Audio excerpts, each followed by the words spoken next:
The FIDE Candidates is the most important tournament in chess. Taking place every 2 years, the Candidates qualifies the victor to challenge the reigning world champion in a World Chess Championship title match. The 2022 Candidates will feature 8 of the world's best chess players. They've all earned their spots through 2 years of fierce competition. They now head to Madrid, Spain, where everything will be settled over the board. One of those 8 spots is always reserved for the previous World Chess Championship challenger. Jan Nepomniachtchi would love nothing more than a second chance at the throne, but he has to get through 7 other great players in Madrid first. 2 spots went to the top finishers of the most prestigious open chess tournament in the world, the FIDE.chess.com Grand Swiss. Alireza Firouzja won the Grand Swiss, turned the heads of everyone in doing so, and has become the youngest player in history to cross the 2800 ELO rating barrier. He would become the youngest World Chess Champion of all time should he win the Candidates and ultimately the World Chess Championship match. Fabiano Caruana joined him, taking the other spot from the Grand Swiss. The US #1 and 3rd highest rated player in the history of our game is also the only person to never lose a classical chess game to Magnus Carlsen in a World Chess Championship match. 2 of the spots were claimed by the winners of the dramatic 2022 FIDE Grand Prix cycle. Grandmaster Hikaru Nakamura is a former world #2, a blitz and bullet chess legend, and the most popular chess streamer in the world.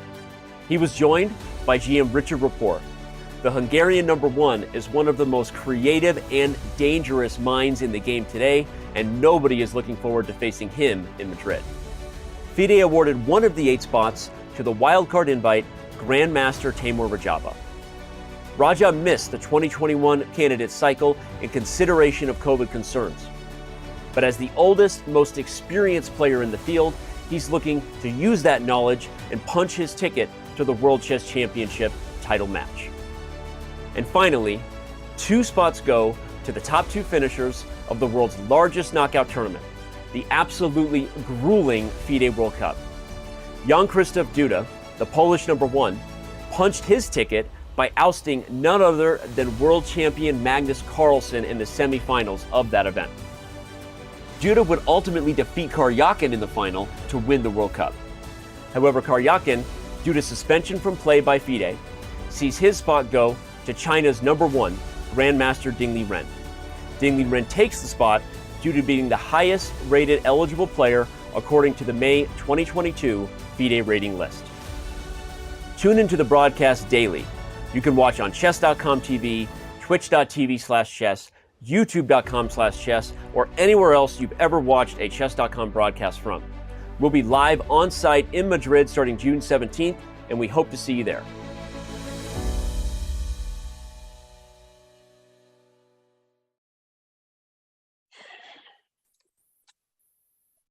Hello, everyone, and welcome to the Chess.com India's broadcast of the Candidates 2022. I have Grandmaster Abhijeet Gupta, the Mr. Commonwealth, and an Arjuna awardee, and a very, very, very strong player with me. Hi, Abhijeet, what's up? Hello, Srinath. I'm very good, and thanks for the wonderful words. And also, people should know that Srinath is also a very strong player, very strong grandmaster, has been coaching all the young talents which you have been seeing recently coming up from India. So let us talk about the candidates here, like who are the players, and yeah. Thank you so much, Abhijeet. And yeah, let's go to the players. We start with the Iranian wonder kid Alireza Firouzja, rated 2793, and that we have the most recent entrant. Yeah. I would just interrupt you in between that now Alireza is French, not Iranian anymore. So true, Abhijeet. Good point there. So let us go back. So I think the second player is Ding Liren, probably the highest rated player in the field right now. And as you were saying that his qualification was one of the most hyped or the most talked about qualification of whole candidates. He had to play like 26 odd games in 30 days just to get into the candidates. And also he took a seat of Karyakin from, as we all know, he got banned, or the Russian government banned him. FIDE banned him for some various reasons. So luckily Ding was there and he managed to play all those games, 25, 26 games in the 30 days, which was really commendable performance from him, and still not losing any rating points. Absolutely. It's incredibly challenging to maintain your rating when you're playing in a field of grandmasters who are not bad players themselves, but much lower rated than you in such a way that even a draw costs you like 2 or 3 points. But Ding maintained it. And up next, we have Grandmaster Fabiano Caruana from USA, and the same age as Ding, a former World Championship challenger. He was one of the strongest competitors against Magnus Carlsen in the World Championship matches, drawing all 12 games in the classical World Championship match in 2018. And I think he also begins the candidates as one of the favorites. It's a 8-player event where there are almost no favorites. Everyone is so close to each other. But having been in this tournament for a few times by now, only 3 of the 8 players in the candidates have already played in a candidates tournament before, and Fabi is one of them. And having been here and having the experience of the World Championship match itself, that will surely give him a bit of insight into what is required to win this tournament. Experience matters a lot, like in such kind of tournament. But having said that, when Fabiano played his first candidates, he almost won that. There was some tie-break issues, which we'll talk about later. But he almost won that event. So in one side, yes, he has experience, but also one side, Alireza, who is also completely raw, can also cause a surprise here. Yeah, absolutely. It's a bit of a two-way thing. Yeah. First of all, what has worked in the past need not necessarily work in 2022. What worked in 2016, for example, a lot has changed in just the last 5 years. And secondly, not having all these experience of defeats, having this experience of things having gone wrong, that can also give you a lot of advantage in that you don't know what you're capable of, so you can always punch higher. And now another player who has played many candidates, which is Hikaru Nakamura, who calls himself a semi-retired chess player now, not professional anymore, but he still had a very good performance, like winning the Grand Prix event and also climbing back to world number 11. And yeah, you can never count him out, but somehow I would not say that he is one of the favorites. For me, it's either Fabiano or Ding as 2 favorites, going into the tournament. I can't disagree with you there, Abhijeet. It's really not easy to know what to expect from Hikaru in this tournament. He's definitely one of the players I'm rooting for, but I can't disagree with you about the favorite part.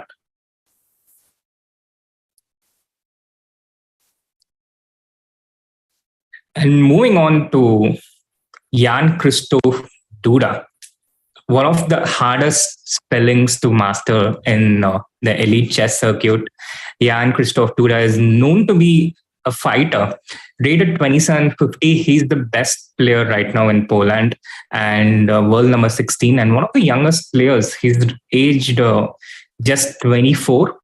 And he's known for his fighting brand of chess. But having said that, a tournament of this strength will require more than that. And he has one of the statistically, he has one of the more inferior scores against the players in this candidates tournament.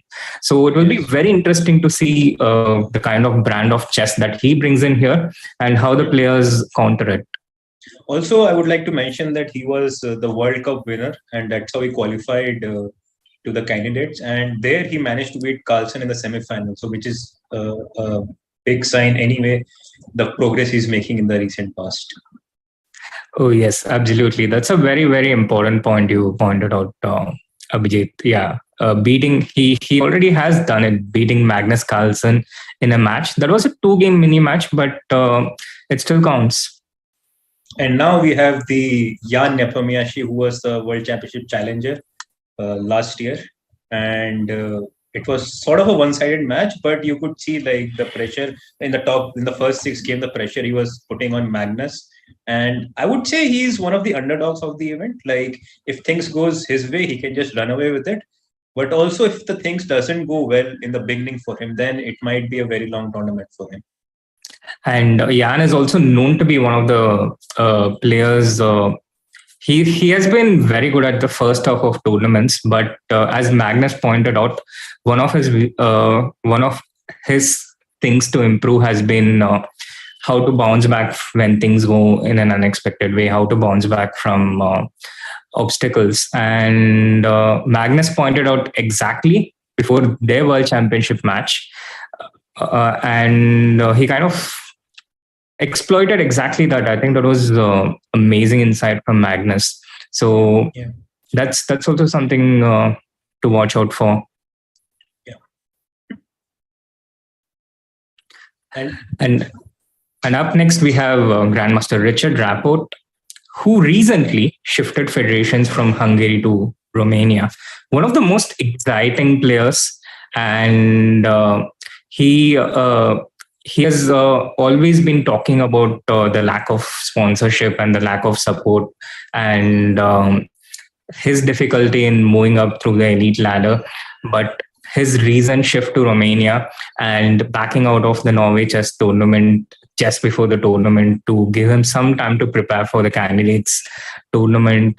I'm pretty sure he's very serious. He's very motivated to give his best in this tournament. Yeah. Also, I would like to add that he's one of the most unconventional player in the field. Like I would say he's the recent time Morozevic. Like the brand he brings, the chess brand, how he plays his moves, how he plays his games, are not very conventional. Let us put it that way. So yeah, it will be very exciting to see how he competes against the elite and in the candidates. And actually, I'll be rooting for him. It's also his debut, in the candidates. Yes, along with 5 other players. Okay. And yeah. But Timur Radjavo, not exactly someone who's new to this level, not exactly someone who will be. He's of the more experienced, right. And I think he's the oldest player in this tournament, right? Yeah, he is the oldest, and Alireza is the youngest. Yes, you're right. The oldest and perhaps one of the most solid players. We haven't seen a lot of fireworks from him in recent times, probably withholding his preparation for the candidates tournament. He starts with the white pieces against the youngest player in the field, Alireza Firouzja. And that's going to be one of the exciting encounters of the 3 other matchups that we are going to see today. And what are your thoughts, Abhijeet? Who do you think? I would like to add up about Timur. Was like the first time I heard about him was when he was 14 or 15. He had beaten Anand with black pieces. It was smashing game. He had sacrificed his queen and some Sicilian. And but from that to now, like it's been almost 18-20 years, his style has been completely changed. Like from ultra aggressive to super solid the Timur, So for good or bad, I don't know, but I would like to see his old self, in this event. Totally, Abhijeet. And he defeated Vishy, and then right after that, he defeated Gary Kasparov. And today he's playing someone who was in that stage of where Timur was 15 years ago. Alireza playing his first tournament, young, fresh off the block, and barely a couple of years into the elite level. And Timur starting with the white pieces. And let's have a look at the schedule of the tournament. Yeah.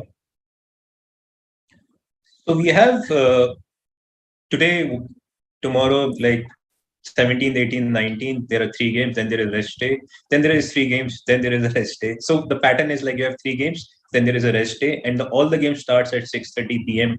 Indian Standard Time. And if multiplayer players tie on the same point after the round 14th, we'll have a tie break on July 5th. So that's about it. Yes, Srinath? Yes, and I think that we are having that for the first time ever. This tiebreak in the candidates. Yes. Yeah. I remember there is always some mixed feelings. The person who wins the candidates by tying, and the person who finishes second, even when they finish on the same points, it's always you have mixed feelings, for the person who comes second and the person who comes first. But anyway, we have tiebreak this time, so it will be a more fair candidate who challenges Magnus, or if Magnus declines, then it will be the top two. Yeah. Absolutely. Which brings up the format. It's an 8-player tournament once again. It's a double round robin, which means they will all play against each other 2 times during the entire tournament, once with white and once with black. And the winner of this tournament challenges Magnus Carlsen, the existing world champion, for the World Chess Championship next year. And in case Magnus doesn't play, then the top two, as Abhijeet just mentioned, the top 2 finishers compete for the World Chess Championship title, which will happen next year. And let's have a look at the time control of this event. So it's 2 hours for 40 moves without increment, and then 1 hour after, I guess, for 20 moves, and then 15 minutes plus 30 seconds. So after move 60, you get increment of 30 seconds, and you get 15 minutes added on. So first 40 moves, you have 2 hours. Next 20 moves, you have 60, 1 hour. And then after that, you have 15 minutes plus 30-second increment to finish the game. Yeah, pretty standard time control there, which is also used for the World Championship match. And talking about the tie breaks, which can come in really handy. For example, Magnus Carlsen and Kramnik, they tied for the first place in the candidates which was to decide who will play against Vishy in the 2013 World Championship match. And back then, Magnus edged Kramnik out, and he won the tiebreak and then went on to become the world champion. But imagine if it was all decided in a tiebreak match. And that is exactly what is going to happen this time. The tied players, they played 2 games, 2 rapid games of 15 minutes plus 10 seconds increment. And if it is still tied, then they repeat with 3+2. And if it is still tied for the first place, then there will be an elimination bracket, a 3+2 single elimination bracket, kind of like the Rapid Chess Championship on chess.com, a single elimination. And if that still doesn't break the tie, if they keep making draws, then we'll have the sudden death. We'll have the Armageddon. Yeah. So talking about the prizes, we have first place gets 48,000 euros, the second place 36,000 euros, the third place 24,000 euros, and every half point you score in this tournament also been awarded by 3,500 euros. So pretty decent prize money. The total prize fund is 5 lakh euros, so quite decent. Yes, but all the eyes on the first prize, the prize to challenge Magnus Carlsen in the World Championship match. In fact, Fabi even mentioned in the press conference yesterday that he didn't even know the prize fund until it was mentioned to him. So everyone with that eye on that first prize and playing against Magnus. But having said that, in this particular candidates, you might even not be so disappointed if you end up the second place.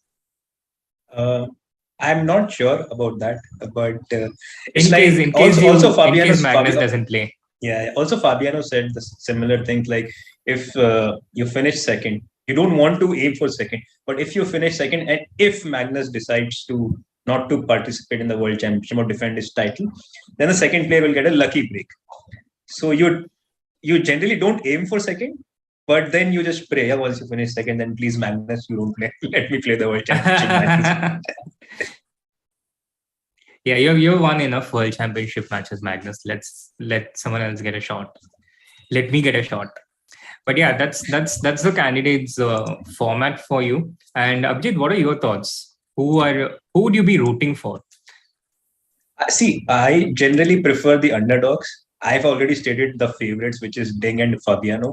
But I would really like to see Alireza, Richard, especially Richard, whom I think is a clear underdog in this event. So I would be rooting for him. but also Alireza. I remember like few years before I was in Iran playing in Asian Championship. That time, Asian teams. He was also participating that time for Iran, and that time Ivan Sokolov was his coach, and he used to say every day to me, this guy is like, I remember this guy is a young Anand. How young Anand used to play without any care of the world and just play fast and play good. And that time I used to just say, okay, maybe. And then within like couple of years, he's there. Yeah, he's 2800. He's in the candidates and just 18. Yes, just 18 years old. And talking about young Anand, Vishy will also be joining the broadcast at some point today. So do stay tuned for that. And before the games kick off, you also have the chance to vote for your favorite player in the candidates. So you can go to chess.com/events and you select the game, and you can just vote if white is going to win, if black is going to win, or if it's a draw. But you have the option to vote only for the first 10 minutes. It will end it will end exactly at 6:40. So do get there before the game start and vote for your favorite player in the match that you're rooting for. We have Jan Christoph Duda with the white pieces against Richard Rapport. Ding Liren playing with the white pieces against Jan Nepomniachtchi. And the all-American encounter. Yeah. Let's see head-to-head. Yeah, Taimur versus Firouzja. Let's go through it one by one. They've never played against each other, at least in a classical game. And yeah, as we said, like Taimur has been very experienced. This is his third time, and it's going to be a good matchup. But I'm not really expecting fireworks, at least from Taimur. So I have no idea what to expect of Abhijeet. Totally in the pretty curious. First of all, which first move is going to start? D4, E4. I'm pretty sure it will be one of these two moves, but what do you think? Not sure. Could be knight F3 also. It's totally something, yeah, because he hasn't played a lot recently. He played in I think in Norway chess, where he didn't play very well, but it was also after a long break. So probably just wanted to get some tournament games, some classical games under his belt, so that the candidates doesn't feel like the over the board chess doesn't feel so awkward, like after so long. So it'll be good to see if he plays well and starts complicating things right from the beginning. Yes, and also throwing a bit of deception along the way in terms of the openings that he's playing. And we see a 40-point rating difference there. Taimur at 27.53, Alireza at 27.93. But honestly, I think these players are so close to each other that even the last seed and the first seed, there's not much difference in these numbers. What do you think? Yeah, I totally agree with you in this regard. Like, I remember in Grand Prix, if you see that Nakamura was never the favorite. Yeah, he always was below 30 or 40 points than the top one. But he managed to just win quite convincingly the whole event. So yeah, here everybody is like, margin is very narrow. It's like 19-20. You cannot say like, I'm going to root for this guy or that guy, or this guy for surely is going to win, or he's the clear favorite. No, there is nobody like that. I just gave Ding and Caruana slight favorite because Caruana has played a lot of candidates, and he's also played, like you mentioned, the World Championship match against Carlsen, which is again a big deal. And secondly, Ding, we all know like how calm, composed, and also recently like how he managed to qualify for the candidates was quite commendable. So the second matchup is between Ding versus Nepo. Again, I'm expecting a lot of fireworks here. Ding is being very solid, and recently we have been seeing Nepo being is not his usual self. He's playing very solid, very calm opening as black pieces. What are your thoughts, Srinath? Well, Ding with the white pieces, first of all, I think there's a good chance there might be a Catalan on board in this one. But let's see. And Jan also faced a lot of Catalan in the World Championship match against Magnus. And the variation he played with Dean to C4 and B5, I'm not totally convinced of how well it's doing in recent times. There's been quite a few white wins there in recent times, and I think. But also he got good position against Magnus in those games. So True, but since then I think he lost against someone in recent times, against Wesley So Yeah, you are in right. this exact variation. So it's going to be solid approach from Ding, but very curious to see how this one goes as well. But I think I'd give White a little bit of edge in that matchup. And this one is totally, I think it's going to be a lot of fireworks. Both the players, Duda is little solid, but Richard, he can be, even with black pieces, he can be very dangerous, very lethal. He plays all kind of, weird lines, but prepares very deeply into it. And he likes to, go for sharp position right from the beginning and doesn't mind gambling, where he doesn't mind losing a game, but he wants to go all out in general. That's his style. And that's why I feel like, he's one of the underdogs of the event. Yeah, I guess there are these players who, who are like super solid and sometimes they are happy to just kill the game as black. And then there are these players who try to keep something going alive all the time. Gukesh mentioned this in a recent interview, how this was instilled in him from a pretty young age to just keep the game going no matter what. And I think both these players, they love to keep the game going. And we get to the All-American encounter. One of the favorites, Fabiano Caruana, and perhaps one of the most popular chess players in the history, Hikaru Nakamura.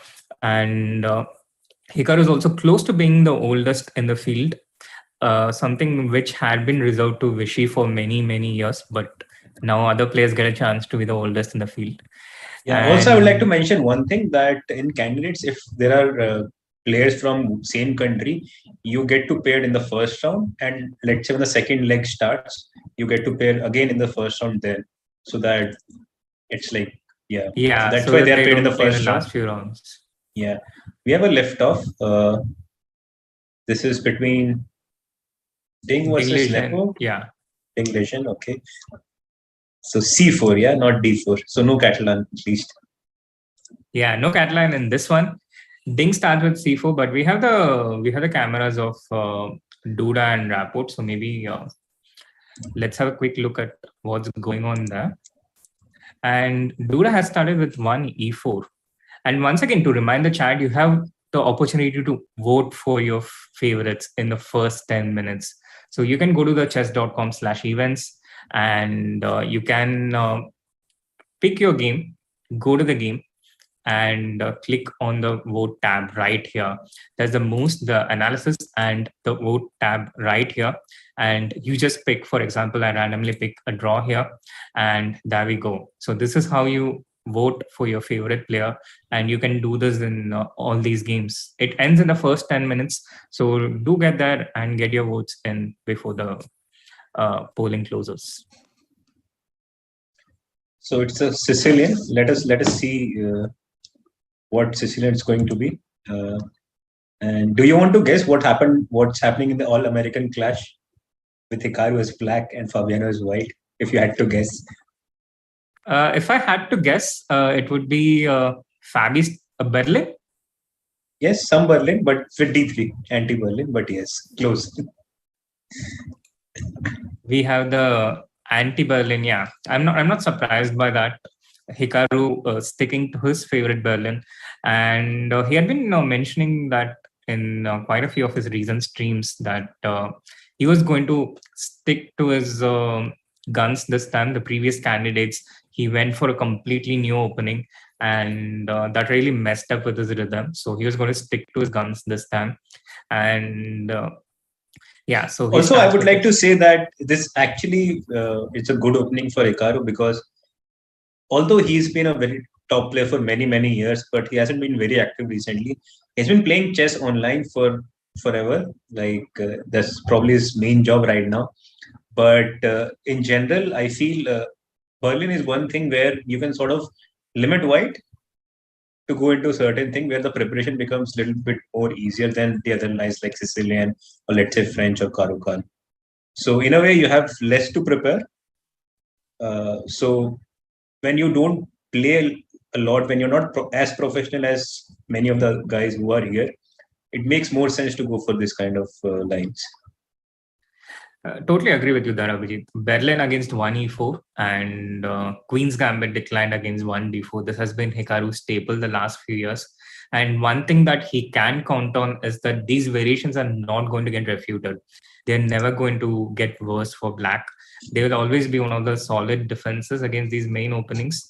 And also, even if he forgets a move or two, which can happen when you don't when you haven't revisited the lines in recent times, even if he forgets, there's a good chance that he's not going to lose right out of the opening. He will always be in the game. He'll get a chance to play. And very prudent choices, as you mentioned. Yeah, so coming back to the position we have in hand, this knight b3 is, I don't remember it very often that this move has been played, but seems logical. Normally, you want to put your knight to a5, attacking the pawn on b7 and not letting black play a5. And the point of knight a5 that you could never really push b6 because c6 hangs all the time, and somewhat it becomes awkward for black to defend, both b7 and c6, and you don't always want to put rook on b8 because that's not the square you want to. So, right.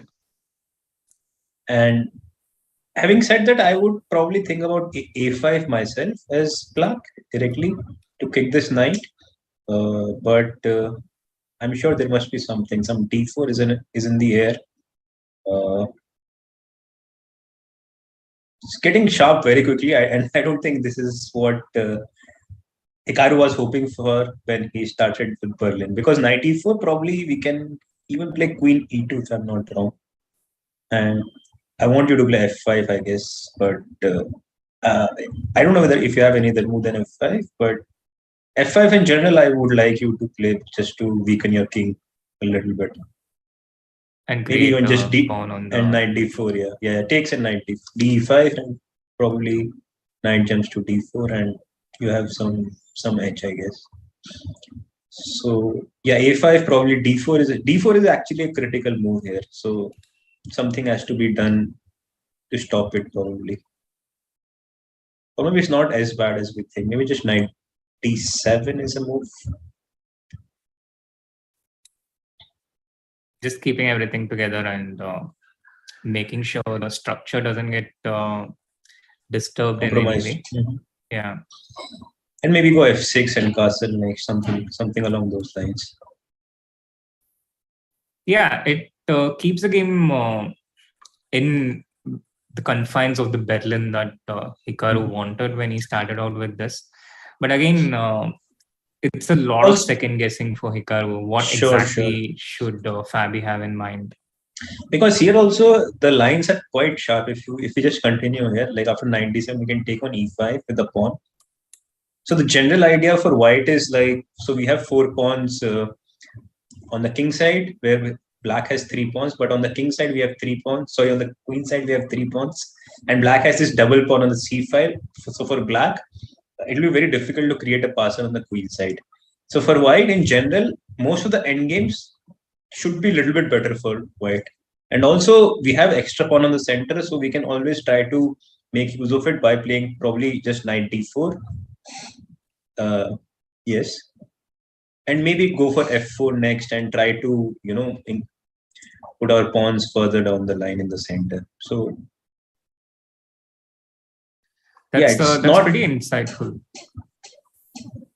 That's pretty insightful about the pawn structure and how white chose to do this right here on the 5th move to take bishop into c6, trading the pair of bishops advantage for a better pawn structure.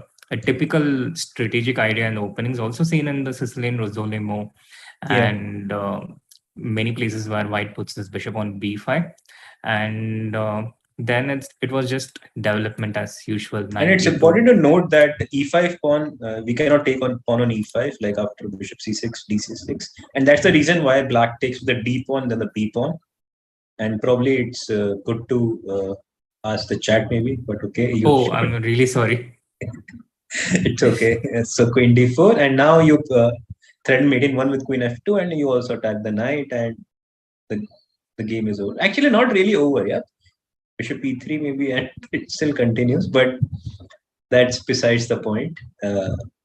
Black is still better, but you just probably simply take on e5, take on e4, queen takes e5, Yeah. d4, queen e4, Or you can also queen g2. Yeah, true. Probably the simpler. This is the simpler, I guess. And we pick up everything on the king side. So that's why you take with the d pawn after bishop into c6, not with the b pawn. So let us continue. Yeah, so knight d2, again a typical move. So do you want to take a look around? As I think Hikaru is going to take a while to decide what he's going to do. Yes, let's have a opening tour. We saw Duda starting with 1 e4, and it was a Sicilian defense. Ding starting with 1 c4, and let's have a look at what is happening in the game between Timur against Alireza. And here we have it. Oh yeah, we have all the 4 games. And yeah, let us look at the Timur's Alireza game, because this is not the opening where you just want to draw, yeah, black pieces. Absolutely not, Abhijeet. And this is pretty interesting because Timur has a pretty bad score against. Let's have a look at the opening first. Let's go from the beginning. It started with 1 d4, knight f6, c4, e6, knight f3, d5, and now knight c3. One of the most important tabias in chess opening theory after 1 d4. And black has a number of different ways to respond here. Bishop b4 is the Ragozin variation, c5 is the semi-Tarrasch, c6 goes into the semi-Slav structures, and bishop e7 is the good old queen's gambit declined. Knight b d7 is also a move. There is h6, there is a6. Knight b d7 is more or less a mixture of everything, yeah. Exactly, a non-committal move. Yeah. And aside from all this, there is also the option to take d into c4, which goes into the Vienna. White has to go e4 here to keep his fight for the advantage. Black has taken a pawn, so white responds by taking control of the center. And here the more common move, the main move, is bishop to b4, taking exerting pressure against the center. And in more recent times, black discovered that they can also do this move b5, give back the pawn basically, and give up this flank pawn. And how do you explain this, Abhijeet? I cannot, to be honest, because to me it always feels like I'm more sort of a classical sort of a player. I don't think such moves should work, but currently with modern engines, every move, like every move under the sun, works. So it's very hard to explain, but there is some clarity that. So first of all, you cannot really take on b5 directly because e4 hangs. So you sort of exchange the flank pawn to the center pawn. So what white does is white pushes this pawn to e5 so that you cannot take the pawn. And now black goes knight d5 and you take on b5. So the point is now for this sort of weak pawn on c4 and all this c7 double pawn, you get a very good square on d5, a permanent blockade. And you also get a very good diagonal with bishop b7 and this a8 g2 diagonal for the bishop. So you have some play. But I believe, like in general, played correctly should be decent for white. But having said that, when black players are playing this, they generally don't mind getting slightly worse position. They just want to fight, and which is what we are going to see in this game. Yes, Alireza wants a fight and he gets it. And I had a recent look at Timur's opening repertoire with white against with 1 d4 in particular, and he had pretty impressive score against all these different setups, all these different lines. But this one setup where his score statistically was inferior was this variation with 5b5, and I had noted it down at that time, something of a surprise which can be used. Of course, the statistics don't always paint the full picture. Sometimes you are just better from an opening and then something goes wrong in the end. But I think Timur's score was something like 1 out of 6 in this particular variation after b5 when I checked, including games from all the different time controls. So Alireza going for this surprise, which I'm not really sure many people would have expected when they prepared with this against 1d4 for this tournament. Now, continuing on with the knight to b6. But also, having said that, Alireza hasn't played any tournament for a very long time. So he won the Grand Swiss, and then he played some team event, and then recently he played a tournament which I seem to be forgetting. But he didn't play it so well. That's what I remember. So for a 6 months, he played like 6, 7 months. He played only one tournament, one classical tournament. So it speaks that he must be preparing a lot. So I'm thinking that this is just one of a game where he surprises his timer for this line, and maybe for the next games he'll have some other openings. And also as a 18-year-old, like when this is your first tournament, you are sort of, first of all, you already have so much energy as an 18-year-old. Second of all, I've seen his games, like even in the past. One game he'll play Semislav, another game he'll play King's Indian, and I've never seen him playing QGD in my life. Maybe some online rapid games, yes, possible, but he always likes complications. So again, very exciting talent, very exciting player to watch, and definitely can on his day, like you could see in Grand Swiss, and also like how he reached 2800. It was within two tournaments he reached like from 2660 70 to 2800. So yeah, he's a big momentum player also, like Nepo. Oh yes, Fabi mentioned this exactly in the press conference yesterday, that Alireza hasn't had enough time to show his substance in the elite level, but momentum can also take you really far. And there are two kinds of approaches when preparing for a tournament like this in terms of your opening. And one is you have these lines like how Hikaru does, and you stick to it. You stick to it no matter what, the conventional strategy. And the other approach is the hit and run strategy, kind of like what the Mongols did back in ancient warfare. You just hit and you run, and then you come from a different place. And with this tactic, I think this has also a lot to do with your age, your experience. When you're older, you tend to stick to more conventional approach, because there's only so much new information your brain can take within a limited period. But when you're young, you're just accumulating everything so quickly. And I think in chess, what would you term as young, Abhijeet, in chess? These days, I don't know what is young. Like I consider myself as old, and I'm 32. I don't know about you, but yeah, I still feel like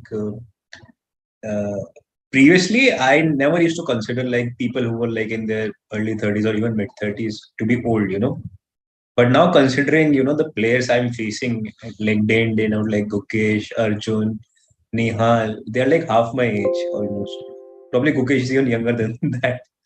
So it's kind of the play has changed, the format has changed, also the level of preparation has changed. The computer has basically this chess program, the chess engine, the level of how to say the information you can get presently just by sitting at your home. It's very difficult to consume all of the knowledge, and unless you are like very young, who doesn't have anything else to do, cannot otherwise it gets really difficult. So yeah, chess has become a very young game for sure. Like if you see even currently India A team and B team, I don't know what's the average age, but it just seems to be very young with all these young teenagers, playing in the team. So yeah, I would say already 2025 seems to be like the age where you have to think about something. You cannot say 25 as a young player, young chess player anymore. Well, talking about that, Richard Rapport is exactly 26, Duda is 24, and Ali Reza 18 years old. Let's have a look at how the game continued from here onwards. And an interesting decision by Temu to go bishop e3 here. I think the most ambitious approach here with white is to start with the bishop to e2, knight to c6, and after short castle bishop e7, white has this move queen d2, taking advantage of this pawn on e5. the more space that white has towards the center and the king side, to try and swing the queen out to f4 to g4 and initiate some initiative against the black king. But having said that, when this came on scene the first time in 2018, black just went short castle almost automatically, and there was this very popular game between Ding Liren. Yeah, exactly. Ding Liren with the white pieces against Duda in the 2018 Olympiad. And in more recent times, what black is doing is black just goes with the bishop to b7, the queen to d7, and keeps the option of castling open. Black can either castle long or short. And these variations where black castles long, it can get insanely complex. It can just get out of control. Computer likes this for white, 0.7. But even Magnus Carlsen, the world champion, he lost a few games here with the white pieces. One particular game against Hikaru in one of the important knockout games. And Taimu goes for the more solid approach, bishop e3. I won't blame him because there is one plan like just you mentioned, but this is very forcing. And the for each move, the price, if every mistake is very high in this kind of lines for white, even for white. So I like his approach. I don't know whether he's surprised or not, but in general, I like his approach. Just play bishop e3, bishop e2, and if you want complications, maybe he can also play h4 at some point. h4, h5, try to bring the rook from the other side, from rook h3, rook g3. So maybe this is his idea in general. But I feel if white is solid enough, bishop e3, bishop e2, even short castle, it will be difficult for black to generate some sort of momentum towards, I don't know, white king, and slowly maybe white can pick up the c4 pawn or at least get around that c4 pawn and try to do something about it. So I like this approach more than the one you were saying with queen d2, queen f4. Yes, it was very good in the beginning because, as you mentioned, black was castling short and then all the pieces of white were pointing at the king. But again, as you mentioned, like after bishop b7, queen d7, and if black castles long, it gets insanely sharp because whenever you take the pawn on g7, the other rook comes to g8, and as you can see, the battery from the b7 bishop and the rook coming to g8, it gets very sharp. And yeah, this is the position which black wants in general. Yeah, in some cases, even sacrificing a pawn with g5 to open up the g5. But getting back into the live position, bishop e3, knight c6, bishop e2, and now it's just development as usual. Yeah, black develops his bishop, white castle short, good for the heart, black castle short as well, and now knight to c3, getting that knight back for the moment, pulling that knight back, and rook b8 played by black. What are your initial thoughts about this position? I think the point is whenever you take the c4 pawn, usually you have to give up the light square bishop as white. And black, on the other hand, has a beautiful bishop on b7. He gets his beautiful bishop on this diagonal and gets a square on d5. So more or less, like white is a little bit better. White gets a little bit better out of the position, but black has enough resources to create some sort of counterplay, either on this diagonal or play c5 eventually, and the e5 also becomes slightly weak in some scenarios. So right now I would say it's pretty even. Let us move on to the other game, I guess. Let us move on to Fabiano's game maybe for a second. Oh, we haven't looked at Ding Liren game for a while, yeah? Ding versus Nepo. Sure. Yes. Yeah. So Ding against Nepo. This is the position that we have right now, Abhijeet. Take us from the beginning, from the start. So it was c4, e5. It's also known as reverse Sicilian. g3 is an sort of a nuance where, let's say, if you start with knight c3, there are all sort of bishop b4 ideas where black wants to play reverse Rossolimo. And that's why g3 sort of avoids all this bishop b4 ideas, because now after second move g3, if you go bishop b4, it's just firing in a thin air. White can simply play a3, b4, whatever he wants to do, and you cannot really do bishop c3 here anymore. So c6 is an interesting alternative after g3. You immediately go for d5, and it's also like reverse Alapin. If you could think like e4, c5, c3, g6, something like that. Yeah. Yeah. So something like that. So now let's come back to the, so g3, c6, bishop g2, I guess. No, he started with knight f3. So okay. I think that's already, yeah, knight f3, e4. So knight d4, d4, d5. Again, going for the center, cd5. And I remember cd5 here. cd5 is not correct, but I cannot seem to recall why it is not. No, after cd5, I mean.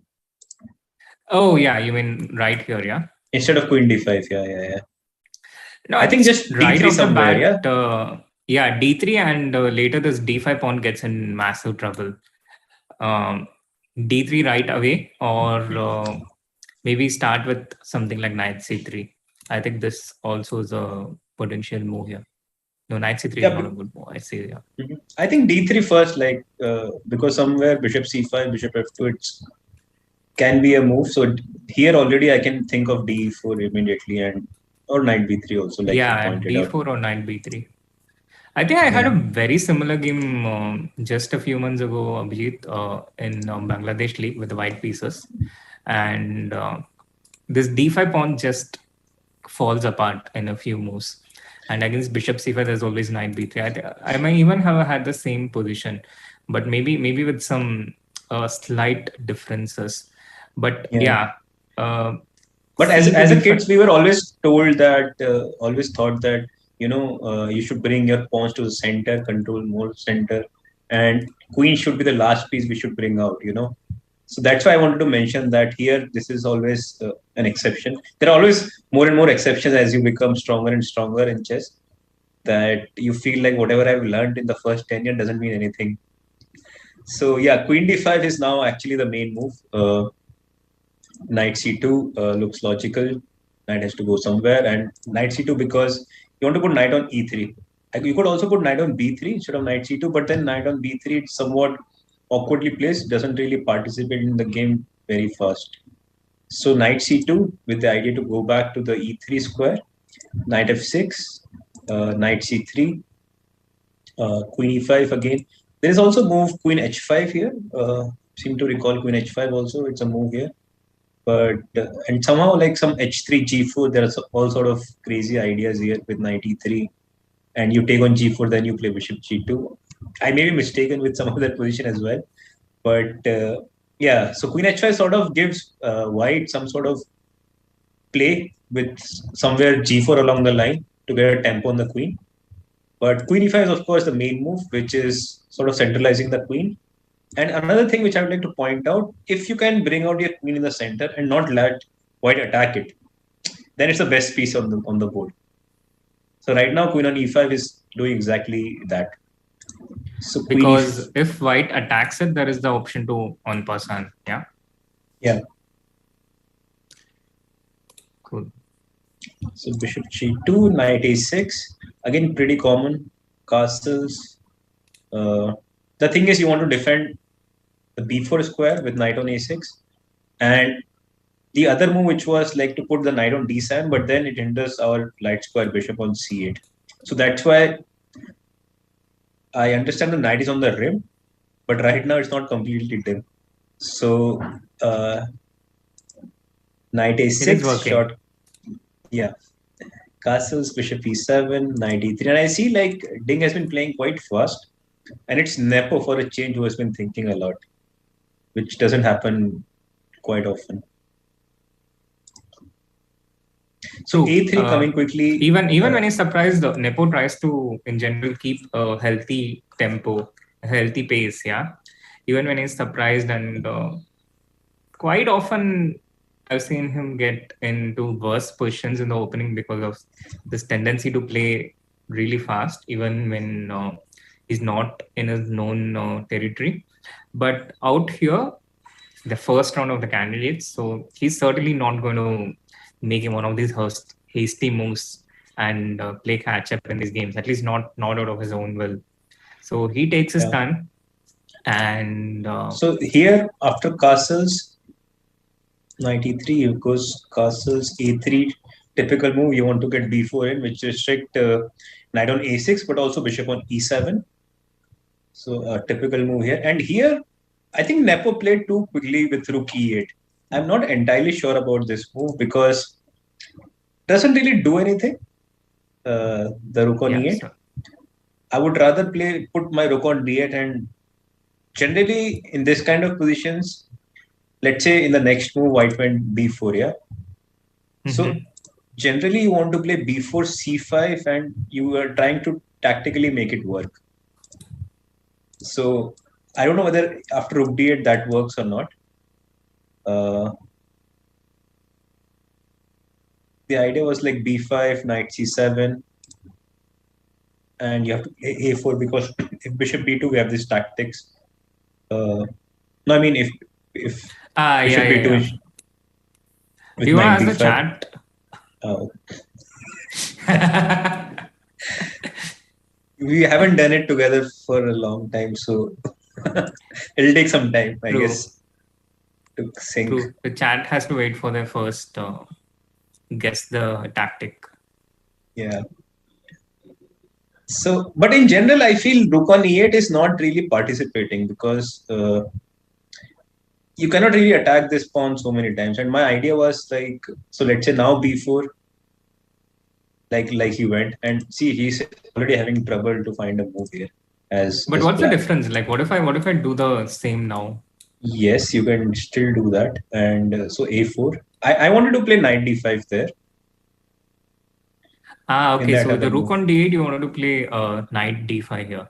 I don't know whether it makes so much difference, but I feel in general, why do I need my rook on e8? In general, this just because after bishop b2, you always have to be careful about this knight jumping here and there. So with rook d8, you always sort of attack on d2. You play sometimes queen d4 just to and you sort of attack this pawn. And for white, it's also very awkward to defend this. It gets quite awkward to defend this pawn on d2. So that's why rook on d8 is generally the right move in such kind of positions. That's pretty insightful. And the rook on e8, I guess it has its merits in terms of defending the e4 point and a different approach. But I guess black could go bishop f8, some sort of queen h5. Like in general, that's how I would play if I get this position. And bishop h3. But knight on e3 is such a beautiful piece that it somehow protects everything. And at some point after bishop b2, queen c2, I would be ready to play f3 and to just break up this on the king side, and then bishop on b2 will have his disaster effect on black. So what happened after b4? He actually went with knight g4, Abhijeet. Ooh. I'm pretty sure none of us expected this, the knight to g4. And I have a question for you, Srinath. Like, what is? Sorry, yeah, you go on. No worries. You go on. No, I mean, I don't see what is happening to the e4 pawn. Like, doesn't it just hangs? Or takes an like knight g4 or bishop? I don't know, first this or first to take on g4, exchange the knight and maybe go bishop e4. Or am I missing something here?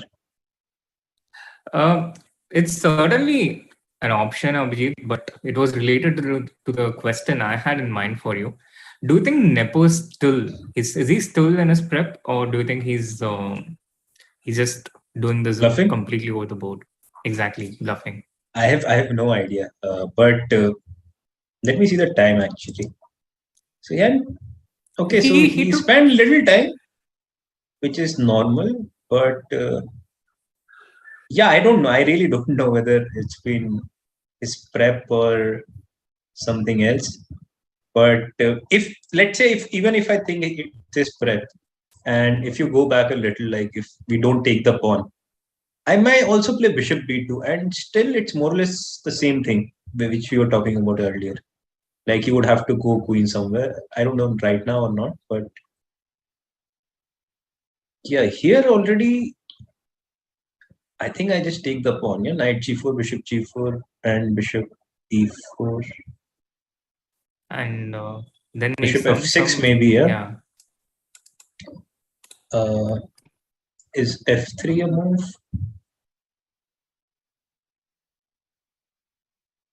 Because you're threatening bishop c3, bishop e2, all sort of ideas. So Yeah, it's already getting a bit messy here for black, but I think it's safe to say that if black doesn't show anything concrete here, then white is simply better. White is a pawn up. The knight on e6 is not actually participating in the game. Usually it comes into the game on c5 or from c7 to d5, as we mentioned in some variations with the rook on d8. But here it's not exactly participating in the game. And I think if black doesn't justify his pawn sacrifice through something immediate here, it's going to be better for white. And white has a number of ways to take this pawn. Yeah, he can start with knight into g4 and take bishop into e4. He can start with bishop into e4, or as we just discussed, it's also an option to start with bishop b2 and go into this whole thing. And yeah, I just I do checked. think Like knight g4 is a novelty, and instead there was a game with bishop f8, bishop b2, and queen h5, like we were mentioning. And this also was played in correspondence, not in normal over the board games. So it's a fresh position to begin with. It's not a typical position where you have thousands of games. So And to take the chat through, correspondence games are basically games which used to be played by exchanging letters back in the day. In these days, it's done by online. It's like the daily chess that you see on chess.com, except that people are allowed to use computers during these games. So you generally tend to see high quality games, a hybrid of human plus computer plus time. They have all the time at their disposal. Usually it's like yeah, one usually move a day. the one game finishes around in 7-8 months or maybe even longer than that. Yeah. So it's a fresh position, and I think it's going to get very interesting very soon. Yes, it's going to get very interesting, but I think Ding is going to spend a bit of time here. So I would probably conclude here that white. How do you conclude here? I think Ding is a player who will not, sway away from the complications. Be rather like I remember his game against Fabiano, the last candidates, where Fabiano just came all gun blazing, sacrificing 2 pawns, and he had an hour up on the clock. But Ding was like, okay, I'll try to find the best moves and okay, pose problems, which he did, and he eventually managed to beat Fabiano in that game, which was probably a turning point, of the candidates because Fabiano was looking very dangerous. He had beaten Maxim Vasyl-Lagraev, who was leading the event, joint leading with Nepo, and then yeah, it became quite difficult for Fabiano to come back to the top from that game. So Ding is one player who would actually spend all his time to first figure out what is happening if I just simply take on e4. And once he figures that out, probably he'll go for bishop b2. But yeah, you are right. He's going to spend some time here. So maybe it's better to move to the other game. We haven't looked at Jan Sistov versus Richard game for a long time. Yes, exactly, Abhijeet. I was just going to point towards that. The Rapport Duda game, which is probably going to be one of the most interesting games. We last left at this point, e4, c5, knight f3. Yes, and And it is a very interesting opening. I think you should take, control of it. Let's see it from the beginning. So knight f3, e6.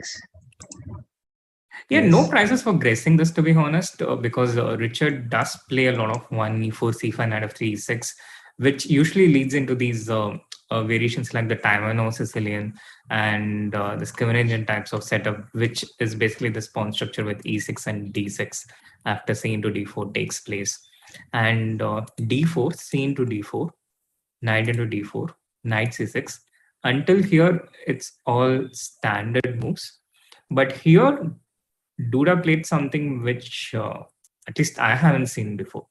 Yeah, me neither. But now that when I have my database ready, I see that Richard has played this with white. Bishop F4. Oh, that's a pretty interesting detail, and Yeah. something you have to take into account when you're preparing against an opponent what they play with the other color. And this move, Bishop F4, after Knight C6, the most standard move is Knight to C3. You generally tend to develop knights before the bishop, and since this bishop also has a few options at its disposal, white usually starts with Knight C3 and keeps his option non-committal. But starting with the bishop to F4, going right towards this D6 square, control of this square. And right off the bat, the first move that comes to my mind is, does E5 work? But it turns out it probably doesn't, because white can just take this pawn, and queen A5 check doesn't work here because white has this move bishop to C3. So bishop F4, I think the obvious idea behind it is control of the D6 square and threats related to knight B5, D6 and C7. So black covers it with D6, pretty understandably so.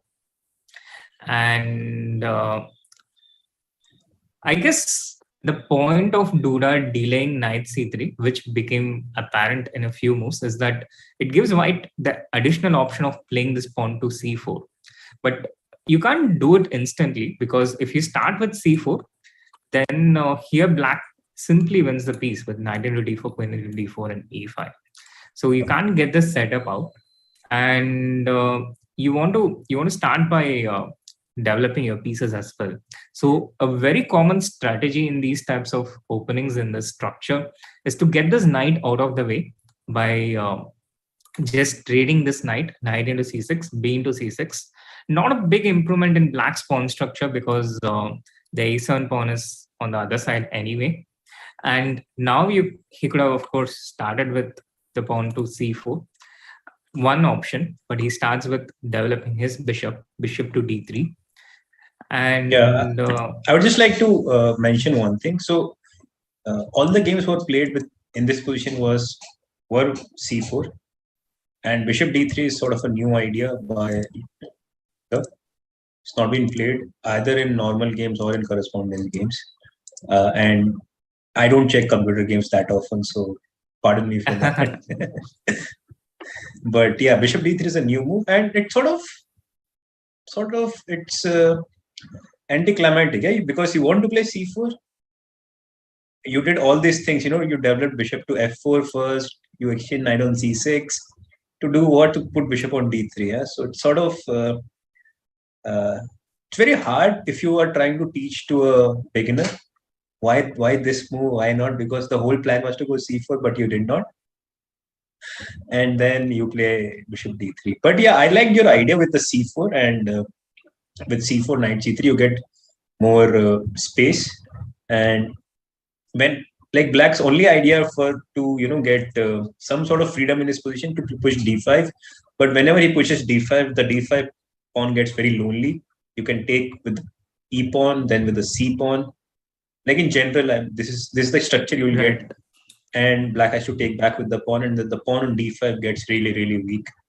And also white is outside passer, with A and B pawn, which will be not very difficult to make use of it. So I really like your C4 move actually here, but bishop D3, 97 happened, yeah. So probably just wanted to develop. Mm-hmm. Yeah, bishop D3 happened, which was unusual. But I also knight E7 also wouldn't have been the move I would have thought of as black. I would have thought of ideas with D5. I would have thought of ideas with E5, and usually related with developing the knight to F6. This would be the square, because I would want to get this bishop to E7, not the knight. And Richard starting with his knight to E7. But is this also a typical tendency of Richard? Does he tend to go for knight E7 in these setups? No, I like, not like, but I've seen this with him a lot, that he always likes his knight, knights. Like I feel he prefers knight over bishops. And also sometimes if you see, he's one of the major component of Chicorin defense as black pieces like d4, d5, c4, knight c6. And in general, and this is one of the lines which is, let's say, not very popular among the top, but he's the one guy who keeps playing it over and over again. So in general, he doesn't mind, getting into some sort of weird position which looks like, okay, what is going on? But he's the guy who can do it. Like, this is his style. Like, he doesn't care about the position. He just wants to make the best move or the best possible way to make things complicated for a long time. So let's continue. Do you think it's 97. his way of? Do you think it's his way of taking his opponent into a territory where he knows better, rather than going into something of their familiarity? Previously I used to think in a way that, so let's say you played 15 moves of opening badly, right? So for your opponent, in some way they start to think, okay, he's a bad player, or today is just not his day. So they tend to sort of psychologically relax. But Richard does exactly that, and once you relax, he just bounces back, and then all of a sudden you realize, oh, there is counterplay coming from the king's side, counterplay coming from the queen's side. There is this exchange side from here, from there. So this is a good ploy, but I don't think it works against the elite. Like the top players. They're just going to eat you up. Like if you give them better position, you just don't have any chances with them. But having said that, 97 is not that bad of a move. But again, where this knight is going, it's also a big question, because whenever you put, let's assume we do something, c4. C4 looks C4 logical, which also played happened. in the game. So let's say knight g6, because what else, with knight on e7. So let's come back with the bishop to e3, I guess, or g3 maybe. So knight e5, I guess. And let's come back with bishop e2. And the problem is this knight is quite vulnerable here. Like we can always push it with f4. And again, knight on g6 doesn't really feel it's doing anything much. So let us continue what happened in the game actually. What did he do after c4? After c4, Richard went g6.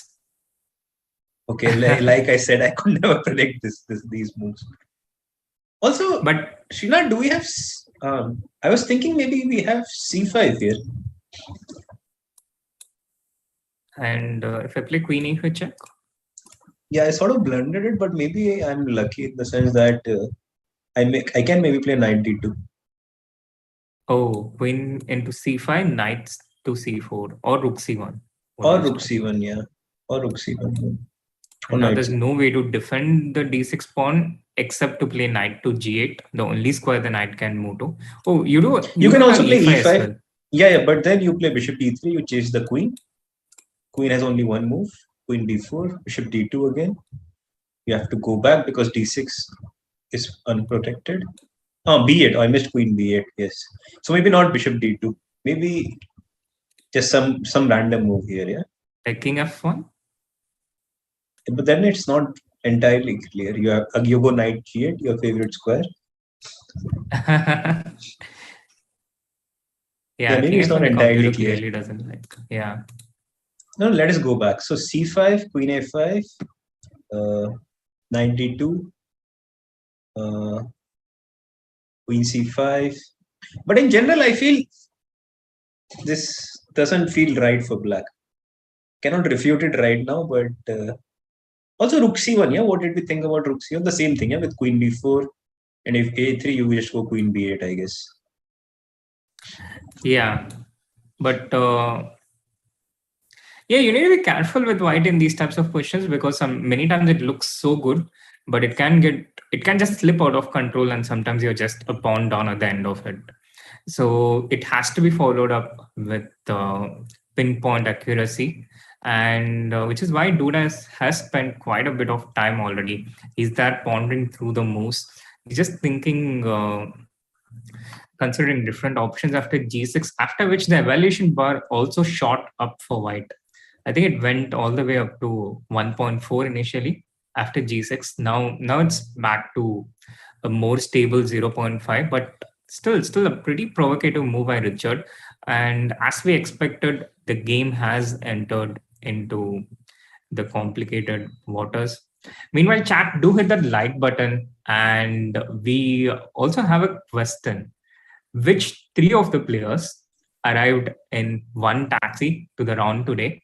And the correct answer, the correct guess, also will get a diamond membership giveaway after we hit 250 likes. So do get that like button going and come up with your best guesses as well. Yeah, there's another way how we can play this position of Jan Sisto versus Richard, which is apart from c5. Yeah, which is just play knight c3, queen d2, and just keep the position. Yeah, I just started drawing arrows on autopilot. Queen d2, rook d1. Maybe this rook goes to c1, and that goes to d1, and then mainly pressurize this d6 pawn to get him to play d5, and then we play against that isolated pawn on d5 because we are going to exchange twice on the d5 square. But I still want to see c5 maybe. Like I still feel there is something that that needs to be checked here. Yeah, c5 is certainly the critical line. I totally concur with you. But let's show chat first of all why we went for queen a5 check. What is fundamentally wrong with d into c5? So much that we didn't even consider it right off the bat. And I felt that after d into c5, first of all, there's this bishop to e5, after which black is forced to go rook g8. The rook is attacked. There's no way to defend. And once this rook gets to g8, the black king is stuck in the center, can't castle short forever. And castling long doesn't feel attractive. The d file is opened up, the b file is opened up. And in the long-standing range of things, it's not going to, the king is not going to find a place anywhere. And aside from that, bishop on c8 stuck, knight on e7 controlled by the e4 pawn, the forward squares, and the side squares controlled by black's own pawns. And also another thing I would like to mention here, that black took the pawn on c5, but if you think in a long-term prospect, that pawn on c5 is not really a pawn. Like I can easily blockade it. If I can first of all easily take it, like castles queen c2, and it will be very hard for black to defend it if I attack it 2-3 times. And second of all, I can easily block it, and once I block it, the c6 pawn doesn't go anywhere because c5 pawn is there, and thus this bishop on c8 becomes really bad. So like this is short term, yes, bishop e5, all these things everything looks very nice, but even long term, I think taking the pawn on c5 is not very attractive. That's pretty insightful, Abhijeet. Long-term problems, short-term problems, and after c5, black has to decide. He has to play queen a5 check. That's a given. The only way. And now, knight d2 looks the most precise. But the computer doesn't like queen a5 check. Perhaps there's another move here, something like e5. I mean, there is at least bishop e3 I can go. Yeah, bishop e3 or bishop g5. I don't know. Yeah, the same problems. Yeah. Okay, the thing is d5. Yeah, or you start d5. Yeah, you have to be careful about d5.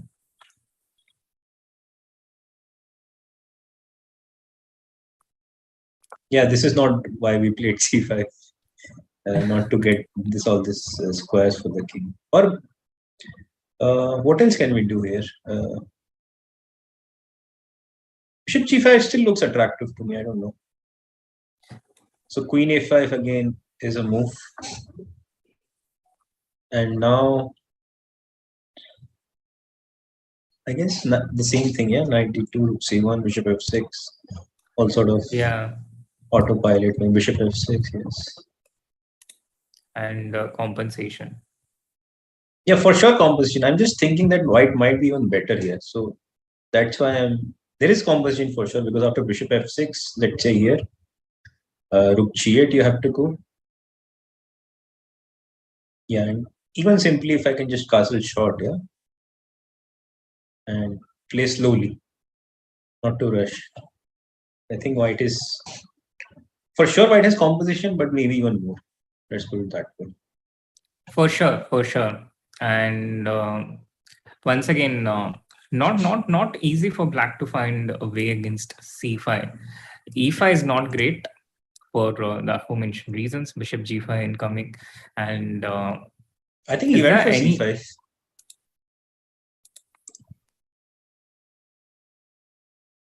Oh yeah, he went for c5 after a 16-minute thought and goes for a walk. Yeah, so I guess queen a5, we're going to see it shortly. So let us look deeper at it. Yeah, queen a5, knight d2, queen c5, and now what? Yeah, exactly. Now what?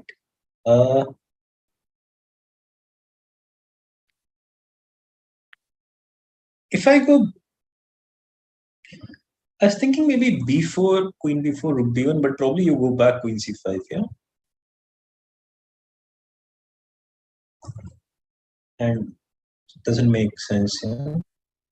Also, queen c3 is there. Yeah, it is still nice for white. You are getting all your pieces into the game with a tempo. b3 maybe. Yeah, rook b3 exactly. And what was the previous line that we saw here, which was, I think, knight c4, yeah? Instead of b4. So we saw c5, queen a5 check, knight d2, knight queen d2, into c5, yeah, knight c4 and rook c1. These are the knight c4, e5 maybe. And yeah, I think I have an idea. Can we play b4 here? Oh, combining the best of. So I guess you have to take. I mean, let's see what happens first. So my idea was bishop d2. Queen b8. So yeah, queen b8, yes. Because queen c5, I thought just some a3 or rook b1 maybe. With the idea to put bishop on b4. And if a5, then bishop e3 sort of traps the queen. So maybe rook b1 is better in that sense because, yeah, okay, the same thing. Yeah, and so the queen goes to b8 probably after bishop d2. Mm-hmm. And I was thinking maybe bishop a5. And I was just wondering, how do you get out, you know? I want to play rook b1 next and that's it. Wow. This is such a big mess that black is into because knight is on e7, yeah? Yeah. Bishop a5 is just an amazing move. And if you go back with the knight, then white just exploits the weakness, on this side. Besides everything, you don't really want to have this position after 16 moves out of the opening. It's the last thing you want. And it's exactly how you don't want to develop your pieces in the opening. So c5, queen e5 check. It's not yet happened, queen into c5, knight c4. All forced. And yeah, till this point it's. And I don't see any other move. Yeah, you can play maybe queen b4, but probably queen b4 now. I can just even play queen d2. Yeah, just minimum. I feel because. And after trade and just king takes 96 and f7 pawn falls. Knight f7. f7 pawn falls. White regains the pawn and also has a much better strategic position. So queen b4 check. The problem is queen d2 and maybe something else also instead of queen d2. Yeah, I was saying like after queen b4 minimum you have queen d2. There might be something better as well, but this just simple queen d2 and still you have, let's say, +1 position or plus 0.7080 position without any risk. Yeah, so +1 is what the evaluation bar shows you. Okay. Queen d2. That's great. So yeah, if not this, then e5 is the only move which we just saw after knight c4. Yeah, Yeah. E5 is I think the only move. Maybe queen b4 check is the best move looking at the eval bar, because E5 it goes up to +2, and And the line is what I said, or there is what we looked at was the line, or there is something else. I guess, I mean, again, looking at the bar, b4 certainly looks pretty deadly. It just shoots up to +2.4. So I think b4 is a pretty good spot. And also the kind of moves that Duda in general finds. He's very good at these kind of things where he has the initiative. But I guess going all the way back to c5, we covered d into c5, we covered queen a5 check and queen into c5. And queen a5 check, now queen into c5 is the only move. And after this knight c4, it's all pretty much forced. So after c5, maybe black has to try something else. We looked at e5, we looked at d5. Oh no, I think we didn't look at e5 very carefully. No, I thought we just went very quickly with, okay, we saw bishop g5, bishop f6, and yeah, you're right. We looked at e5. And but we didn't have a look at d5. And although d5 also allows the same thing with bishop e5, it does allow the same thing, but now at least black has his pawns intact. Yeah, but also I was thinking you could at least exchange the queens with d4. Yeah, you can take my rook, but ideally you don't want to do it. Like when you play c5, you want to play for initiative rather than for material. Right. So what do you do against d5? I don't know. I would. Can I just simply play knight d2, and if bishop g7, just bishop d6, or maybe to go into that move order, first bishop d6 and then knight d2, one of them, depending on which is more accurate. Yeah, bishop d6, I guess black has a couple of options. Yeah, one is obvious one is to start with bishop g7.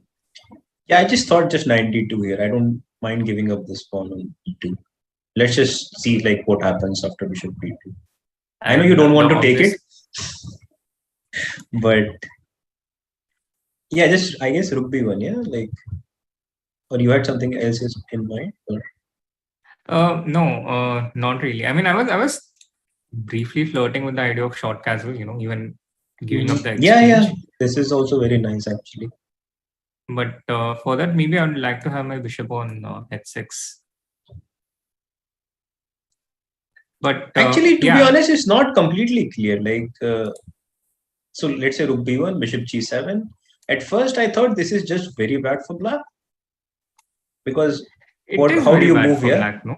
Just castle, and this bishop is bad, this knight is bad. Let's say I castle as well as black. I mean, I'm still a pawn up here. And you go this side. I was. Yeah, these are the exact type of questions in 1e4 c5 knight of 3 e6 territory, where either you have problems in the king side or you have problems on the queen side.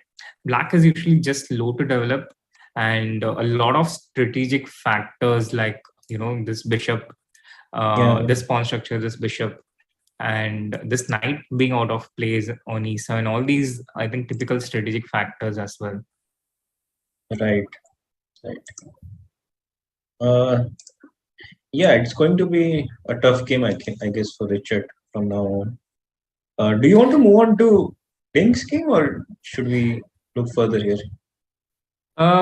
We can move on, but I think we should have some kind of a conclusion on what happens after d5, which I think is the best move for black, the best among the options that he has. Queen a5 check, d into c5, all of that getting into trouble immediately for black. So he has to go d5, and here after bishop d6, another idea that I had in mind is to just try and put this knight on d5 and try and trade this bishop. Not exactly exciting to have only the c8 bishop alive, but you also don't want to have this d6 bishop in the board. Yeah, that's the reason probably I could start with knight d2 first. So first I'll let you play bishop g7 just to go back a little. And now when you play, I mean, now there is no point of taking on e4 because the knight goes to d6. and that would be really bad for black. So you probably have to start with bishop g7 after knight d2, and now I go bishop d6 and limit this option of exchanging the bishop for you. So maybe this was more sensible mode. Makes a lot of sense. So I think to sum up, after c5, this is the live position that we have right now, and Richard in trouble for sure. He's in the back foot. Duda has an early advantage, and he would want to keep the game in the middle game. He would, the last thing he wants is to go into an end game with something like d5 and into e4. He just wants to keep all these pieces passive for black and enjoy his space advantage. But the opening, success for Duda. For sure. Moving on. Let us move to Ding's game. I think it's heating up. They're also spending a lot of time. So he didn't take the pawn. Fair enough. He might be under the impression that Nepo's prep, so it's logical. He goes bishop b2. And now queen h5. I think we had this position as well in our analysis earlier, Abhijeet. And out here we had seen this variation: knight into g4, bishop into g4, bishop into e4, bishop f6, and f3. And I was saying bishop f3, just f3. Yeah, exactly. And I think we had a kind of provisional conclusion that white is a pawn up here, and black really needs to show where his compensation is. He has to prove his compensation, and black was playing catch up here. I think we had this conclusion, and I think we should try and look a little bit deeper here, because okay, I guess knight g4 is more or less forced for white and takes, and now if you don't take the pawn, then black probably can simply play either bishop f6, like if you don't take the pawn on e4 with white, black can probably play just f5 or bishop f6, and in both cases bishop on g2 is just firing nowhere. So empty cylinders. Yes, so maybe bishop e4 is forced, because if knight e4, e2 pawn hangs.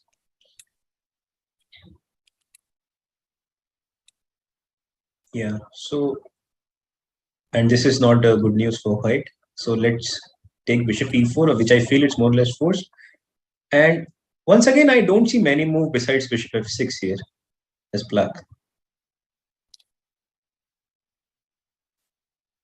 I mean, there could bishop be f6 is definitely the most natural. I agree with you. Yeah, there are some ways where you can maybe think about knight c7, a5, but just feels too slow, no? And just to get everything in the game, because white will always have this eternal problem of this e2 pawn. You generally don't want to play f3 if you are not forced to do it as white, because somehow it weakens our king. And this is one option. If you want to do something slow, maybe something like rook a d8 is a move. Right. But now is this already d3, no? Now already d3, and then you don't force me to play f3, because now if bishop f6, it's a mistake, I guess. It's d3. Computer doesn't like it. I was thinking just queen c2 here actually, if bishop f6, but maybe.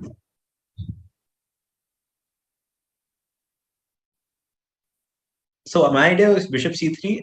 Okay, I can take bishop c3, but queen c3 just is so much better for white. And you cannot really pick up the e2 pawn, because g7 is a mate. Queen g7 is a mate. So,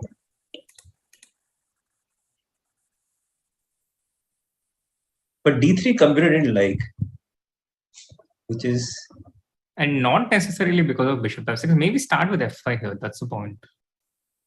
No. And if... Yeah, just bishop g2. I guess. Oh, yeah, just bishop g2, bishop f6, and there's always f3 here. No, but you never really taking the pawn, no? Like I have a queen b3 check. I mean, you at least have to give up 2 bishops to take the pawns, which is always a bad news in this, because you also played f5. True. So I'm saying even long term, like white should not have a problem here. So if not these two moves, then chess can be hard, yeah. Yeah, it's definitely a complex question. And what is black's key move here? It's not apparent. It's not easy at all. And I think this is the same challenge that Ding is facing right now. In the absence of Stockfish, in the absence of an eval bar, he has to figure out what exactly is in Jan's mind. And he has to figure out all these things on his own with just his brain power, nothing else. And he went to be honest, H4. his brain power is not very weak also. So he might be able to come up a better conclusion than us over the board. For sure, Abhijeet. And he's also paying complete attention. But nevertheless, he went H4 here. Safer move, for sure. Still a little bit puzzling for me what happens in that once you take the pawn on e4. But yeah, let us not go too deep into it because he has already played h4.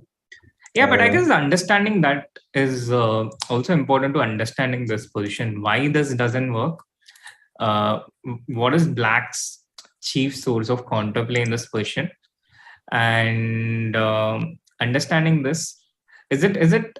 Do you think it just we didn't look at this knight c7 a5 idea that you pointed out, but do you think it's just the fact that black has long-term potential counterplay here? This is what I feel actually. Only the long-term things can be a thing here for black here, because you generally don't want to play f3 as white, because then f5 can be a problem because this bishop on e4 is not very comfortable. So yeah, after the bishop has no place to go back home. Yes.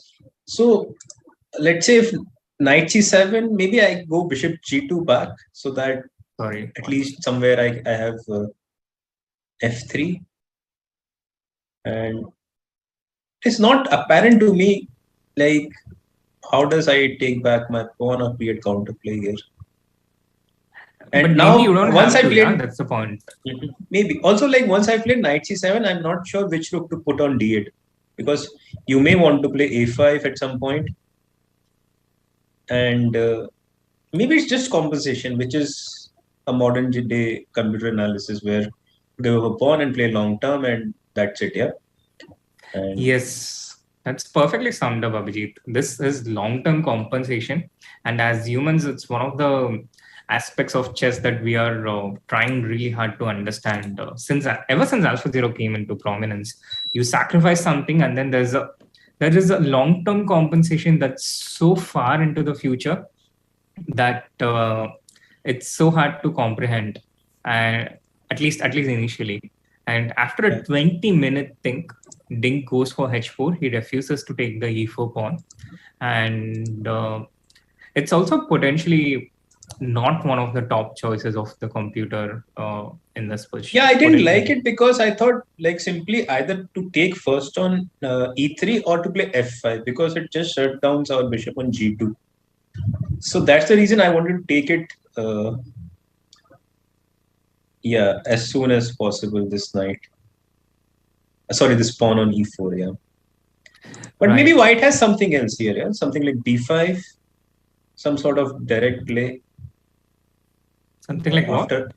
So after knight e3, d3, f5, maybe some b5. It is sort of strange position, to be honest. I don't know whether b5 you don't want to take, yeah? You want to keep. I don't know actually what is happening here. Because this weakens the c6 pawn, but it keeps the d5 square under control. And on the other hand, taking it allows white's pieces, which feels initially a bit uncomfortable for me with this bishop open. But if you don't take, let's say you play knight c7, yeah, after b5. So bc6, or maybe even knight c5, yeah. Okay, knight c5 also is possible. You're right.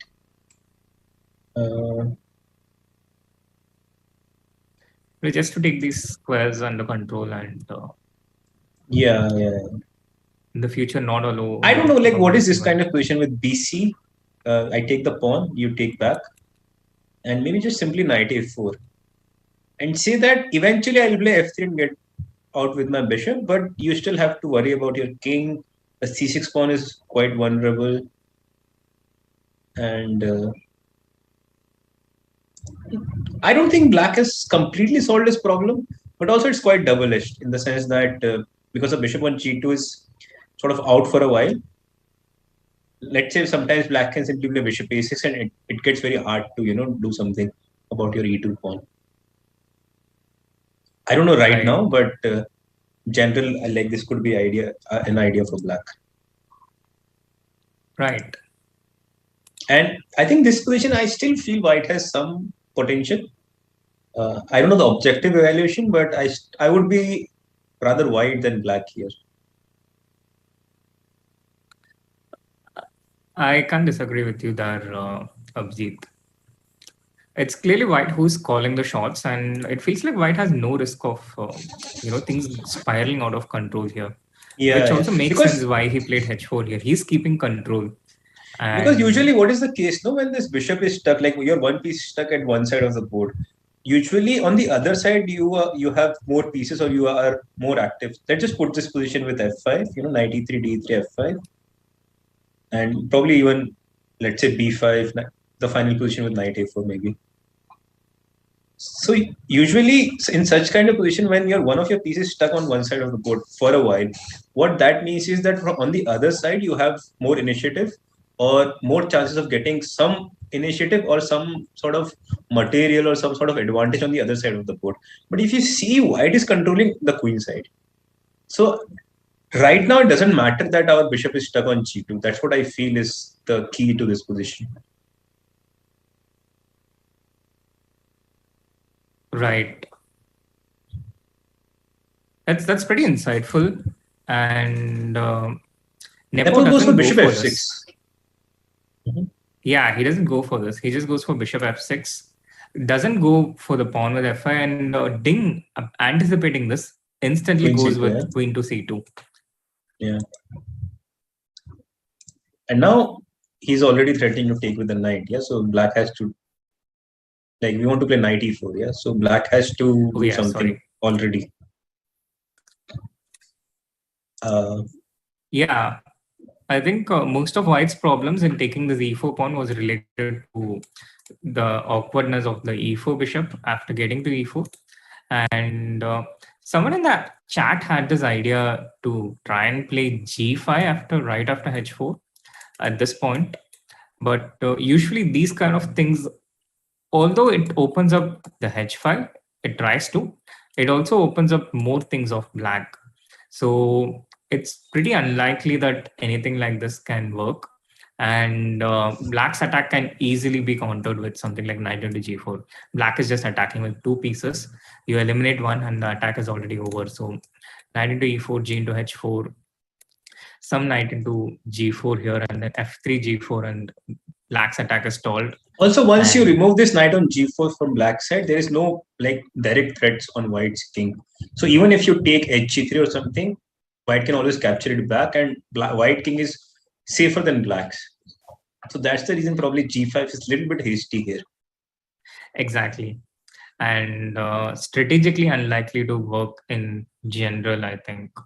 Yeah. So bishop f6, queen c2, these moves on the board, and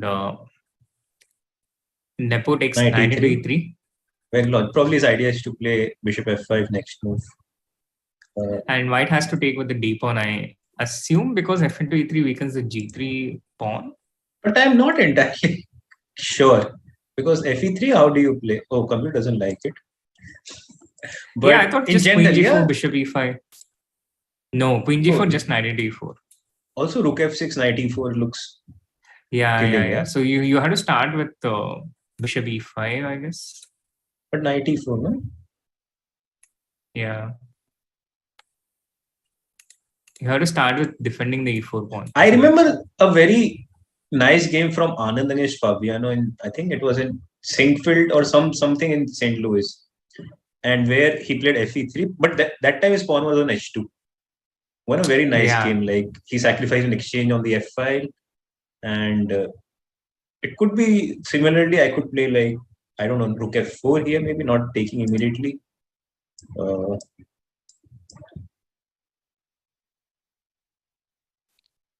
But yeah, I guess this is another way to play. Because my point is, if when you play Bishop E5, I'll not remove the rook. I'll put another rook on F1. So let's say you play Bishop E5 here. I go Rook F1, and let's say if you take, I take back with the rook. And we have this sort of weird position where you don't have dark square bishop, and there's going to be some problem on this A1 H8 diagonal once I put up the battery. Bishop B2, Queen C3. And if defending E4 pawn will not be fun for sure as black. So, but again, objectively, I feel computer will be able to defend this. But practically, I would rather be white here.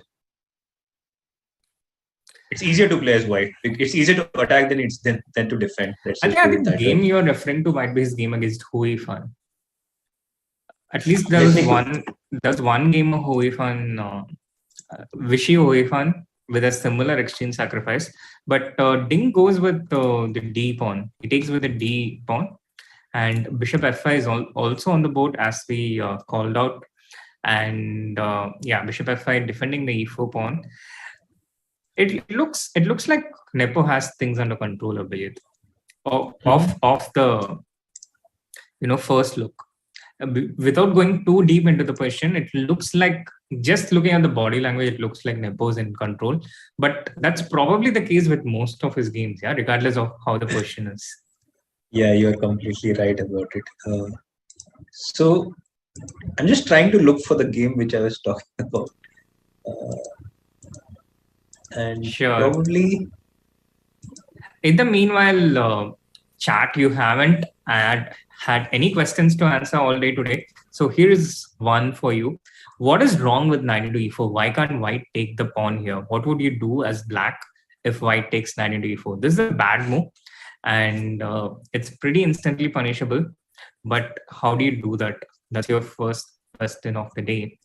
And knight into e4 is not an option for white here.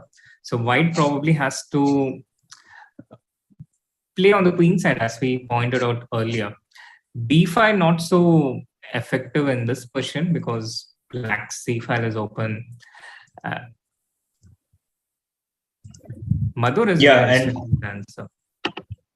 Yeah, and you were right, actually. This was not like the same Anand Fabiano game which I was referring to. Although Anand did win a very nice game against Fabiano in an English opening, but it was in somewhat different circumstances.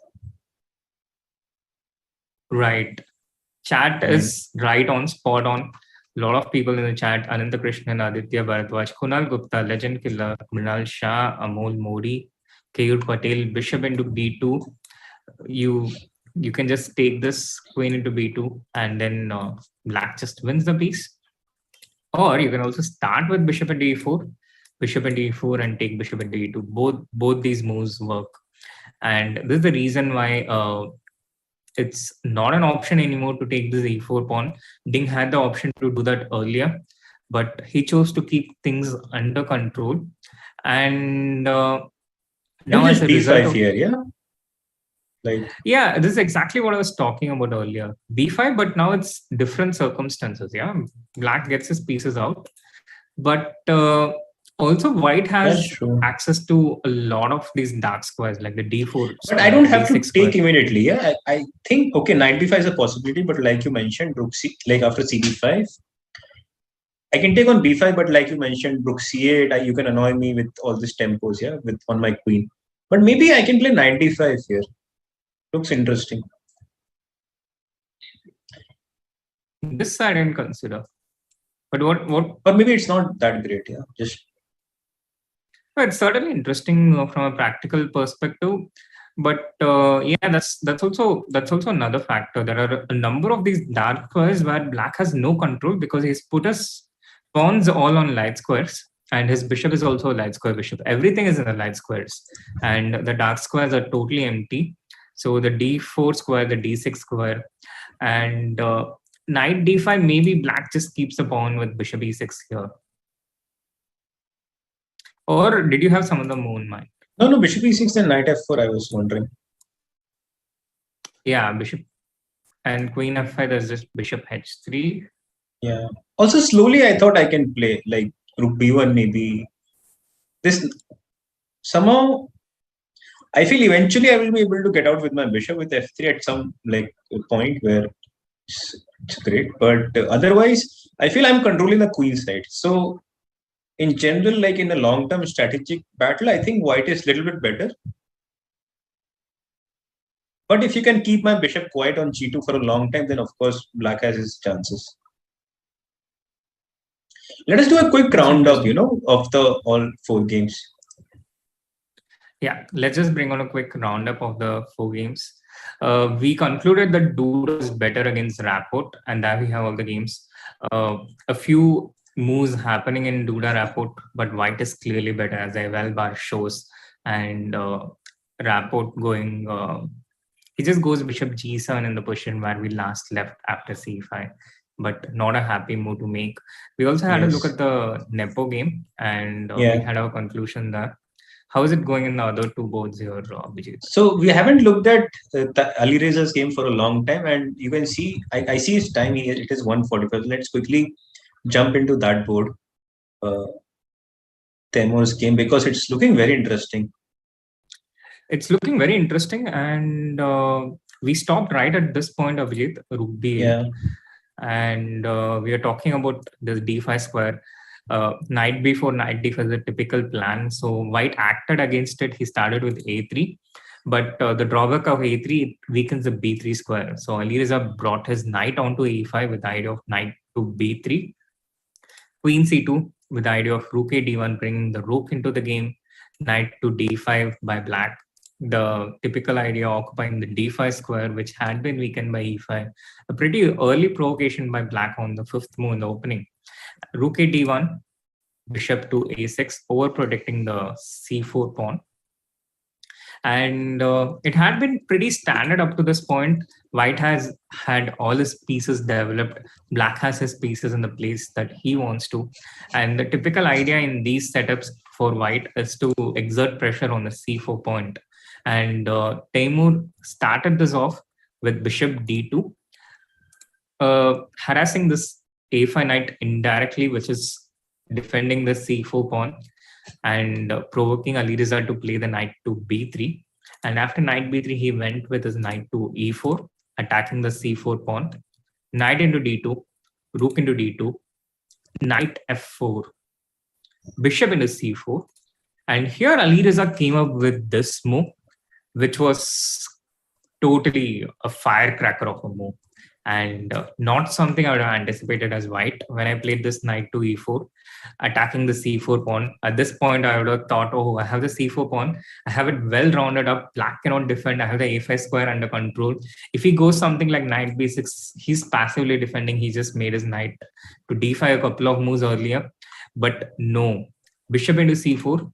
Alireza had completely different thoughts and ideas about this position. And I like this move, rook b2. What do you? Yes, he just unleashed this move, rook into b2. Queen into b2, the only move.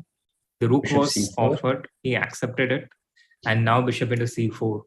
And how do you explain this exchange sacrifice of Abhijeet? I really like what he has done. I don't know about the computer evaluation, but let's just say. So first of all, rook on f1 is attacked. So rook has to move somewhere, maybe b1, maybe, because if e1 or c1, then you have knight d3, getting back to the exchange immediately. So b1, and now ideally I would want to put my rook on e1 because it somewhat defends this e2 square and also defends my knight on e4. But here I just cannot do it because of knight d3. So let's say I put my rook somewhere else. b1 is the only other logical square. And now maybe just bishop d5. And it's not easy to... Do you also have bishop d3 here? But now rook e1, yeah? Yeah. Now rook e1. But also I can take it like queen d2 maybe.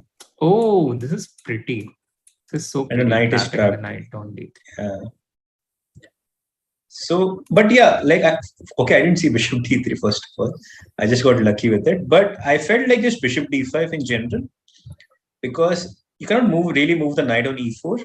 Once you move the knight on e4, I just take bishop f3, and this king is very, very. And now even bishop a3 wins the game on the spot. Yeah. With queen g5, queen g2, all the threats. Yeah. I think we just show the whole line. Yeah. Bishop a3, queen a3. Yeah. So check. Always good to put checkmate, yeah, on the board. And this rook on d2 is in the way. Yeah. So let's go back a little. So after bishop d5, it's difficult for white to do something. Maybe rook e1, like you suggested, in the other line. But probably queen a8, again piling on the pressure here. Queen c2. Yeah, but also white is sort of stuck, no? I don't know. Like h6 maybe. I can try for h6 take g5. the pawn, no? Oh yeah, bishop a3. But I could. You don't want some knight g5. Yeah, but it's not a big deal, I guess. You're right. I can simply, and probably just g6, yeah? Knight g5, g6. Yeah. Yeah, so this is very interesting. It's going to be a very interesting game. Let us quickly see what is happening in the game of Hikaru. Caruana against Hikaru. Yeah. So we left it around, I think, when knight was on b3. Yeah. So knight b3. So you were explaining how the idea is knight a5, which leaves this rook on b8 stuck. And after a5, we looked at moves like d4. But Hikaru doesn't mind. He doesn't mind putting his rook on b8. Now, obviously, you can't play b6 because the c6 pawn hangs. So the rook goes to b8. And now white just has achieved a little bit of his strategic aim. The pressure on b7, the rook on b8. Usually these things can be driven away with something like bishop d4. But before black has time to do anything, white started operations with bishop g5, pinning this knight and creating this unpleasant threat of d4. d4 into d4, e5. So bishop to g5. Hikaru fights against it. h6. Bishop and another thing which I would like to mention, like if you haven't done this knight a5 rook b8 business as white, so let's continue in the game. So g5. Let's continue the game like how it went. So bishop g3 now. And if the rook was not on b8, if it was on a8, black probably would have castled long. Like that's a general principle. And because the rook is already on b8, so h6 g5, the king will be stuck on e8 for some time at least. That's pretty insightful. Maybe we'll just show that in a similar position. G5, bishop G3, there's the option of castling long because you also can't take on E5. There is a discovered attack on E5. Yeah. And provoking this knight A5, rook B8, it is very concrete from Fabiano, I guess. But he gets this bishop to G5. And this whole thing, bishop G3, knight D7, this whole thing hinges on this idea of D4 break by white. And he gets this pawn to D4 here. But Hikaru is in time to defend it with F6. Yeah. And in the end, we have this position where black's king is stuck in the center anyway. Yeah, he has advanced all these pawns on the king side. He has rook bait on the queen side. Impossible to castle on the long side. But one good thing is going on for Hikaru is that strategically still his position is not very, it's quite sound. And although the king is stuck on e8, but there are no pawn breaks in the center. Let's say you can maximum take on e5, but I take back with the f pawn. And the position still remains closed in the center. So unless white can open up in the center, he is not able to reach the king on e8. So that thing is quite good is going on for Hikaru. So let's see what happened. Like after d4, f6, queen d3. And now? Now Hikaru just went h5. He was again like, take my pawn on e5. Or I'm going to trap your bishop with h4. Yeah. Yeah, this is a nice, quite typical. Imagine the whole scenario without knight a5 and rook b8, where even black would have castled down. Then it would be just game over for white, I guess. So that's why knight a5 rook b8 was so important for white. So let's continue. Queen d3, h5. I think d5 was played. Yeah. Yeah, d5. And now there was a wholesale exchange on e5. I'm just curious, why isn't taking f into e5 possible here? Probably h4 now, because now after g4, you give up the square with knight g5 for white. So that's why. Which wouldn't have been possible with this pawn on f6 here. Yeah. So let's say instead of d5, if we go h4, g4, and now knight has to go to some suboptimal square, either to d2 or to h2, which is not really that great. So yeah, d5, knight e5, bishop e5, f e5, and what did Fabiano do here? He went knight to c4. This is the last move in the game, and now Hikaru is thinking, but interesting to know that it's Fabiano who has spent more time up to this point, and he started thinking from bishop g5 onwards, and he spent quite a bit of time in this three moves: d4, queen d3, and d5. Somehow I don't really like queen d3, but okay, I don't really play this position a lot, so I don't know the nuances. Queen d3 to me looks like just a move you don't want to make. In general, it's like you're forced to make queen d3. I understand he wants to bring back his knight to c4, but somehow it doesn't feel right to me. Yeah, I guess the other option to do the same is b3, and when you compare b3 with some other move, you always choose the other move. And queen Fabi went with. So the final position is with knight c4, after taking everything, and looks interesting. Maybe rook d8 is a move. I guess I don't think Hikaru has any problems here. To be very honest with you, I feel black is quite comfortable. Note that after knight d6, I want to take with the pawn, I think. Yeah, you just sort out your structure here, yeah. And what if I do something like queen c3, So queen I C3? Think the main question here is the weakness of the e5 pawn. White has all his attention towards the e5 pawn, the knights, the queen. And if black is able to not have problems with that, then black is totally fine. So I think it just hinges on this. I think I would take on c4. Probably I could take on c4. You have to take back, and maybe I go g4, because once again the knight is not so comfortable. Maybe knight e1, d3 you can put. Yeah, I can imagine this knight wants to get to e3 and f5, but it's such a long journey out there. Easier said than done. Yeah. Also, if you see as black, he's getting a lot of counter play. h4. Maybe g3, maybe sometimes even h3 to see where this knight is going. And it's going to be quite tough actually for white. But to be honest, I really like black here. I would prefer to be black here than white. Because even in the end, some endgame, I have all sort of, open lines for my, rooks and bishops. So let's just leave it like what they're. Oh, it has happened? Rook d8 or? No, I don't think so. But I think rook d8, I predict rook d8 is going to happen. What do you think, chat? What would you play as black here? And let chat think for a while, and probably it's time for, a short break. And in the break, you will see Viswanathan Anand, his thoughts on candidates, and we'll ask you some questions about it. So be ready. And Srinath? Yeah, do stay tuned, and we'll be right back. Chess.com is with Indian superstar and 5-time world champion Vishy Anand sir at his home in Chennai. Welcome, sir. Thank you very much. So the candidates is coming up in a few days. What are your thoughts on all the candidates going in? Obviously, these are the best chess players on the planet, with the exception of Magnus. And what makes it especially interesting is that this is the first candidates after the pandemic, and we also have people who are coming off very long breaks. Ding and Hikaru have played relatively little over-the-board chess for a long time. And then we have a lot of newcomers.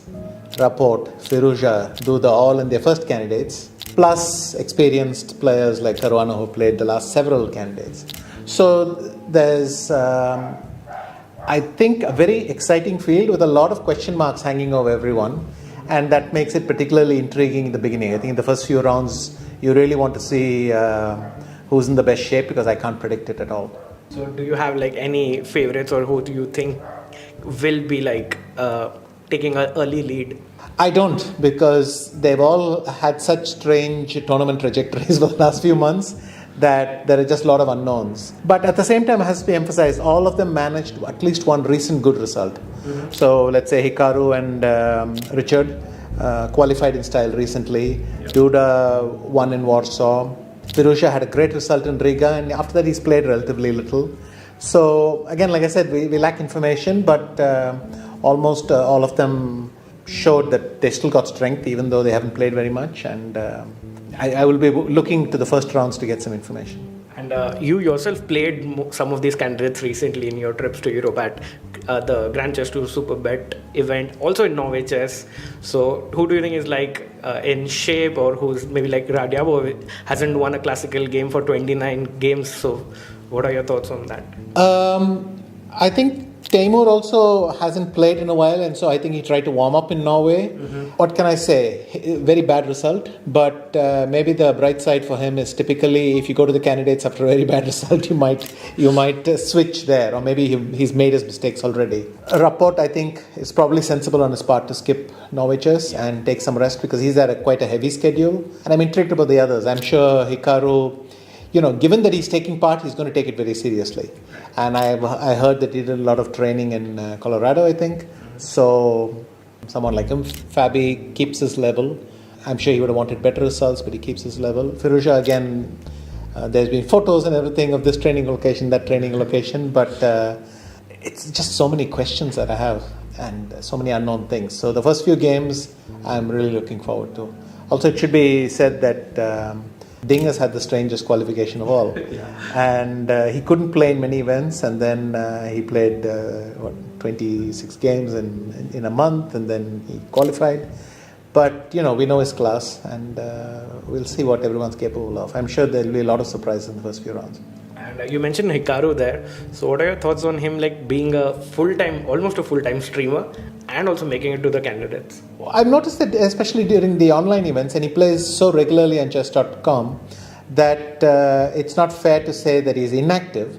But still, the feeling of playing over the board is something he must have missed, at least in terms of doing it regularly. But on the other hand, his qualification was so impressive that it shows that he can peak. The important thing, I think, is that he's not out of touch, even though the format changes. Right. And you yourself won the 2014 the candidates, which is like in the recent era. So any piece of advice you would like to give to the other candidates? I think they all know what to do. It's just a question of whether you can do it at the right time. The candidates, again, is this critical moment when you not only have to deliver, you have to deliver now. I mean, there's no use peaking 1 week later or 1 week before. You kind of have to do it now, and but they all know that. And if you could just describe the candidates tournament in one word, what would that be? Exciting. We have a rich selection of very talented and strong players, and they'll be competing very hard. And this mixture of new candidates with the more experienced ones, I think, makes for an intriguing contrast. Right. And lastly, which Indian junior do you think would be making the candidates first? I hope multiple ones will qualify. We'll see. The last few months, or maybe the last year, Arjun, Gukesh and Prag are really doing well in different ways, in different formats, different tournaments, but nonetheless, you can see that they are really growing in strength. Nihal could easily catch up as well. Rana can lay on a little bit behind, but they're all in the race, and they have time. They have another 2 years before the next candidate, so we'll see. Right. Thank you so much, sir. And Vishy sir will be commentating on the candidates on the chess.com India channel. So we look forward to that, sir. And thank you so much for your time. Thank you.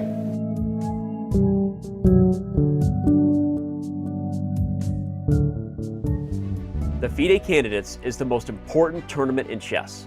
Taking place every 2 years, the candidates qualifies the victor to challenge the reigning world champion in a World Chess Championship title match. The 2022 candidates will feature 8 of the world's best chess players. They've all earned their spots through 2 years of fierce competition. They now head to Madrid, Spain, where everything will be settled over the board. One of those 8 spots is always reserved for the previous World Chess Championship challenger. Jan Nepomniachtchi would love nothing more than a second chance at the throne, but he has to get through 7 other great players in Madrid first. 2 spots went to the top finishers of the most prestigious open chess tournament in the world, the FIDE Chess.com Grand Swiss. Alireza Firouzja won the Grand Swiss, turned the heads of everyone in doing so, and has become the youngest player in history to cross the 2800 ELO rating barrier. He would become the youngest world chess champion of all time should he win the candidates and ultimately the World Chess Championship match. Fabiano Caruana joined him, taking the other spot from the Grand Swiss. The US #1 and 3rd highest rated player in the history of our game is also the only person to never lose a classical chess game to Magnus Carlsen in a World Chess Championship match. 2 of the spots were claimed by the winners of the dramatic 2022 FIDE Grand Prix cycle. Grandmaster Hikaru Nakamura is a former world #2, a blitz and bullet chess legend, and the most popular chess streamer in the world. He was joined by GM Richard Rapport. The Hungarian #1 is one of the most creative and dangerous minds in the game today, and nobody is looking forward to facing him in Madrid. FIDE awarded one of the 8 spots to the wildcard invite Grandmaster Timur Rajaba. Raja missed the 2021 candidate cycle in consideration of COVID concerns. But as the oldest, most experienced player in the field, he's looking to use that knowledge and punch his ticket to the World Chess Championship title match. And finally, 2 spots go to the top 2 finishers of the world's largest knockout tournament, the absolutely grueling FIDE World Cup. Jan Krzysztof Duda, the Polish #1, punched his ticket by ousting none other than world champion Magnus Carlsen in the semifinals of that event. Duda would ultimately defeat Karyakin in the final to win the World Cup. However, Karyakin, due to suspension from play by FIDE, sees his spot go to China's #1, Grandmaster Ding Liren. Ding Liren takes the spot due to being the highest rated eligible player according to the May 2022 FIDE rating list. Tune into the broadcast daily.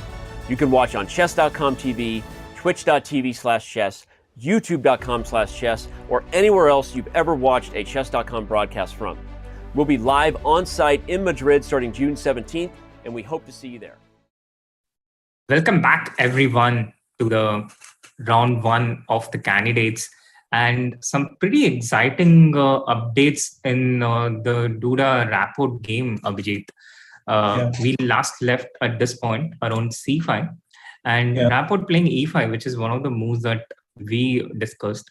Bishop g5, and here bishop g7, preventing this idea of bishop f6, which again we thought was really dangerous for black. So bishop to g7, and c into d6, queen into d6, and isn't white already better here due to the pawn structure, Abhijeet? Yes. Also, you'd see the pawn on e5 hinders black's bishop on g7. That is usually the pride of black's position. And also long term, this pawn on c6, it sort of gives white an easy play against this pawn. And like as a kid, we were taught that the number of pawn islands you have should be minimum. Let's say white has only 2 pawn islands because these 4 pawns are connected to each other on the king side, and 2 pawns are connected on the queen side.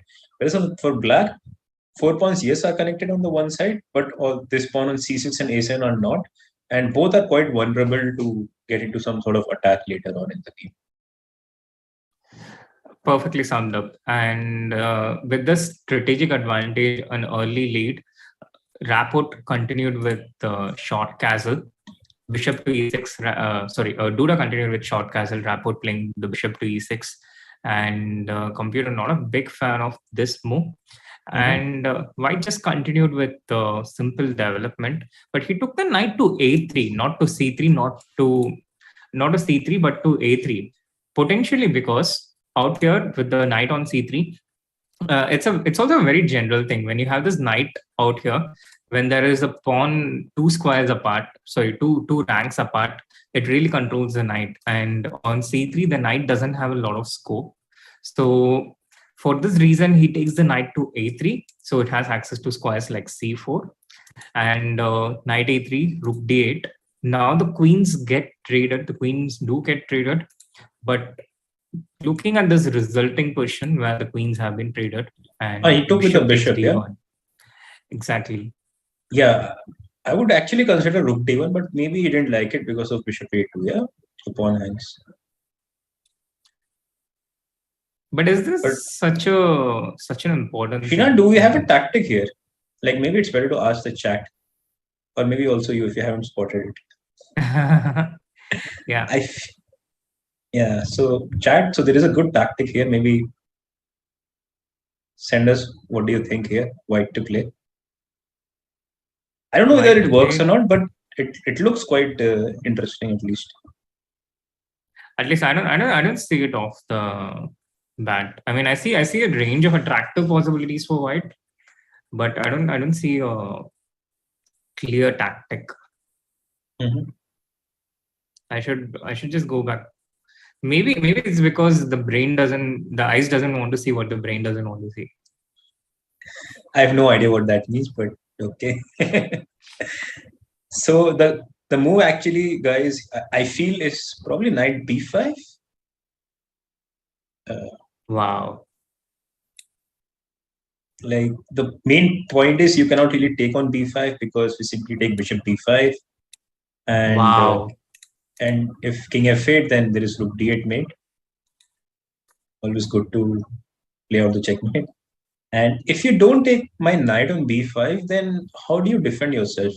I see there is more f6, I guess.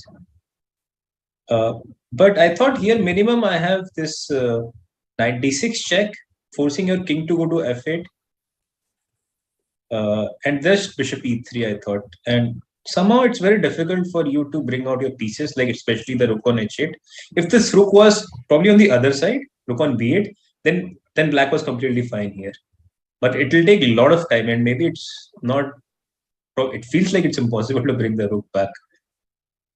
And then bishop c5, knight c8, rook a1, rook a7. Many ideas for white here. So I don't know. Maybe knight b5 was missed by.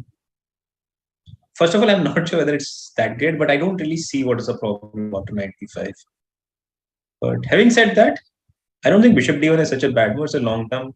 What is a long-term advantage? But probably this was much cleaner. Yeah, it's just faster because I think part of white's advantage hinges on the fact that black's pieces are not coming into the game, and if black gets time to do that, then it makes black's possibilities to get back into the game better. And From Future is asking what if king d7 after knight d6 check. Knight d6 check, king d7. Maybe that's a better move. You don't want to take the king out to f8.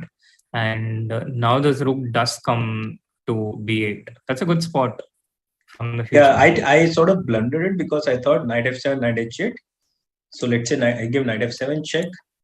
King goes probably to c7, I guess. And knight h8. But probably just fg5 and my knight is sort of stuck. But having said that, now that when I look at the position, the line is still not over. Yeah, I can still play rook a1. You have to move the bishop somewhere, probably to e6 or to b3, I don't know. Somewhere I give rook a7 check. You have to defend the knight with king now d6. Rook a8. Now rook a8, knight. I mean, it goes on, yeah. But yeah, it goes feels on like white on. is in the driver's seat. Somehow it feels like that. But maybe white has something else besides knight f7. Maybe there's some bishop, but bishop g8 you take rook into g8. Oh, okay. Nice. I don't know how clear it is, but maybe knight g8. Knight g8, bishop g4, I thought. But bishop moves somewhere, no? Like bishop c4. Yeah, it is a complex position, but somehow it's still I have a feeling that white should come out on top of in all of this. Let's go back a little, Probably. like the position after King D7, knight D6, King D7. I also have knight F5 somewhere. I don't know how good or bad it is. Yeah, and yeah, maybe not entirely clear. Yeah, this position. And if I do the same thing with knight G7, it's Right. not entirely clear. It's incredibly complex and pretty interesting questions all around. And we will have the assistance of a man who has been there, and not just been there, but out there and beyond, the 5-time world champion, joining us very shortly after a short little break. The FIDE Candidates is the most important tournament in chess. Taking place every 2 years, the candidates qualifies the victor to challenge the reigning world champion in a World Chess Championship title match.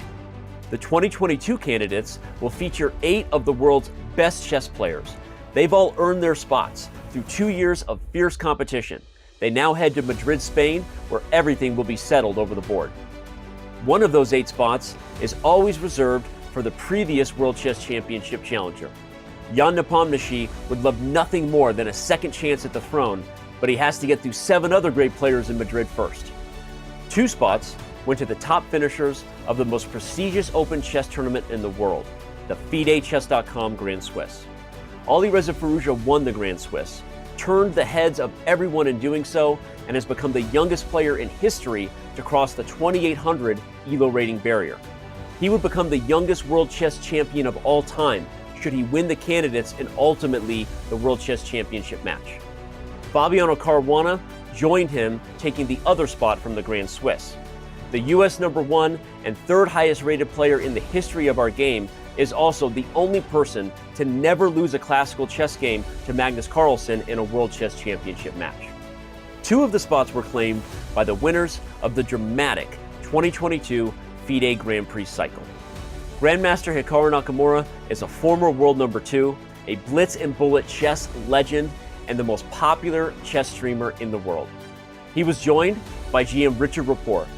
The Hungarian #1 is one of the most creative and dangerous minds in the game today, and nobody is looking forward to facing him in Madrid. FIDE awarded one of the 8 spots to the wildcard invite Grandmaster Timur Rajaba. Raja missed the 2021 candidate cycle in consideration of COVID concerns. But as the oldest, most experienced player in the field, he's looking to use that knowledge and punch his ticket to the World Chess Championship title match. And finally, 2 spots go to the top 2 finishers of the world's largest knockout tournament, the absolutely grueling FIDE World Cup. Jan Krzysztof Duda, the Polish #1, punched his ticket by ousting none other than world champion Magnus Carlsen in the semifinals of that event. Duda would ultimately defeat Karyakin in the final to win the World Cup. However, Karyakin, due to suspension from play by FIDE, sees his spot go to China's #1, Grandmaster Ding Liren. Ding Liren takes the spot due to being the highest rated eligible player according to the May 2022 FIDE rating list. Tune into the broadcast daily. You can watch on chess.com TV, twitch.tv/chess, youtube.com/chess, or anywhere else you've ever watched a chess.com broadcast from. We'll be live on site in Madrid starting June 17th, and we hope to see you there.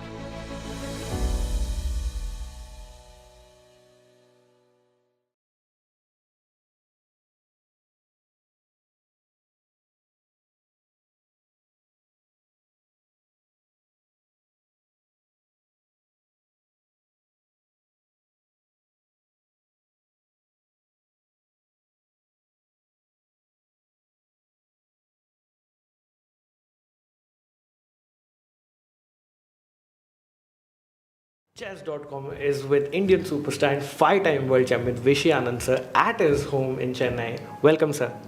Thank you very much. So the candidates is coming up in a few days. What are your thoughts on all the candidates going in? Obviously, these are the best players, chess players on the planet, with the exception of Magnus. And what makes it especially interesting is that this is the first candidates after the pandemic, and we also have people who are coming off very long breaks. Ding and Hikaru have played relatively little over-the-board chess for a long time. And then we have a lot of newcomers. Rapport, Firouzja, Duda, all in their first candidates, plus experienced players like Caruana who played the last several candidates. So there's, I think, a very exciting field with a lot of question marks hanging over everyone, and that makes it particularly intriguing in the beginning. I think in the first few rounds, you really want to see who's in the best shape, because I can't predict it at all.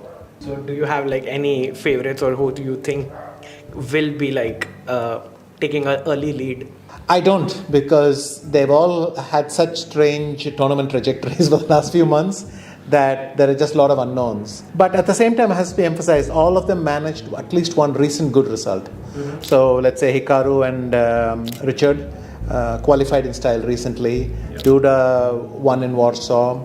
Firouzja had a great result in Riga, and after that he's played relatively little. So again, like I said, we lack information, but almost all of them showed that they still got strength even though they haven't played very much, and I will be looking to the first rounds to get some information. And you yourself played some of these candidates recently in your trips to Europe at the Grand Chess 2 Superbet event, also in Norway Chess. So who do you think is like in shape, or who's maybe like Radyabo hasn't won a classical game for 29 games? So what are your thoughts on that? I think Teimur also hasn't played in a while, and so I think he tried to warm up in Norway. Mm-hmm. What can I say? Very bad result, but maybe the bright side for him is typically if you go to the candidates after a very bad result, you might switch there, or maybe he's made his mistakes already. Rapport, I think, is probably sensible on his part to skip Norway Chess and take some rest, because he's at quite a heavy schedule, and I'm intrigued about the others. I'm sure Hikaru, given that he's taking part, he's going to take it very seriously. And I heard that he did a lot of training in Colorado, I think. So someone like him, Fabi, keeps his level. I'm sure he would have wanted better results, but he keeps his level. Firouzja, again, there's been photos and everything of this training location, that training location, but it's just so many questions that I have and so many unknown things. So the first few games, I'm really looking forward to. Also, it should be said that Ding has had the strangest qualification of all. And he couldn't play in many events, and then he played 26 games in a month, and then he qualified. But we know his class, and we'll see what everyone's capable of. I'm sure there'll be a lot of surprises in the first few rounds. And you mentioned Hikaru there. So what are your thoughts on him, like being almost a full-time streamer, and also making it to the candidates? I've noticed that especially during the online events, and he plays so regularly on chess.com, that it's not fair to say that he's inactive. But still, the feeling of playing over the board is something he must have missed, at least in terms of doing it regularly. But on the other hand, his qualification was so impressive that it shows that he can peak. The important thing, I think, is that he's not out of touch, even though the format changes. Right. And you yourself won the 2014 the candidates, which is like in the recent era. So any piece of advice you would like to give to the other candidates? I think they all know what to do. It's just a question of whether you can do it at the right time. The candidates, again, is this critical moment when you not only have to deliver, you have to deliver now. I mean, there's no use peaking 1 week later or 1 week before. You kind of have to do it now, and but they all know that. And if you could just like describe the candidates tournament in one word, what would that be? Exciting. We have a rich selection of very talented and strong players, and they'll be competing very hard. And this mixture of new candidates with the more experienced ones, I think, makes for an intriguing contrast. Right. And lastly, which Indian junior do you think would be making the candidates first? I hope multiple ones will qualify. We'll see. The last few months, or maybe the last year, Arjun, Gukesh and Prag are really doing well in different ways, in different formats, different tournaments, but nonetheless, you can see that they are really growing in strength. Nihal could easily catch up as well. Rana can lay on a little bit behind, but they're all in the race, and they have time. They have another 2 years before the next candidate, so we'll see. All Right. Thank you so much, sir. And Vishy sir will be commentating on the candidates on the chess.com India channel. So we look forward to that, sir. And thank you so much for your time. Thank you.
Welcome back, everyone, to the round one of candidates. And we are back with the five-time world champion, the legend himself, someone who's been there in the candidates and well beyond that in the world championship matches. Welcome, Vishy. Hi, Srinath. Hi, Abhijeet. Good to Hello, good sir. to join. Welcome, sir. Yeah. Always a first round is exciting. So before we go into the games, a quick thought on how the games have been so far. What are your thoughts on how the games have developed so far? And if you can bring up the board with the game positions in all the different games. Yes.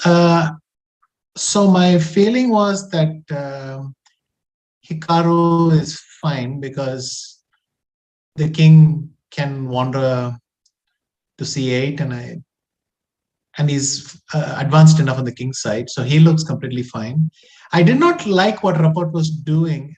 For instance, knight e7 followed by g6 didn't seem to, I don't know, I felt uncomfortable, and I thought that Jan Christoph was seriously better at some point, but then I was obviously doing the Olympiad press conference, so just got back.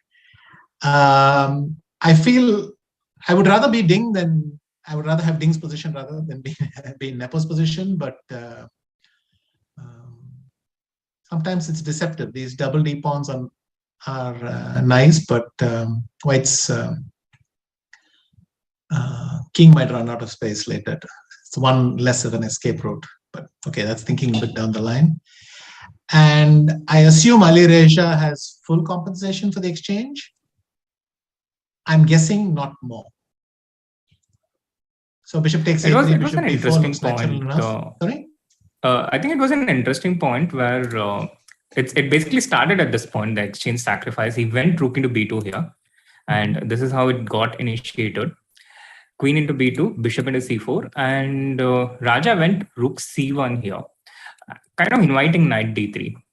And Alireza had the chance to play knight d3, win the exchange back, but he chose to just play bishop d5, and he's just keeping the exchange, which is how we maybe it's not so simple. Yeah, I think we should just have a look just 1 second in that position. Knight d3 maybe.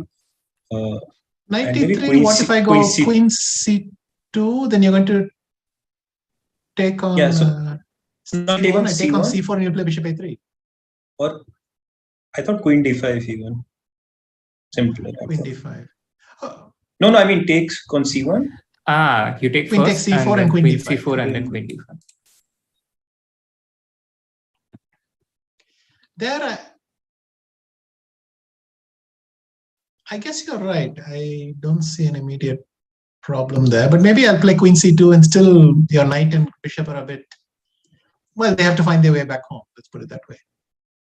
And I have maybe knight e g5 somewhere as a little threat.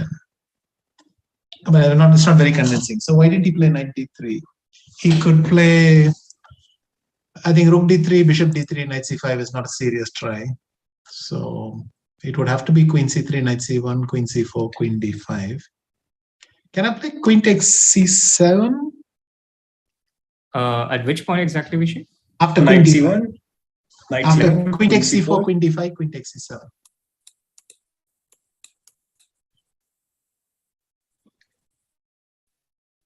But you can go queen e4, Bishop. and after queen takes c1, you just play bishop takes a3. Wow. Yeah. But I think even what he did is not like he has some pressure and still keeps some pieces. I think black is fine, but these sort of positions are you push white's rooks around a bit and they move.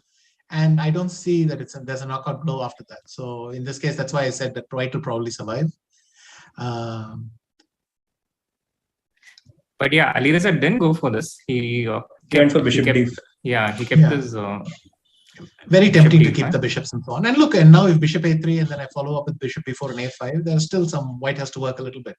Yeah, I mean here bishop a3 and still it's, I don't know, like how with white, like how white is going to play here in general. Yeah, bishop a3 maybe. Knight g5. And okay, g6.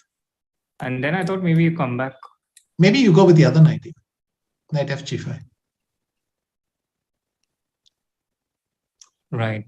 Then I would have to go knight g6. It's only move, right? Yeah. Yeah. I don't know. Then some h4.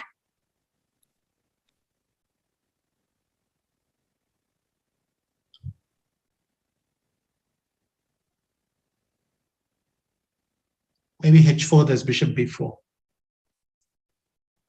So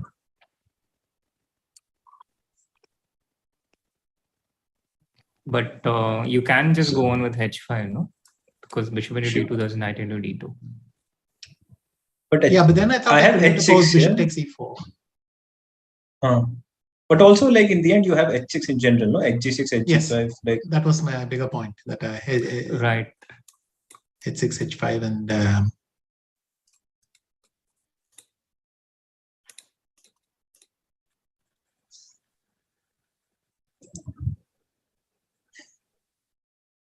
yeah, I guess maybe just knight c3 here. After knight g5, knight g6, knight c3, yeah.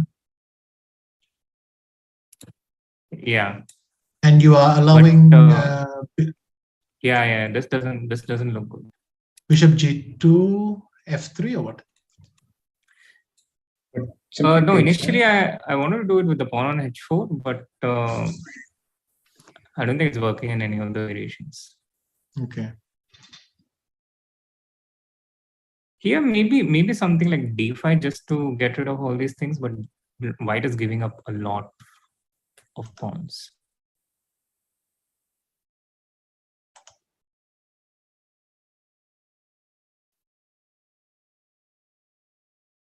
Crazy.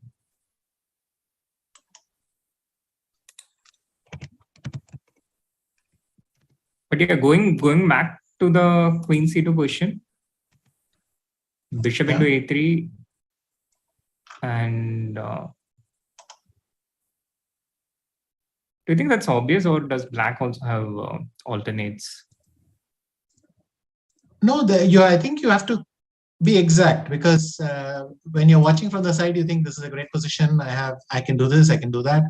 But at the board, you have to make one move and you have to be more exact. In fact, I think that is the hardest part of playing the first round, because they've been getting ready for, I felt it also in Warsaw and in Norway, they've been getting ready for days. But you're switching from the stage where I can do this, I can do that, switches to I have one move and I have to be serious about this. And so today is the toughest day always if you're coming off a long break. And some of them are coming off very long breaks.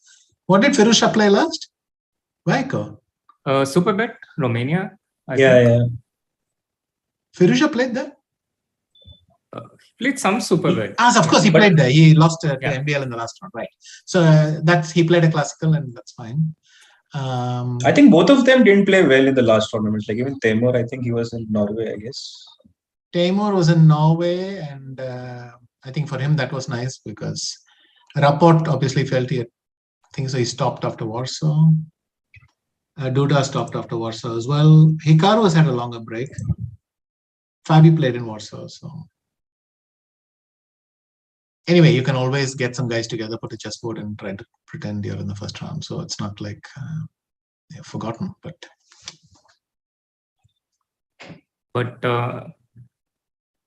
yeah, maybe everyone's a bit rusty.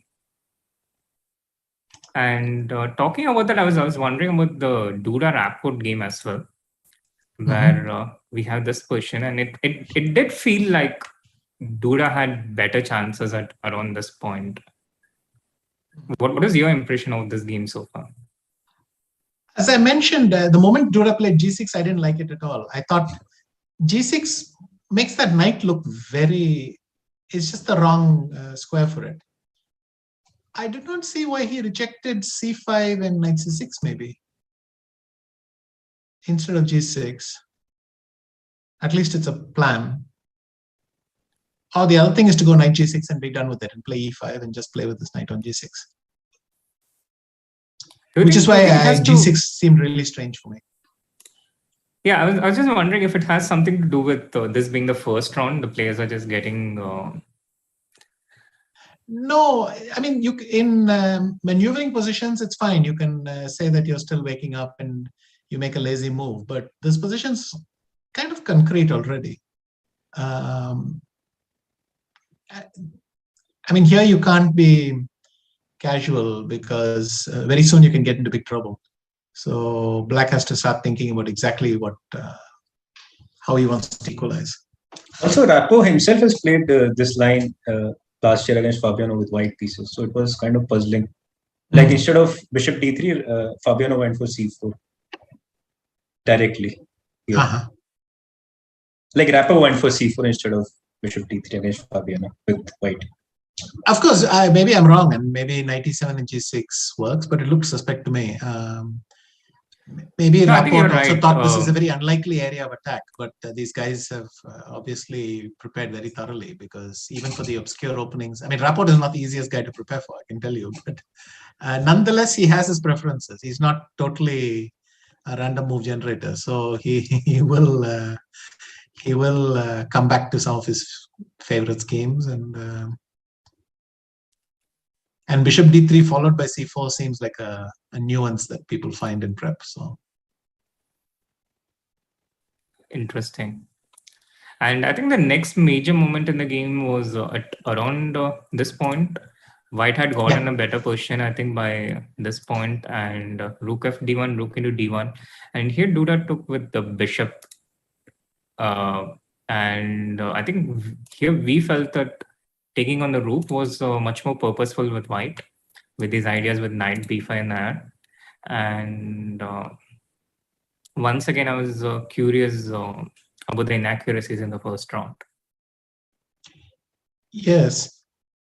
Well, for me, the only thing I see is bishop e3 and bishop c5, and I think, oh, that knight is suffering. But of course, what Rapport is doing is he could do something like similar to what he did in the game. He can play f6 and knight c8 and bishop f8, and you then try to improve your pieces as much as possible. And here, of course, here, of course, being able to play bishop a4 would be very helpful. I don't know if that was a factor. But I agree, rook d1 is natural, and there seems to be no real need for bishop d1. Now, also, like, after how bad this is. If I can play rook d1 f6, bishop e3, knight c8, and then bishop f8 is coming, it looks like at least I've patched up a few weaknesses. Yeah, bishop c4 followed by exchanging, and then rook d3 to b3. You can see some people winning that, but it's still a game.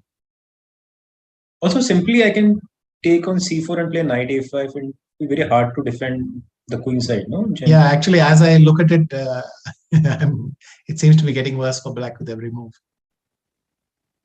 But then what would you play after rook d1? I sort of thought of f5 earlier, but then I realized f3, and that's no big deal. Besides the fact that bishop e3 may be very strong anyway.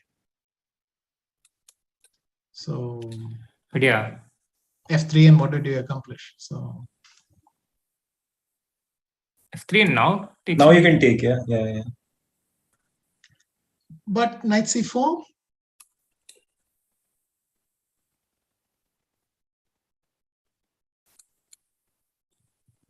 Maybe takes an H. Okay. Yeah, it's H6, bishop E3, knight C8. Bishop e6. King E7. EF. You just which position are you yeah, talking about? yeah. Yeah, I here, was if thinking knight that- c8, yeah. Then simply Bishop E6. Yeah. bishop e6. And then ef5. And Yeah, it looks.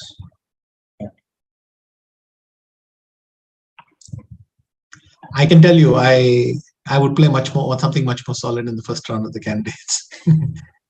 I would keep this sort of stuff for round 3 when I'm more awake. But If you're up, maybe this is solid for a churn. I don't know.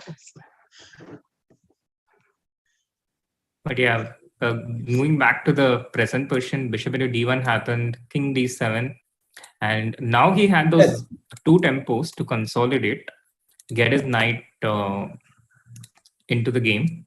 And the king is also out here towards the weak pawns, and the rook has some scope to enter into the game. So I think this was one critical point already in round 1. And then bishop c4 happened, bishop g4, f3, f6, bishop e3, bishop d7, and this is the present position we have right now. And do you think black has already much better? I wouldn't say much better, but is black's position already much more stable than what it was? Yes, because that knight to a5 plan is no longer there. I mean, the king has crossed the d line, which improves things on the queen side. I think, yeah, Dota has lost a bit of momentum here. Okay, I've got to come back in 2 minutes. Sure.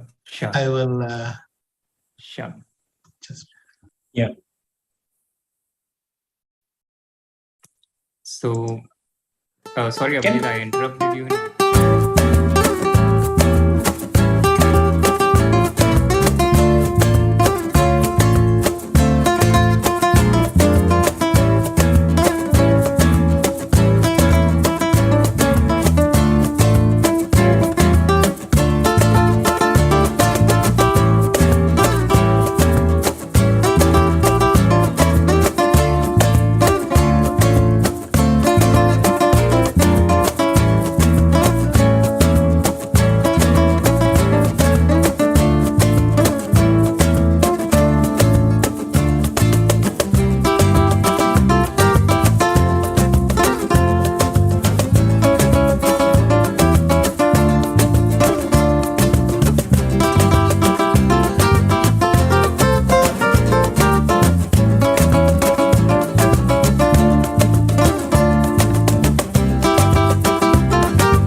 Welcome back, everyone. Sorry, I'm back.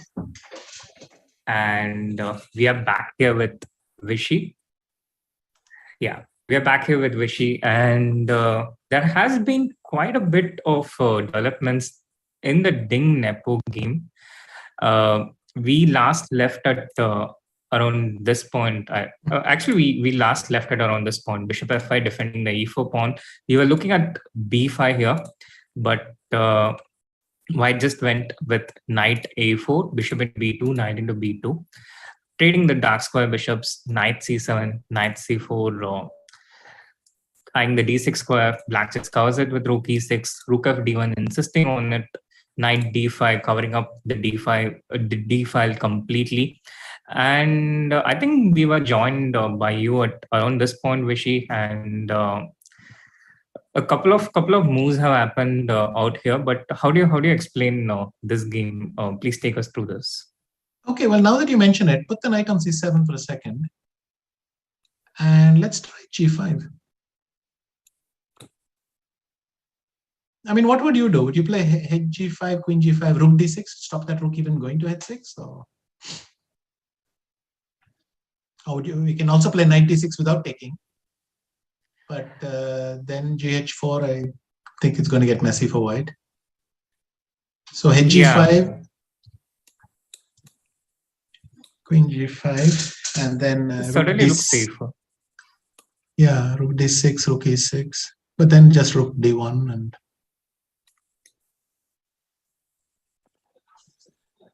I mean, I don't know how real queen h5, rook h6 is, but once it happens, it's over. So that's one advantage. Can you do some knight d5 here? Yes. Can I play b5? I mean, I want to squeeze everything before I take on e6. So.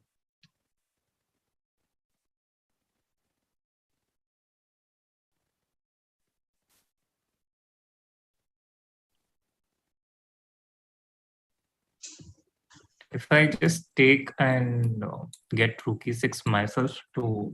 Then I play bc6. C6, Everything is over here. Yeah? Rook d6, cb7, and that's it.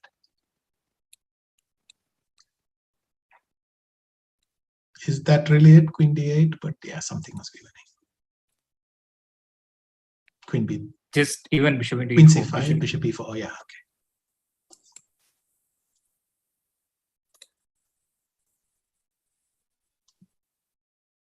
No, so this maybe g5 was simply hard to achieve. Even knight d5. What happened after knight d5? Knight d5, it started with this rook to d4. Yeah, like I said, the position felt very uncomfortable to me around about this time, and but at the same time, you could see that black has kind of stabilized a bit.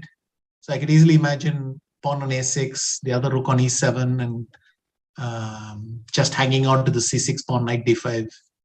I wouldn't call it a fortress, but let's say at least structure, wall, and just waiting like that. But it looked unpleasant to me. Let's see what has happened. So, yeah. So after rook d4, black went h6, and didn't continue on with queen d2. Obviously, bishop e4. He wants to take and play knight f6 and keep the pin or something, or even queen g6 simply. Yeah, queen g6. But I have knight d2, knight f6, and so on. Yeah. Wait, this must be lost, right? Or is there some for h5? white? Yeah, but it is lost, no? h5 there's always bishop to e4. Oh yeah, so this must be just lost. Yeah, it is lost for it is lost for white here, but h6 and queen d2, rook a8, and here it also seems like black is totally doing well here. Yeah, but why rook a8? Why didn't he play g5? Was he afraid of rook takes d5?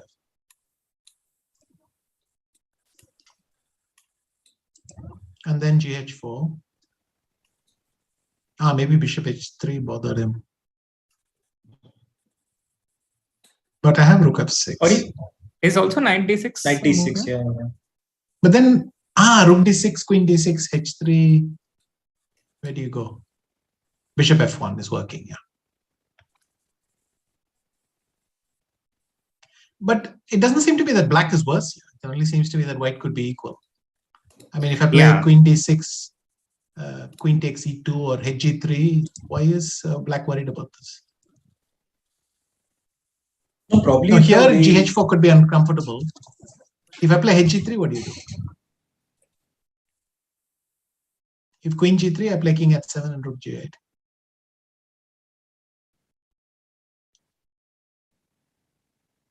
So if I start chasing your queen, queen e2. But maybe queen g3 is not a great idea, yeah? Maybe you want to Well, take there was a it pawn G6. there, so you're going to take it to the pawn or what? Yeah. Then I can play bishop g6. Just stabilize for a move. I'm threatening queen King e2 f2, and king f2. rook c8. I don't know. And I mean, you've got this great bishop on g2, which is walled in by this pawn. No? So that's also nice for me. I don't know, rook h1, like Queen f5 check.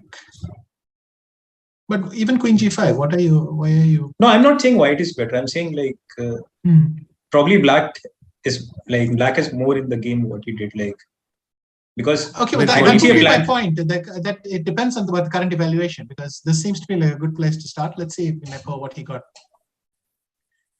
No, he just Right. maintained the position with rook e8, and probably next move he wants to play g5 and see what happens. But what's the Okay. difference? I mean, isn't the same rook into d5 Yeah, but I Yes. haven't. in the hand? So But I have time for some knight a5 and b5 and all this stuff, right? Or maybe knight a5, g5 is really unpleasant.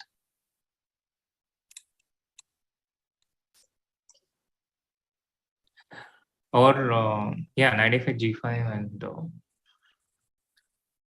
white seems too slow with this counter play. Yes, it really looks like Ding seems to be in trouble here. The more Yeah. time is spent here. So it seems that in fact white had to be much more accurate than he was. That is because my assumption was a few moves ago that white was kind of comfortable, but in fact it seems that white has to act very precisely to stop g5 and all coming. At least my initial impression of the game was that I would rather be white, but now it's but also if you see like this knight on a6, it was few moves back was not doing anything. It came to d5, all black pieces. It went into all right places, and like Yeah. white literally didn't do anything. He put his knight to c4, okay, but nothing really happened for white. yeah, also knight c4 and yeah, rook e6, and that stops any problems for the moment, right? Maybe you should have played knight a5. Yeah.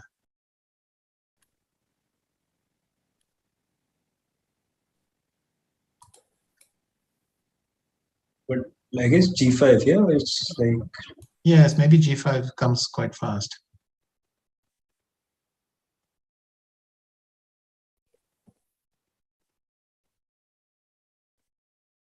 Yeah, as they say, pawns, they will haunt you later. h4 must have been a lot of fun to play, but then it doesn't come back. So, yeah, but at that time when Ding played h4, it felt like he was keeping things under control, and there were always these options to just take the e4 pawn, bishop and e4 right here, or even on the but he next didn't, move, right? yeah. So maybe bishop f6 and stuff just works. Yeah, we were thinking about it. We were not sure actually how the how big the composition. Bishop f6, f3.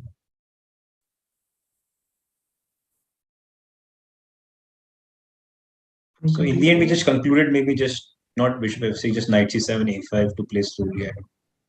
Is rook f3 working? Rook e4, sorry. rook e4 was my initial thought too,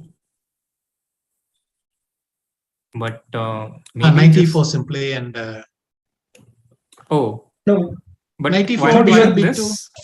Isn't the bishop just better than knight on a6 in the end? Yeah, that as well, but at least queen b3, I guess, right? I would take and play knight c7, e6. It probably is better for white. But Right. Sorry, Abhijeet. no, it's fine. Go on. Yeah, that was the impression here. Also, that knight white e4, was- knight e4 was possible. I think instead of f e4. So go back like one. Yeah. Yeah, just keeping the exchange here. Yeah. And then No, there's- just pawn up. No, I'm if you take queen g4, I play rook f4 or knight f2, whatever. If queen e5, then probably d3. right. Yeah, pawn up and the knight on a6. So this doesn't look totally clear, but somehow it also felt to me that Jan had this under control at this point. He had this under control, and how do you take a decision in a situation like this? And how do you figure out if your opponent is still under preparation or if he's just bluffing?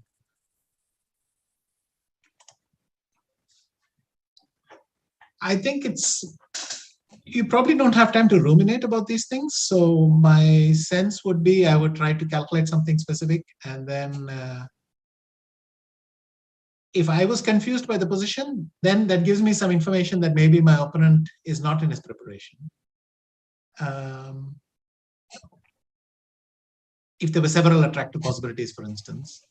But on the other hand, you never know how people prepare, because they could easily prepare something where you have 2 decent replies, as long as you have 1 bad reply, which is their hope. So it's hard to tell. Probably the best thing is not to think too much about these things, but just concentrate on finding a good move and play it, because with lack of information, you're fighting your own imagination, and it doesn't really help. Obviously, some position with a much more specific line, then it's clear you're either in your preparation or not. But these in-between things, my guess would be that they were in preparation, they're no longer in. Interesting. And yeah, I think this was a critical point. But all these things were skipped, and now we have this question: Queen D2, Rook E8.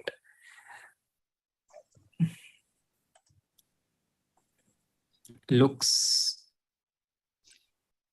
Suddenly difficult white for looks black. stuck, as if he has not made any progress, whereas black has solved all his time problems. to strengthen, and now even H6 and G5 looks very unpleasant. Also doesn't look very happy on the camera. Yeah, his body language is kind of giving. Was there even something better here? Because the evaluation bar shows 0.0 here, and after Queen D2 it goes again to -1.8. Probably G5, yeah, like he was, I guess. No, I mean for white. My hunch is if Ah, you're for going to white. sack on D5, then it's better to do it with the other rook coming to D5 rather than the queen. But Yeah, the computer agrees with it. Rook A D1. and then maybe Now that's rook into D5 is a lot more effective. But Queen D2 played with 4 minutes of thought, Rook A8, and But this is the typical problem, isn't it? You think carefully about every move. Then at some point, you suddenly have this feeling you're thinking too much over every move. So you make one move fast. And that one move turns out to have some real consequences. So that one hasty move suddenly, yeah, cancels your previous good moves or whatever.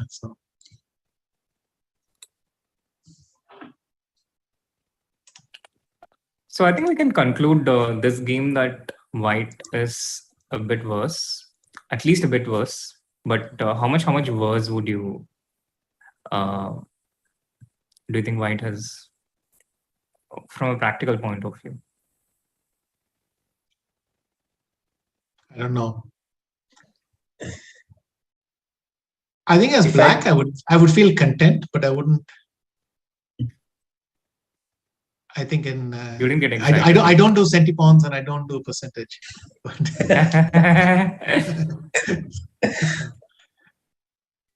Like All if right. I'm white, if I don't find anything for G5, I would be getting really uncomfortable.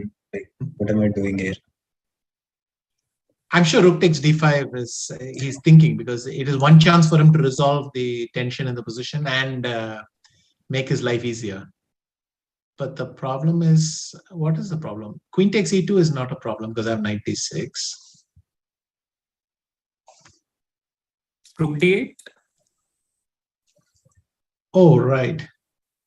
Then Yeah, queen f5, even rook f6, or the other rook takes d6. No, sorry. Then knight d6, you have rook d8, and I don't have anything.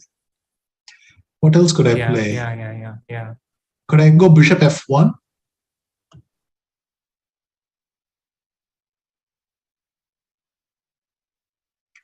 You would go back.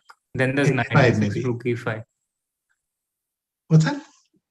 I was thinking queen h5, knight d6, rook e5.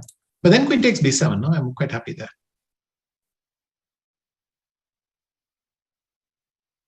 You can also play sometimes just queen on the second rank. Yeah? Queen c2, queen f5, rook f6. I'm not sure whether it works, but looks dangerous.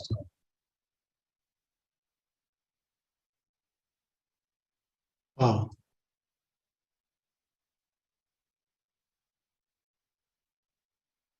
Sorry, which line are you guys on?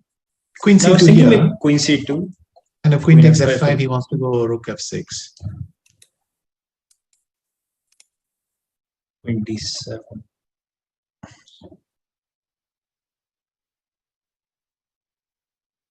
But then I could take on f2, king h1, and rook e6 or something. Yeah. And then everything falling on the king's side. And there's just not enough counterplay on the other side. Yeah. So I think, we can conclude at this point that rook into d5 is concretely also not really helping out white. And Ding in quite a bit of trouble with the white pieces in round one. We'll be back after a short little break with more insights from the 5-time world champion. The FIDE Candidates is the most important tournament in chess. Taking place every 2 years, the Candidates qualifies the victor to challenge the reigning world champion in a World Chess Championship title match. The 2022 Candidates will feature 8 of the world's best chess players. They've all earned their spots through 2 years of fierce competition. They now head to Madrid, Spain, where everything will be settled over the board. One of those 8 spots is always reserved for the previous World Chess Championship challenger. Jan Nepomniachtchi would love nothing more than a second chance at the throne, but he has to get through 7 other great players in Madrid first. 2 spots went to the top finishers of the most prestigious open chess tournament in the world, the FIDE.com Grand Swiss.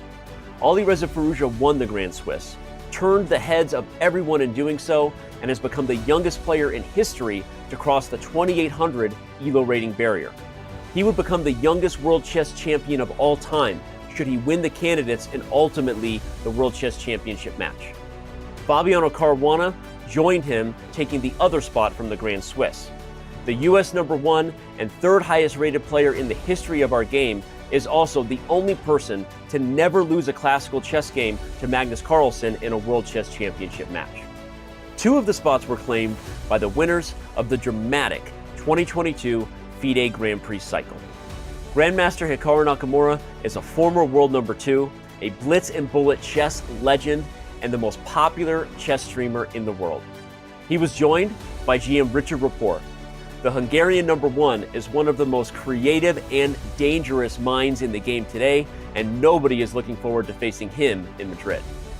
FIDE awarded one of the 8 spots to the wildcard invite Grandmaster Timur Rajaba.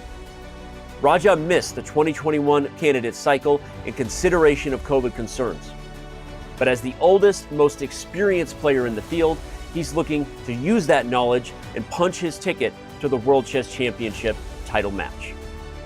And finally, 2 spots go to the top 2 finishers of the world's largest knockout tournament, the absolutely grueling FIDE World Cup. Jan Krzysztof Duda, the Polish #1, punched his ticket by ousting none other than world champion Magnus Carlsen in the semifinals of that event. Duda would ultimately defeat Karyakin in the final to win the World Cup.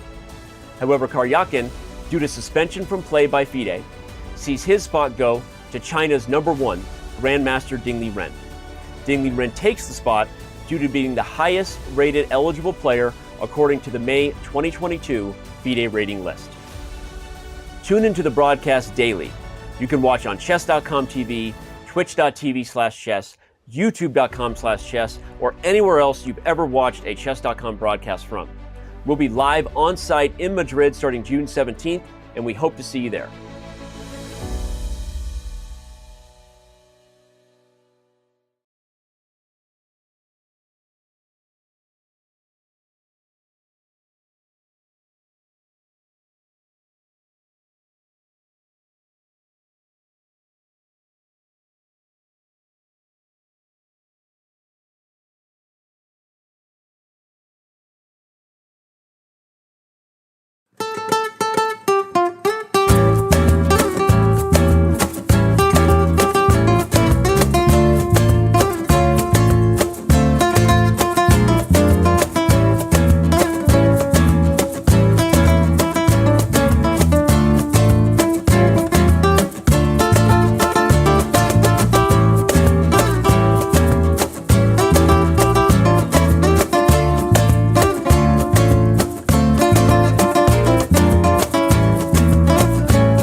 The FIDE Candidates is the most important tournament in chess. Taking place every 2 years, the Candidates qualifies the victor to challenge the reigning world champion in a World Chess Championship title match. The 2022 Candidates will feature 8 of the world's best chess players. They've all earned their spots through 2 years of fierce competition. They now head to Madrid, Spain, where everything will be settled over the board. One of those 8 spots is always reserved for the previous World Chess Championship challenger. Jan Nepomniachtchi would love nothing more than a second chance at the throne, but he has to get through 7 other great players in Madrid first. 2 spots went to the top finishers of the most prestigious open chess tournament in the world, the FIDE Grand Swiss. Alireza Firouzja won the Grand Swiss, turned the heads of everyone in doing so, and has become the youngest player in history to cross the 2800 ELO rating barrier. He would become the youngest world chess champion of all time should he win the Candidates and ultimately the World Chess Championship match. Fabiano Caruana joined him, taking the other spot from the Grand Swiss. The US #1 and 3rd highest rated player in the history of our game is also the only person to never lose a classical chess game to Magnus Carlsen in a World Chess Championship match. 2 of the spots were claimed by the winners of the dramatic 2022 FIDE Grand Prix cycle. Grandmaster Hikaru Nakamura is a former world #2, a blitz and bullet chess legend, and the most popular chess streamer in the world. He was joined by GM Richard Rapport. The Hungarian #1 is one of the most creative and dangerous minds in the game today, and nobody is looking forward to facing him in Madrid. FIDE awarded one of the 8 spots to the wildcard invite, Grandmaster Temur Rajaba. Raja missed the 2021 candidate cycle in consideration of COVID concerns. But as the oldest, most experienced player in the field, he's looking to use that knowledge and punch his ticket to the World Chess Championship title match. And finally, 2 spots go to the top 2 finishers of the world's largest knockout tournament, the absolutely grueling FIDE World Cup. Jan Krzysztof Duda, the Polish #1, punched his ticket by ousting none other than world champion Magnus Carlsen in the semifinals of that event. Duda would ultimately defeat Karyakin in the final to win the World Cup. However, Karyakin, due to suspension from play by FIDE, sees his spot go to China's #1, Grandmaster Ding Liren. Ding Liren takes the spot due to being the highest rated eligible player according to the May 2022 FIDE rating list. Tune into the broadcast daily. You can watch on chess.com TV, twitch.tv/chess, youtube.com/chess, or anywhere else you've ever watched a chess.com broadcast from. We'll be live on site in Madrid starting June 17th, and we hope to see you there.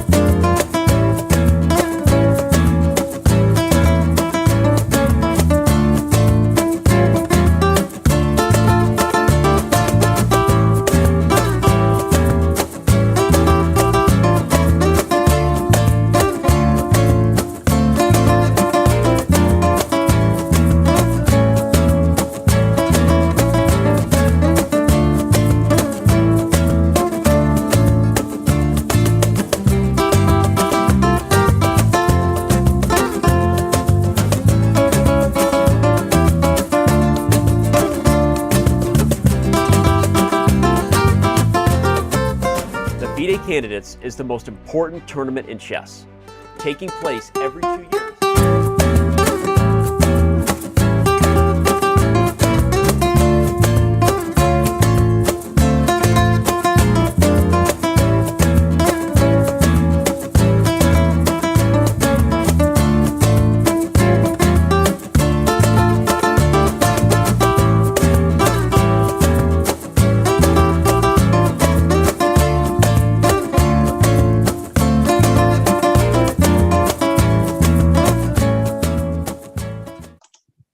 Welcome back, everyone, for the round 1 of the candidates coverage on chess.com India. And quite a few developments seem to have happened right after we went on break, starting with the Fabiano Hikaru game. we left at this point, bishop into e5, f into e5, knight c4, rook d8, and out here it felt like black has nothing to worry about. Do you feel the same as well, Vishy? Even a few moves ago, I thought black was completely safe. But in the exact current position we have, I'm starting to think that white may actually have something. I mean, black is overextended. My knight can come to g3, it can come around. So maybe rook f8, knight f1 is a good place to start. And black can never initiate any big operation because I will come with my, start giving checks. So, it's not like the queen can go to b2 or something. And I thought Hikaru had much better than all this. After knight g3, knight e2, it's not like white is starting a mating attack, but black will never breathe easy. He'll have to keep on defending this and being careful. My feeling is white has made some progress. Also, there's the question whether c4 is simply possible. Yeah, I was thinking the same.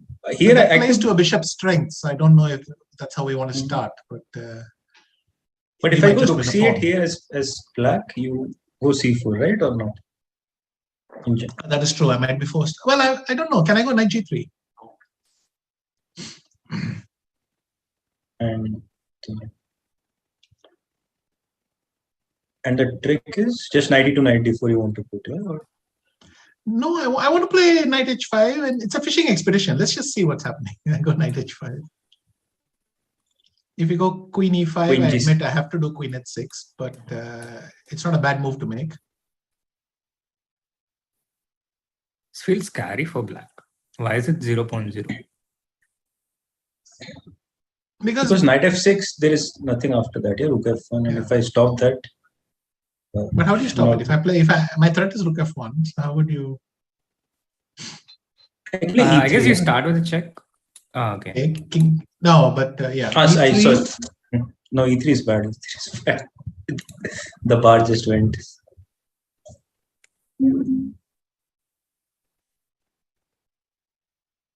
Because queen g6 check, and then knight f6, and king f8 actually have a rook f1 check. So, sorry, I'm taking the rook on c2. That's you can just take the rook on c2.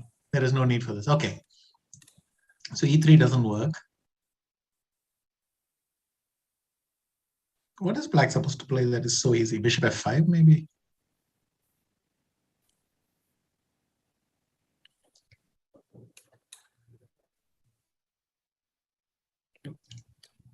Bishop f5 is the approval. Yeah, I must admit, I don't know also why rook f1 is not. No, I think queen d4, rook f2, I guess. No, but then, g7 doesn't hang because I cannot take on f2, right? Yeah. So, Srinath, if rook f1, then maybe queen d4, check, king h1, f2, and you cannot take on f2 because there is queen. Yeah.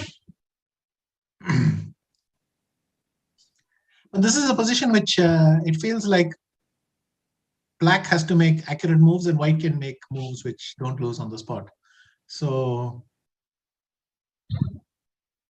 but maybe c4 is stronger. Let's have a look at c4 at the beginning without knight f1, just c4. No, one move before. Oh, you mean out here, yeah? Yeah.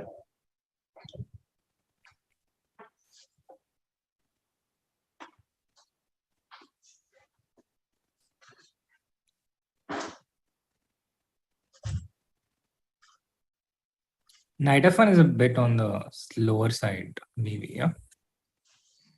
I guess then d4 maybe it's also a different thing calculating this whole thing, right? After knight f1, rook c8, knight g3. Yeah.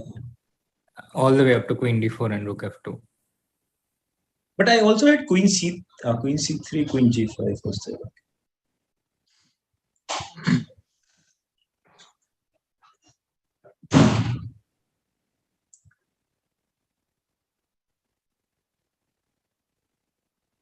So first of all, dc4, I take on e4, yes.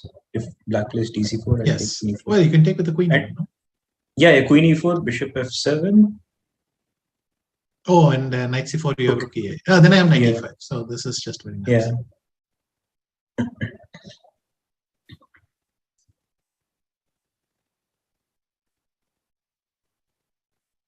After c4, it's not so easy for black to find something, yeah?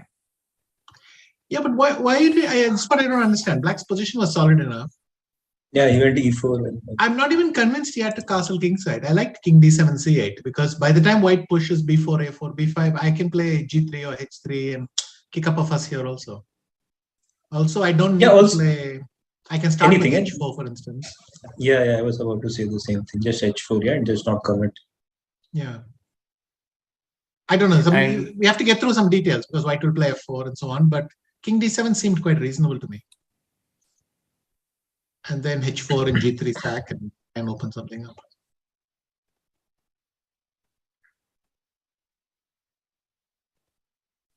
Apparently, it's black who is more comfortable here, at least by the looks of it. I like sitting like this. So what Hikaru has done is he's allowed white to open their file and then stretch his pawns out, so that but that leaves a lot of holes against black's king, and I didn't like this thing. I mean, even if he sits still here, but why play d5 and d4? Yeah, exactly. This is what I was also wondering. Did he really have to do d5 here? And what did he potentially miss when he played d5? What went wrong?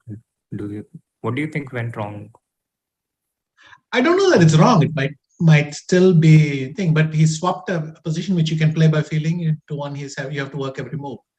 And but here, I guess already, like, I guess after rook f8, knight f1, it's so much easier for white to play than black. Yeah.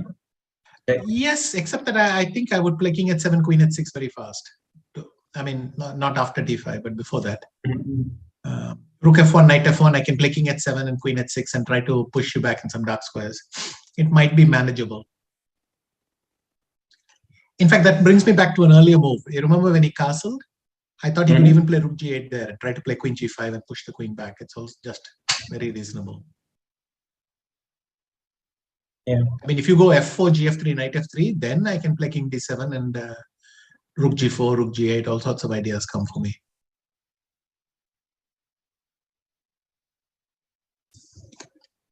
Yeah, king is so safe on c7.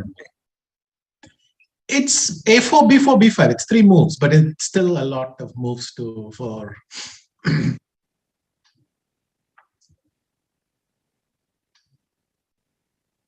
You're talking about this, right? Yes. Yeah.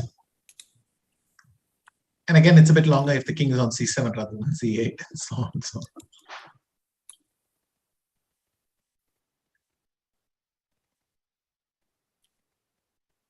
Yeah. But I guess this was a critical point. Do you think it's I mean, for me, this is something completely new looking at this tournament from so close. So I was just wondering, all these inaccuracies, mistakes, do you think it's kind of normal for the first round of this event, or do you feel something different in the games that we have seen so far? I don't think there's anything special. Inaccuracies and things happen in every round in every tournament. In the end, feeling is as much a part of it as calculation. So, and you cannot judge everything accurately. Castles looks like a good move, but the consequences are 4-5 moves down the line, and you have to take a judgment call on this. You cannot expend that much energy calculating there because you'll be just tired. So these sort of moves, I mean, on principle, maybe I have dealt with the drafty king much too often, and by now I'm hardwired to not volunteer for this kind of trouble. But I don't think mistake is the right word. What did he do? Rook f8 check, yeah? Rook f8, yeah. Yeah, and maybe he's going to play c4 or knight f1. The thing, even rook f1 would be unpleasant. If you take and white plays c3 and knight g3, that sort of move could be unpleasant.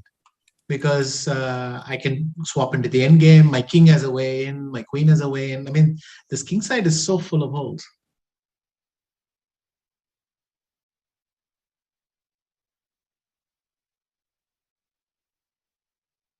kingside and the pawns in the center as well. Yeah, I think we have a pretty clear picture of this game. Fabi's in the driver's seat. Hikaru has defended many positions in his career, but this is the first round of the candidates, different time control. And meanwhile, Ding has made a move finally in his game. And I guess you don't see it right away because he just went king h2, king g1 in the 3 moves that he had. I only noticed that I didn't notice that the white king was back on g1, but I noticed that the black rook was on f6. I thought, what is it doing there? And then it hit me, oh, the king has gone back to g1. So I found out in a circuitous way. At first, I didn't understand what how white had lost a move, and then I realized he's made a king move there. But this is getting troublesome, isn't it? Yeah, and he's under intense pressure in the clock as well. Just 15 minutes for the 15 moves without increment. And black's pieces staring down at Ding's king. G5 just played after a few moves of preparation. So let's say if I go b5 here, like just to make some moves. Okay, GH4. I guess you take GH4, BC. I wanted to take knight c6 actually. If it works. Well, it certainly distracts black.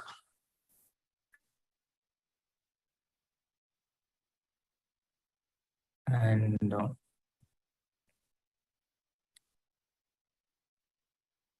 there are other options. I think BC is clear. Oh, he's taken on d7. It's taken on b7 and the computer doesn't like it. There's a massive spike in the evaluation bar. And but it's easy enough, no? GH4 is very strong. At least the way Abhijeet undermined it, he started with BC6. And therefore d5 was under pressure, so it was move by move. By this order, even if white plays b5, black has 2 moves before he needs to care. In fact, h3 is winning. Yeah, h3 is winning. Yeah. Because if you go to f1, I play h2 check and rook into f2, and then that's also resigns.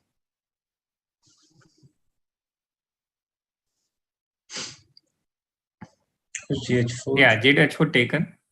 Knight c5. h4 on the board. What is knight c5? It's very aram say.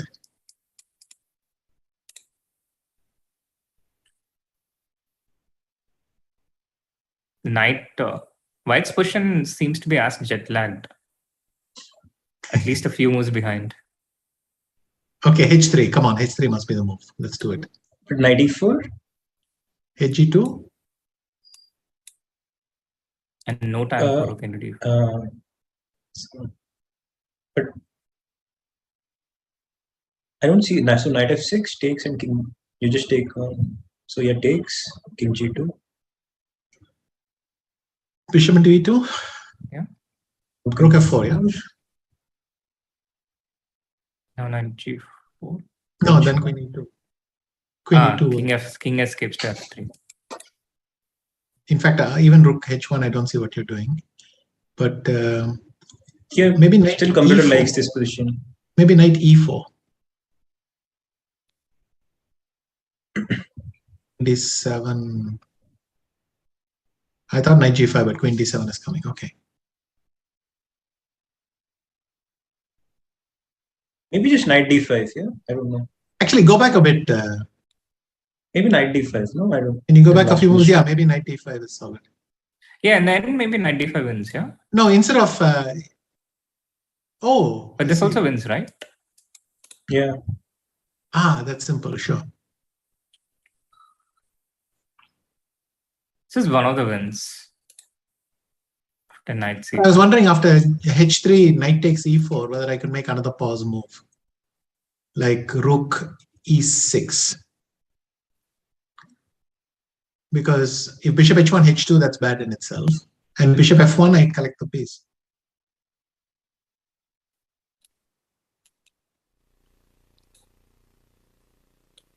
Does it? It doesn't. Yeah, you just take. Well, f3, rook e3.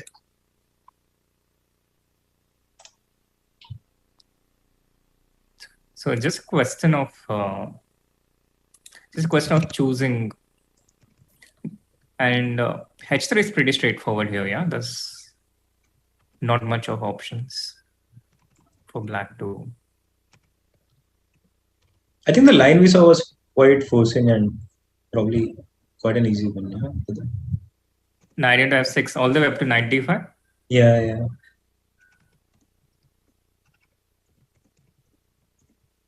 Yeah.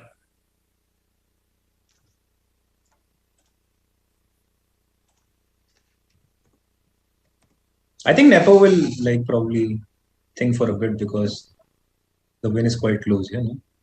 He just wants to make sure of everything. Yeah. Just recheck his calculation. Yeah. But Nepo's winning. Fab is pressing, but we're not sure what's going on there. And let's look at Alireza's game because we haven't looked at it for a while, and it went exactly. But somehow we passed too rapidly. I mean, Ding was one of the favorites. What happened with him?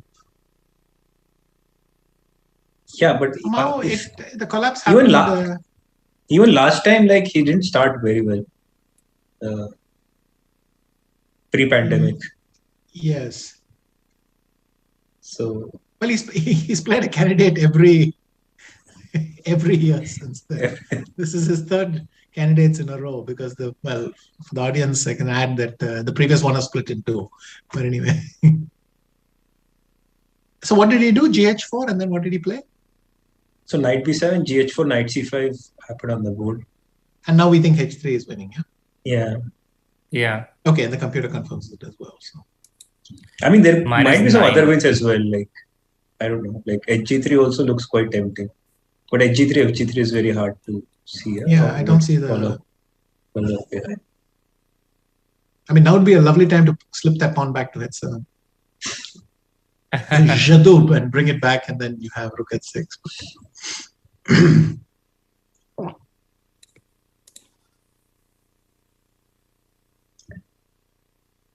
Yeah, goes for h3. Yeah, he goes for h3. And did you see him? He just he played h3 and looked at Ding. What are you doing? What are you doing? Expression on his face, and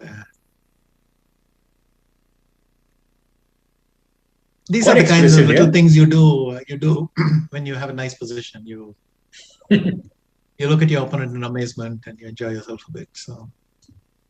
But he must be, I think Nepo is much too good in calculation to not see the whole thing now. So it's not like he's got details to fill in.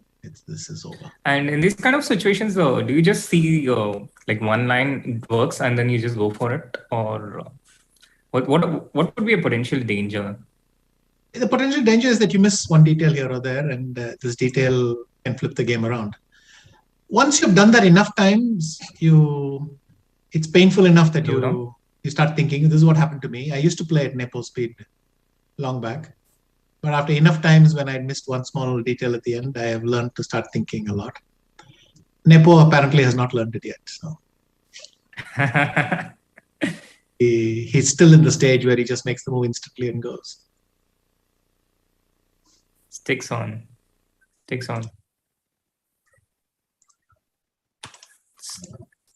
So we can maybe move on from this game, yeah? And back to the Temur Alireza game, where it's actually Alireza who's down on time. At one point, he had more than an hour advantage. He blitzed out in the opening, and it was all pretty fast. But the last couple of moves, he's been thinking a lot, and what's going on here? We looked at this exact position, knight g6 h4, and around here we were looking at bishop b4, which Alireza just played. He just played bishop h5, b4. Bishop d2, knight d2, h6, we concluded was. Yeah. Actually, I wanted to say something. After h5 now, what do you play? Do you play bishop e4 or bishop d2? I'm starting to think about the difference. My point is, after bishop takes d2, I want to play queen takes d2. And if you play knight e7, I think h6 is more valuable for me. Ah, okay. And if I get h6 in, that should provide some compensation in of itself. Yeah. So my thought was that maybe you want to start with bishop e4 for that reason. Wow. But then I play knight e4 and h6 anyway, so we get the exact same thing. So I think if I can get in h6, then I should have some play.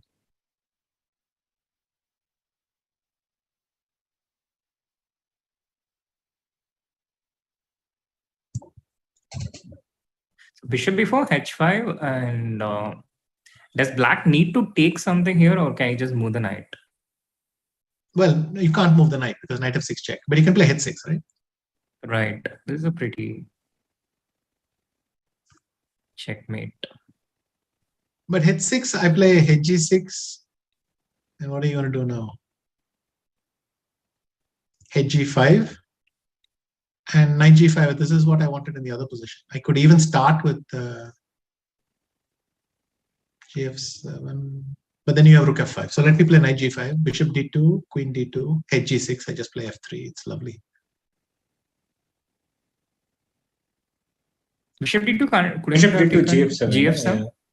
Oh, sorry. But okay. the queen on 8 is protected, so I don't know what happens after queen h7, king f8. Oh, yes. Then it doesn't work, right? Yeah. I just thought. Yeah, maybe queen d2 was. Wait. Hang on. Go back one more. gf7, rook f7, queen h7, king Knight e6. e6. Knight e6. If king e8, then something brilliant. And if king e7, then knight takes c7. So Let's start with this one. then knight c7.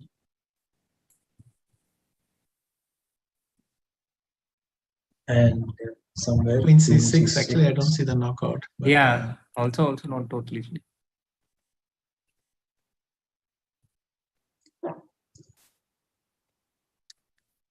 Somehow black is just holding on. Sorry. But Yeah. Queen d2 seemed fine to me. Just fg6 and then make a move and try to get the queen to the h file.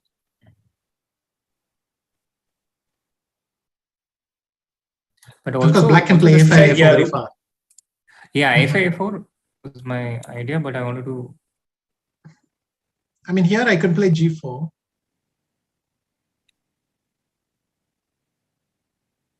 But maybe queen d8 is holds maybe the move.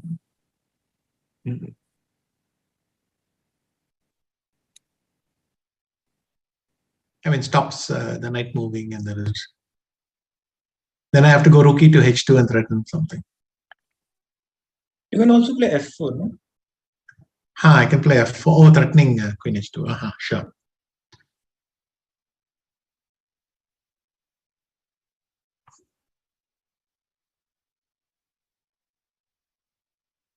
Maybe bishop a8, yeah, something. I don't know. Yeah, bishop a8.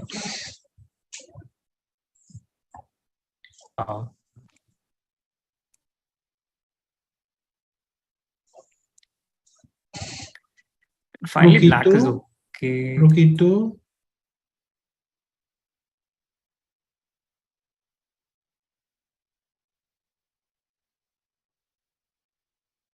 No, c5, I have knight e6. No, maybe that is also mate. Sorry. If I take on f8. c5, what if you just take bc? Well, then queen takes or queen d5, bishop d5, and then I come for the c pawn. Right. f4 is loose.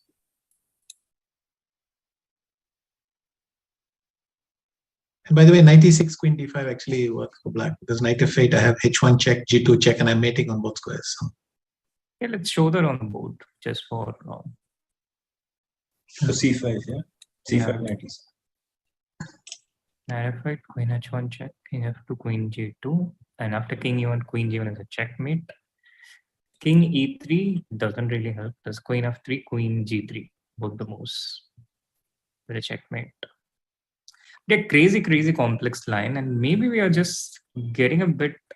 Nepo is giving a mate.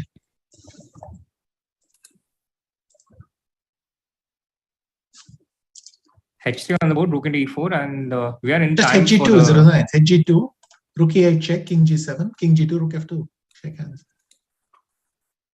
Yeah, very pretty. Yeah. King F1, bishop H3, and then. She is just so fast. And I think if Ding has played this, it's maybe that he's resigned already. He just decided to give it one last. Yeah.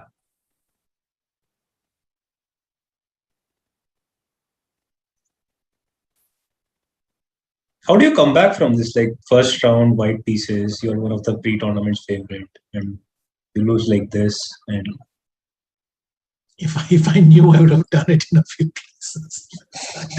I haven't a clue how you come back. I mean, if I don't punch myself in the face, that's a good start. But this is ridiculous. I would curse the whole night. My seconds would be wondering why they ever took the job with me. I mean, it's just, I would drive myself nuts. I think everyone in my family knows also I would do this. So. Rishi, that also brings me another question about the impact of white and black pieces at this level. Fabiano was yesterday saying in the press conference that it doesn't make a lot of difference anymore because black has so many acceptable moves against all the mainstream moves. How do you think this has changed over time? Has it changed? It has changed. For instance, let's talk about Armageddon, because that is where you're actually trying to measure the advantage of the white pieces. When I was playing the Intel Grand Prix, we used to have Armageddons then. Though it was at the end, it was after 2 rapid games, 2 blitz games, then we would have the Armageddon. And I remember these were in the 94, 95 times, right? Yes, I remember thinking that this is the easiest bet in town. You just take black whenever you can, and that's draw odds is huge. Yeah, and Nepo played H2 instantly. Anyway, you think draw odds is huge, and that's that. But in recent times, the last 3 Armageddon tournaments in Norway, I mean, especially Fabi's a guy. Fabi thinks white is a huge advantage. With an extra minute and thing, you can easily play for time. And that was before they introduced increments. So this year's Norway chess, there's an increment as well after move 40. You get 1 second per move. Not enough to finish the game with more than you started and all that, but 1 second per move at least means that you can check dead lost position. Dead one position, you won't be losing your time. And there I was amazed that white won the majority of the games. It seems that only towards the last 2 or 3 rounds that black understood how to play. So people have just forgotten. Besides that, the trends go either way. I think these days, I prefer to be white again, but it goes back and forth. With black, it's a small window, but these days I prefer to be white again. So once upon a time, I was very happy with even if I had 5 blacks, I didn't mind. But nowadays, I think, well, maybe it's an age thing. Maybe it's an age thing, but I just think an extra white is a nice thing to have. No, I don't think it's an age thing. I think it's a pretty universal thing across ages. But it's also the time, no? The time, the Armageddon has like 10 minutes to 7 minutes. That's a 3-minute odd in a very short time control. And it's not just the color, right? Again, I used to think when I had 4 minutes to do my Armageddon, I used to think, come on, give me 7 minutes and give the other guy half an hour, I don't care. So for me, these 3 minutes were more valuable than the half an hour, because on top of that, I can think in my opponent's time. But it was much tougher than that. It depends on the positions you get. Maybe now there are more interesting and obscure schemes you can play. I mean, you can always play some G3, B3 rubbish and keep the game going. You can't liquidate everything, and you have to keep thinking and making moves, and people have gotten good at this. But these fashions flow back and forth, and I don't know why. That's pretty anyway, we're just waiting for the mate. Maybe Ding is thinking something like F4. But anyway, I play queen h1, queen takes, queen h1 and queen takes a1. So that can't be it. Yeah. No, I think you could just see from Ding's expression, he was just distraught. And this is quite nice. If I go at the end of that, if I go king g2. You mean at the end? No, of f4. After f4. Yeah. King g2, then I play bishop h3 check, and I'm giving mate. That was important. Because otherwise, actually, white has patched up the problems a little bit. Yeah, how did this finally 5 end? and then Queen h3, yeah? move. Yeah.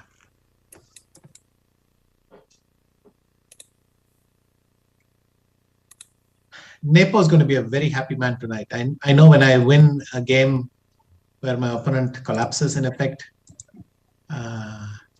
with black, and then he's going to be a very happy man at dinner today. I can almost feel it myself. Even last year, he started with a win with black pieces against Anish, like last candidates which you. Yes, but that, yeah, for sure. And I'm sure he was very happy then. But this must be even slightly unexpected because he's not come in raging form or anything. He's been slightly more discreet so far, but I think he's showing that he still has a lot of stuff he didn't get to use in the match. And perhaps we'll have to, everyone should also pay attention to Nepo because you start with a gift like this from one of your strongest rivals. It's one of the best things you can do. And yeah, with one black down as well. And I think Nepo would, at this moment, I think Nepo would happily swap a black for a white.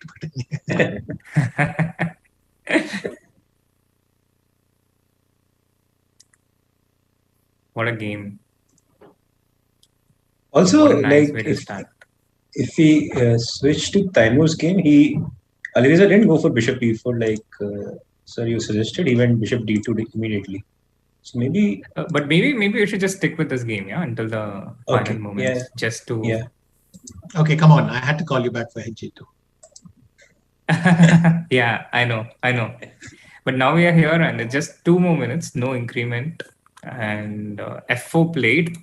F4 played. Okay, now. Nepo's not going to take a lot of time to make his moves. We know that for sure. Maybe it will end with bishop h3 check. Yes. What would your bet be on? What's the last move? Chat, what is the last move? What do you think is the last move that black will make in this position? And where do you think the game is going to end? I think queen h1 and bishop h3 are the 2 main options. Bishop h3 when? After queen h1? Yeah, the line we saw. But then I go rook g1, no? And then you don't actually break through. I mean, this position. Oh, okay. This bishop h3. Yeah. Because also after king f2, there's bishop h3 with the problem is rook g1. Because otherwise queen f1 is made. So I got a bit confused what you were saying. Yeah. No, queen h1 check, king f2, bishop h3.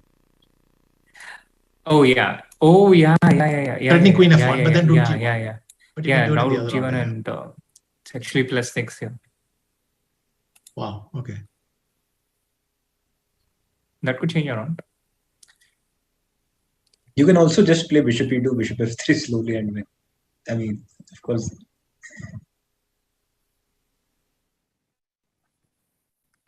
Bishop e2, I would go rook. If I go rook e1, you are claiming that you could go queen h1, f1. Yeah. Queen h1, queen f1, yeah. So many pretty finishes. So in fact, after bishop e2, I would have to play king g2, whereupon you win the queen at least. Bishop f3 check, and then you collect the queen as a minimum. Minimum guarantee. Evaluation bar shows mate in 12. It's for me, it looks like the evaluation bar disappeared before the below the horizon. There's a point in it.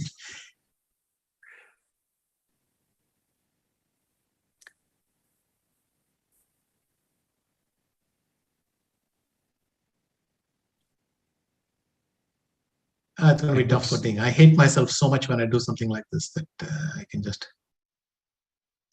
Queen H1 check on the board. King F2 on the board.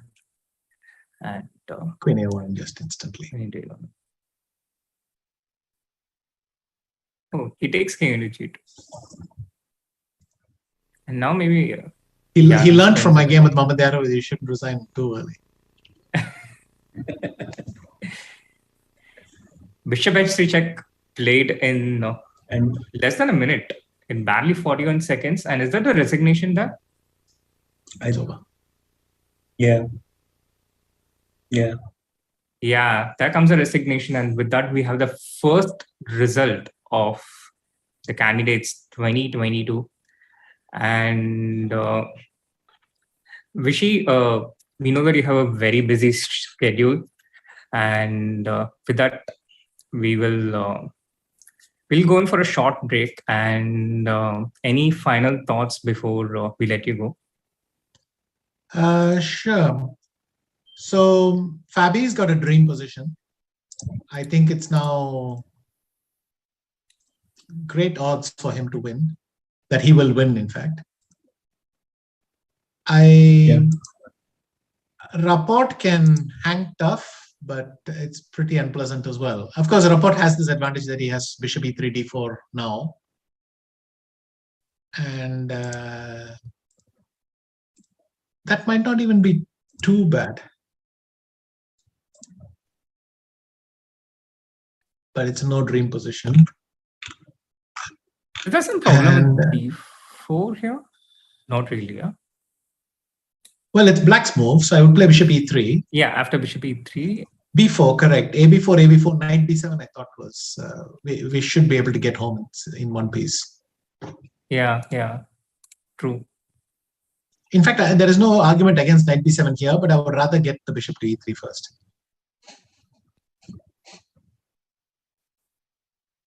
I think bishop c4, and once you go knight b7, takes and bishop d5. So maybe,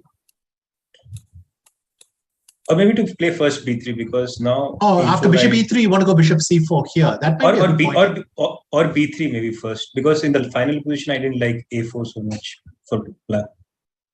Like after bishop d5, black can play a4 and somewhat...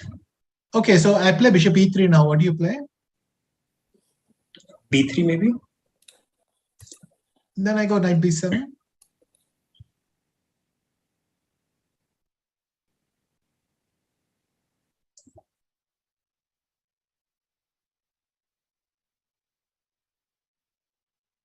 So I can take and play bishop c4, bishop d8, knight d8, bishop c4. Then I go... Knight c6. But I see, I have a weak pawn on a5 and a weak pawn on g6. Should be quite bad. No?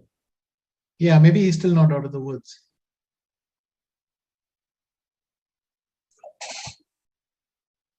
So bishop e3, b3 even. That is kind of nice. Yeah, I think that kind of sums up your evaluation of the position. No, dude has pressing, but it's not too out of control for black either, right? Did this happen? Did they play b3? No, it didn't happen. This is the present position. Bishop e3, I think I kind of expect that to happen. And then I don't know. In fact, bishop e3, I might play bishop c4. But then black can even start with a4, like Abhijeet said. Yeah. But even here, I could play b3 and that ending will be unpleasant as well. So there's still quite some work here.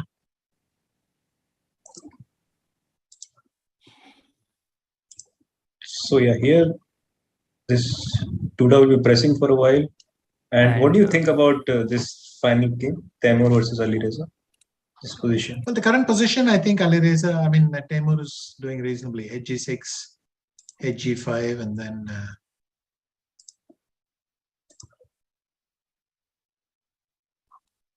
G takes f7. Also, why not now gf7, rook f7, knight g5, like in the final position? Like we were not taking this pawn for some reason. I don't know. I was in love with leaving that second pawn there, but maybe maybe this is cleaner. I don't know. All right. So that's a roundup of all the games of round one. And Vishy, thank you so much for joining. Your insights were wonderful. And again, never cease to be amazed by your speed. Thank you so much for joining. And we'll be back after a short break. Okay. Thanks, guys. Bye.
Went down from 750 to 400.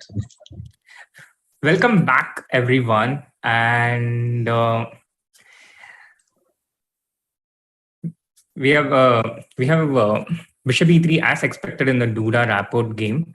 And G to F7 also in the Rajabo Alireza game. Chat, which game do we tune into from the beginning? All the games in interesting phases. The 30 to 40 move phase, I think one of the most interesting phases in classical chess. And Abhijeet, what are your thoughts initially? I think like what Rajabo especially has done from his position is commendable. Like at some point we were almost wondering that he's getting outplayed at some point, but the way he came back and like now if you see the position, everybody would pick white here. And King E8 is very interesting move. Also, we were discussing in the last part like Jan Sistrov versus Richard, and after Bishop E3, B3 was a little bit clever. Or for that case, maybe even A4, not even B3, just to go A4. And also this position, like I think Hikaru's in big trouble here. Hikaru's in trouble. Alireza is in trouble. Ding already lost his first round. Are you surprised by any of these things, any of the events today, Abhijeet and chat? Mainly from this game, actually, what you are watching right now, because Black had such a comfortable position, like practically any move, yeah. Like, but once he started to go for short castle, and from then on, it just went haywire for Black. So yeah, it's amazing. It's amazing how quickly it changes. Even in a classical game with so much time. Yeah, also like how Vishy sir was saying that after castles, let us go back into that position. It is it is not just castle. Yeah, like then. And right now, I also don't see any big problem for black. Yeah, but slowly, like how Fabiano played, it was maybe not very easy to see back then when he went for castle. But still, for me, castle was not very natural. I don't know. Maybe for me, h4 was quite natural just to keep options open for me. Also, like how Vishy sir pointed out, king d7, king c7 was pretty good for black. But yeah, once the castle happened, then let's take it on. Like from then on, castles. F3. F3. Yeah, Queen g7. F into g4. Yeah, H into g4. g4. Rook d1. And this is so much easier. Was the and in general with white, it's so much easier to play. Like for instance, just exchange the rook, bring the knight to f1, to g3, put pawn on c4. d6 pawn will be always a little bit vulnerable. You have to always guard that. So with white, I have no risk. I can play on forever. Maybe I'll not win the game, but I'll play 100 moves, which is all what you want with white pieces. So but d5, e4, this is just like suicide. Like these pawns were never going to roll anyway. Yeah. And now takes and c4, and probably after this, I think already it's quite a difficult position for black to hold. And Hikaru only has less than 7 minutes, so it's going to be tough pressure for Hikaru. Well, he starts most games with 3 minutes, but again, different scene, and his opponent has more time now. He has double the time now. So quite a few variables that are different, and knight e3 on the board, knight f5 incoming, knight h6 incoming. You know what is the problem for black here is his king is weak. He has bad minor piece. White's queen is potentially better than black's queen, and if white can enter with the rook, it will be game over. And on top of that, even by a miracle, black exchanges the queen. Even that endgame is clearly worse. Like something like this, yeah? Just bring the king to g3, rook to d4, and very soon the pawns will start to fall. Yeah, black is just empty on the dark squares, and oops. Hikaru in a long thought. 5 minutes remaining for 8 more moves. Again, no increment out here. And he goes. I think let us stick to this game, unless the chat wants us to go to some different game, because I think it'll get decided like in a few moves. You think so? You think it's going to get decided? That probably means white wins. Yeah. Also, Hikaru has only very little time, so in either case, it will get decided quickly. Interesting. Also, like I was mentioning that time, that if I can bring the rook now, like in general, then it will be just game over. So just rook f1. You don't want to take the pawn? No, gh2, king h1, I don't really mind so much. Okay. So, I mean, I could take the pawn, but I just feel rook f1, rook f4 is... No, I mean hg3. This I would not take actually. I mean, I could still, but I would not. Yeah. So honestly, I thought h into g3 really doesn't spoil anything, but keeps the same threats, and even has a hook for the knight for the future, but apparently not a great. Let's just go with rook f1, your idea, and let's try and find out what are the ways for white to finish off. So first of all, we have to see what happens after rook f8. But as I already pointed out, even all the endgames are very bad for black. So, but there should be some checkmate as well with queen e6, knight f5 is in the air. But also this should be finished, no? With queen into f8. I mean, isn't this just lost completely? Or... Yeah, should be completely lost. And now hg3, yeah. Should be lost, but we all know like how Hikaru defends his positions. I've seen him defending this kind of endgames many times and not losing. So when you have him, you just want to finish him off, yeah?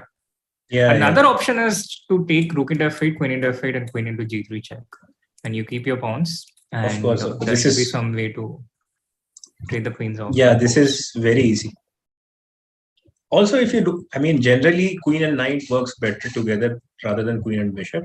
And also this bishop, like I would rather have my pawn on g7 than pawn on e4 because it gives some life to my bishop on c6. And here, even if I don't exchange queens like you mentioned, after rook f8, queen f8, queen g3, I can just play normal, yeah, h4, king h2, play slowly. I don't have to rush. Yeah. So this is going to be, I feel it's going to be over pretty soon, but let's see. Chat, what are your thoughts? Is Fabi going to close this one off, or do you think Hikaru will manage to wriggle his way out like he's done so many times in online chess? Since you pointed out about wriggling the way out, I think Richard has managed to do that. So bishop e3. Let's just quickly go from bishop e3. Yeah. Bishop e3. Yeah, either a4 or b3 looked very tempting to me. Just to keep the position, put bishop on c4, maybe bishop on d5 later on if exchange the rooks. He went rook d3 here, and he went for a pawn which he shouldn't have. Now bishop d4, rook b3, king c6, all quite natural. And now bishop a5, rook a8. And now white has won a pawn. Yes, and for some reason, this is not winning anymore. Yeah, because if you come back with the bishop, probably I can play c4, yeah? And the rook is stuck.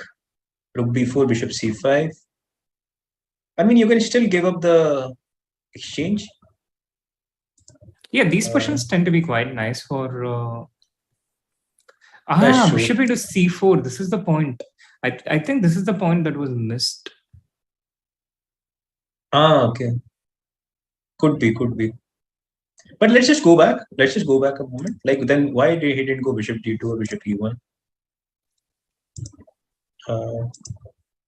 No, I think maybe this bishop c4 detail was just missed. And it's not... But also if you see after bishop e1, what move is white going to make next? Not very easy to see, no? Understand? Like let's say I go f5. I don't know. Some random move. Yeah, I totally see your point. White is stuck. And coming from the position which Richard had like a few moves back, all of a sudden there is all sort of counterplay. Yeah, here. But in any case, he went for bishop a5, rook 8, rook b6 check. And after king d7, he went rook a6. Yeah.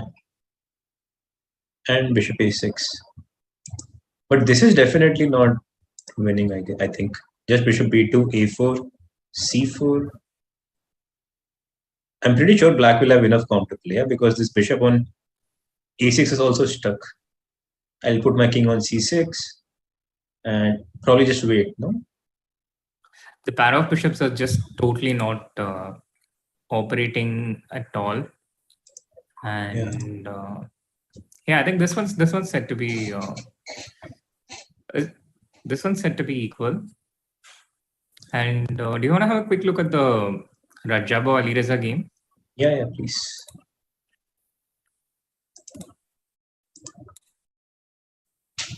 It looks like Alireza has managed to kind of get out of his difficulties. H into g6, H into g5. We had this exact position in our analysis, and here we had gone knight g5, yeah? Yeah, knight into g5. I mean, this was Vishy's idea. Yeah. And probably makes sense, yeah? Now he went king f7 and he ran with his king. Yeah, I guess Vishy's idea was to contain this king out on g8. And that was also not totally clear, though, what we had seen then. But g into f7, king into f7, knight g5, king 8. The king just ran away. And white doesn't seem to have enough pieces to create more problems against black's king, yeah? Yeah.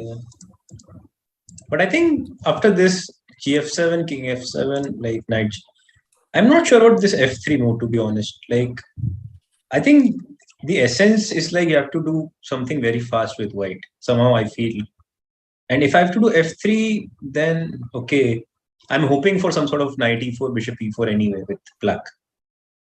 And with pawn on f3, my king is not very safe, like in any sort of queen rook end game. So if I can do something besides f3, then probably Something like queen c2, queen g6. also looks quite tempting. c7 hangs as well. Maybe rook And now there's f5 rook here. f5. So maybe rook c1, not this other way. Maybe rook c1 to begin with. And I guess bishop g2 is not very dangerous because we simply take on c7, and somehow black is not able to create any threat with this. Yeah, there is always Reverse patry, yeah.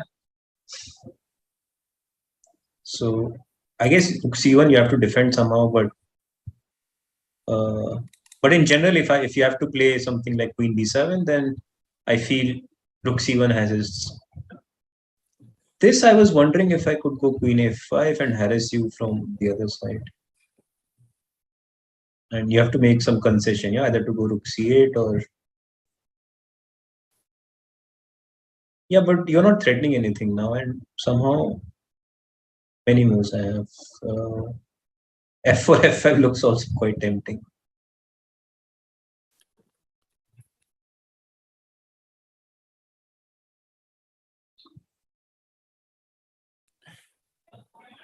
Also, I could shift my queen, yeah, like queen a4 check, and then come from the other side.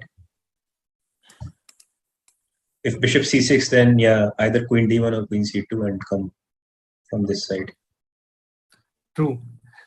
I think I agree with you that f3 was perhaps not the best idea, and now we are really in this time travel phase. Yeah, this happened. F3, king d7, knight e4 takes queen d5, and queen b4 also on the board. And time was just down to 2 minutes. Alireza has 7 minutes, but white seems to have things under control for the moment. Any danger for white here? I don't think white has any particular danger unless he blunders something big. But I guess still black who is under a little bit of pressure.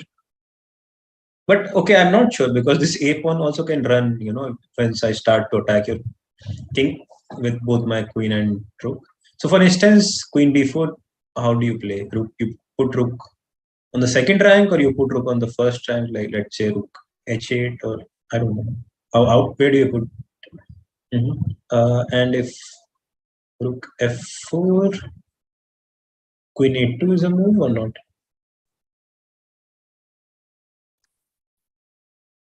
Maybe here I can play rook f7, rook f8 and pick up g7, but I don't know whether that is enough or yeah, not. That looks more dangerous for white because of the a pawn. That looks more dangerous for white. Could be. And I think you really need to keep the rooks on with the white. But again, here I don't think black is doing something much. No, like queen a1, I just king f2 and exactly what I thought. Yeah. White is not really in danger, so you keep the rooks on, and I think that maybe also. Queen C. Sorry. No, I was just saying in the final position after king c8, maybe just queen c3 or queen c5, one of them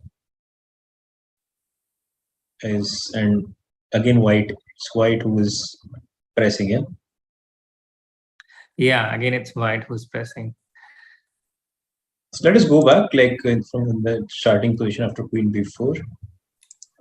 Where do you put the rook actually? Rook 8 maybe, just don't care and I just push. Rook 8, I thought. At least we can establish that it's actually black who has to be careful at this point, yeah, not white. No, I meant rook a8, Srinath, not e8. Oh, sorry. And then just run with the pawn, yeah. And rook g4. Yeah, rook g4 is annoying. I think I have to go back rook g8, whatever you do. Yeah, and now rook f4, I thought.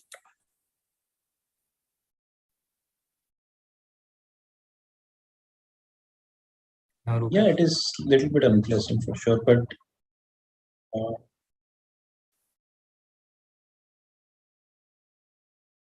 Can I go rook d8?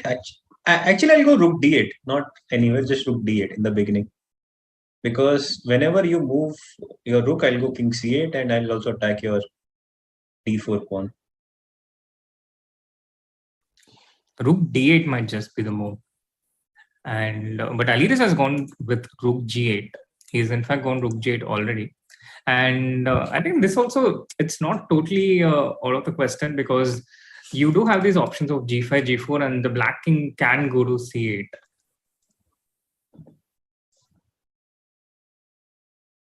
Meanwhile, there are some questions in the chat. What is the counter to queen c5? I think we are talking about. Is the chat talking about this position, queen c5, and what is the counter here? C5? How is it still in range of draw? Queen c5, queen b, and queen b6. Is the chat talking about this or something else? I have no clue. Maybe chat, you can help us. In the meantime, I think let's go back to the action, because we went for queen a4, queen a7. And now probably this rook angle is just drawn, no? Like rook 8, you have to play queen c5. Takes king c6. And rook g4, maybe rook g8 even. Yeah, I think it has liquidated towards the draw. Yeah, maybe rook g6. Maybe we can continue a little bit further. And king. I think I'll take this pawn, I think, and then play king d5, no? Rook e7, c5. And so f4. There has to be a simpler way, don't you think? King e4. Or maybe.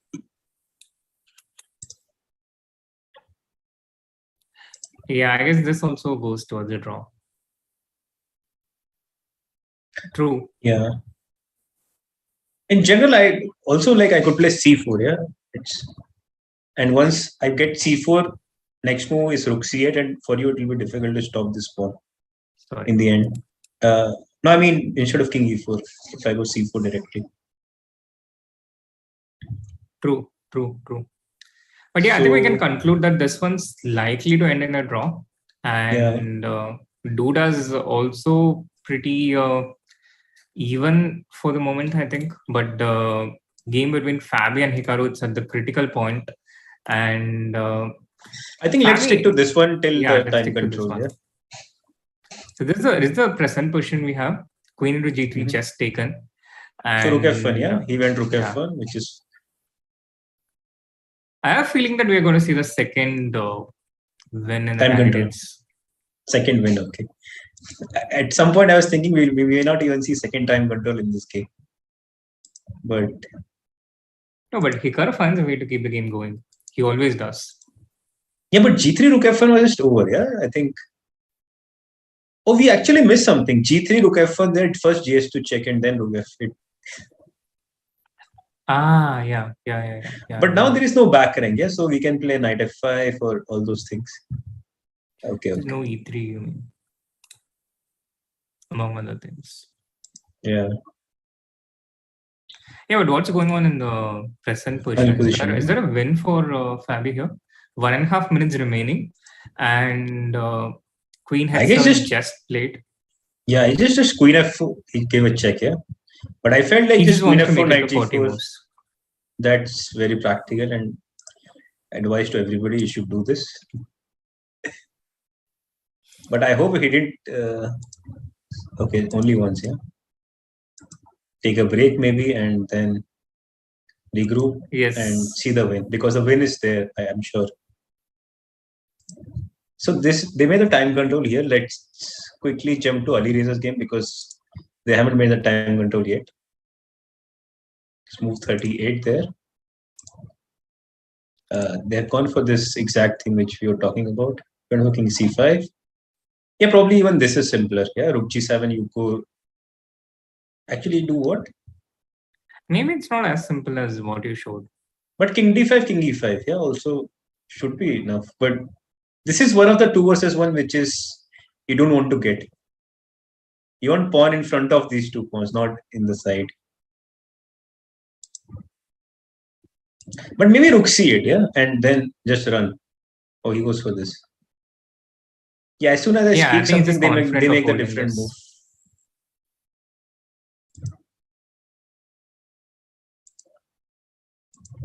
Yeah, so they have made the time control. So they have made the time control. I think it is a good time to, take a short breather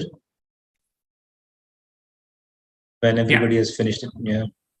So we are in the time control. Let's do a quick overview before we take a short breather. Fabiano completely winning, and it's just a question of finding the win here for white. The Temo game looks it's a draw, but it's going to go on for some time.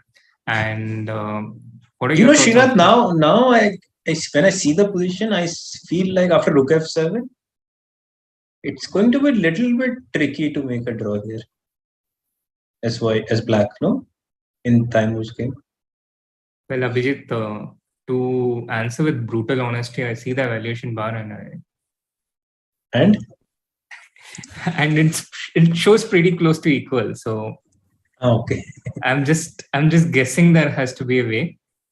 But you're right. I get practical. No, I get it now. King d6, e5, and king e6 to remove this rook from here. So yeah, I think let's then king d5. Or okay, I'll go king d5 directly, not king d6. But okay, I think the draw is the most likely result. But in general, I feel white can play on a bit. But I don't see 2750 losing this game. These kind of positions. He's not even 20. He's 2800 almost. So I don't see them losing these kind of positions. And the final one was Jan Krzysztof. I think it's very close to what we concluded. Put the pawn on c4. Maybe he'll put h4, g5 as well. And once again, I don't see Richard losing this. All right, chat. We'll be back once again after a short break. But meanwhile, do hit that like button, subscribe to the channel if you haven't, and we'll be back really soon. So stay tuned.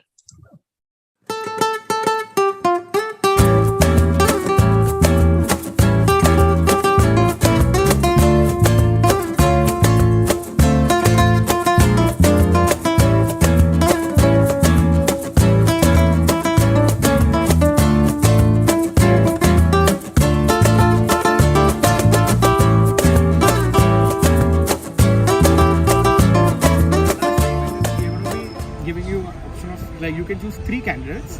So who are they first? Your 3 favorite. Okay, probably Liren maybe there. Firouzja. And maybe Hikaru.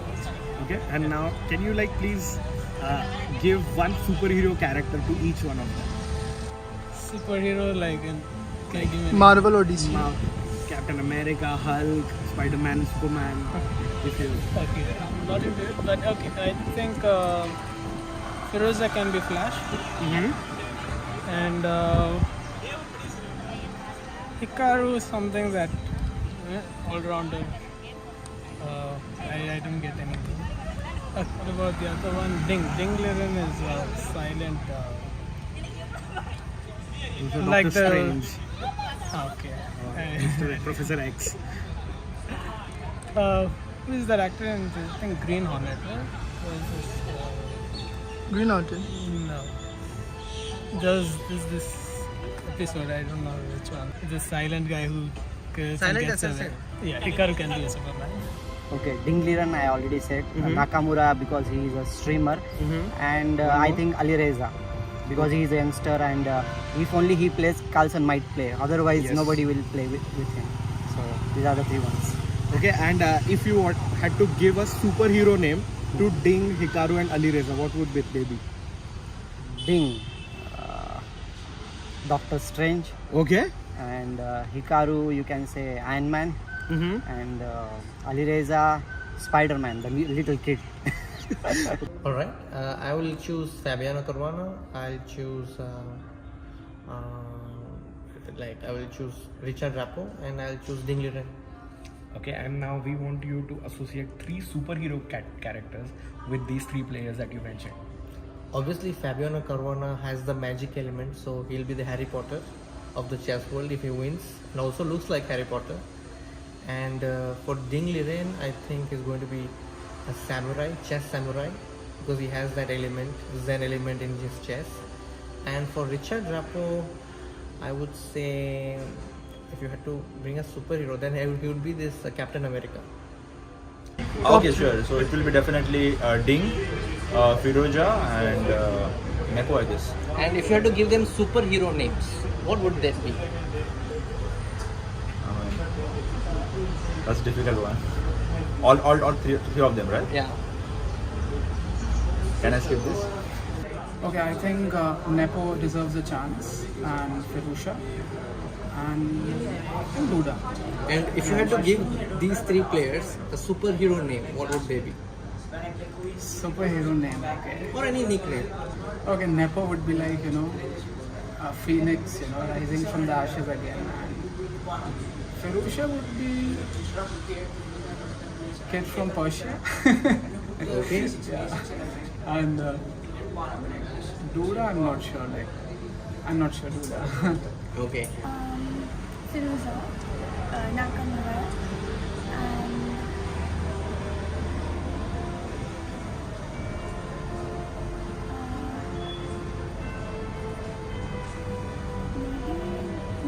Nepo. And if you had to give them some superhero titles, the players that you choose, what would they be? Firouzja would be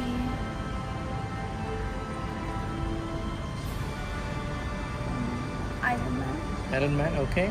Nakamura would be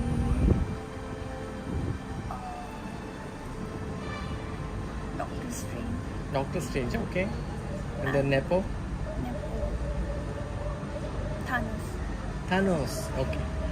I think Firouzja, Ding, and Fabiano would be my 3 picks.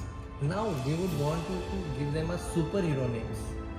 I think I like Firouzja as the Flash because he's just super fast. He does not even play bullet guys, he plays ultra bullet, which is just crazy, like 10 seconds plus 1 second increment per move. So he would be that. I think I would say Fabiano can be like, the Doctor Strange character because he's just so calm, silent, and he does all the things silently, and like his brain is an amazing thing. He is the world, he was the world number 2 for a long time, so he would be that. And I think finally Ding, it's actually Nakamura, I would say, and he's like, a Superman because he does so many things at once. He's the man, and he will have the most amount of support at the candidates, I think. And what would be the superhero title for Hikaru? That would be Superman. Superman. Yeah.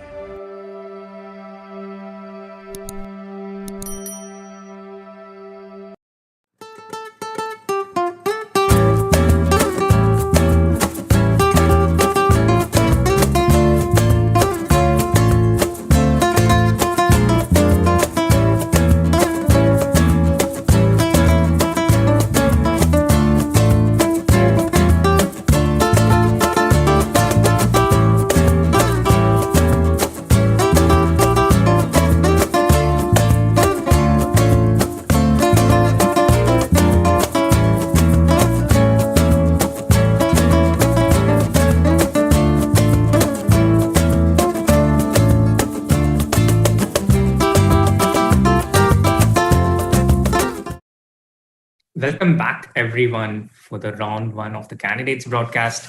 It's 40 moves. We are in the second time control, 3 of the games going on.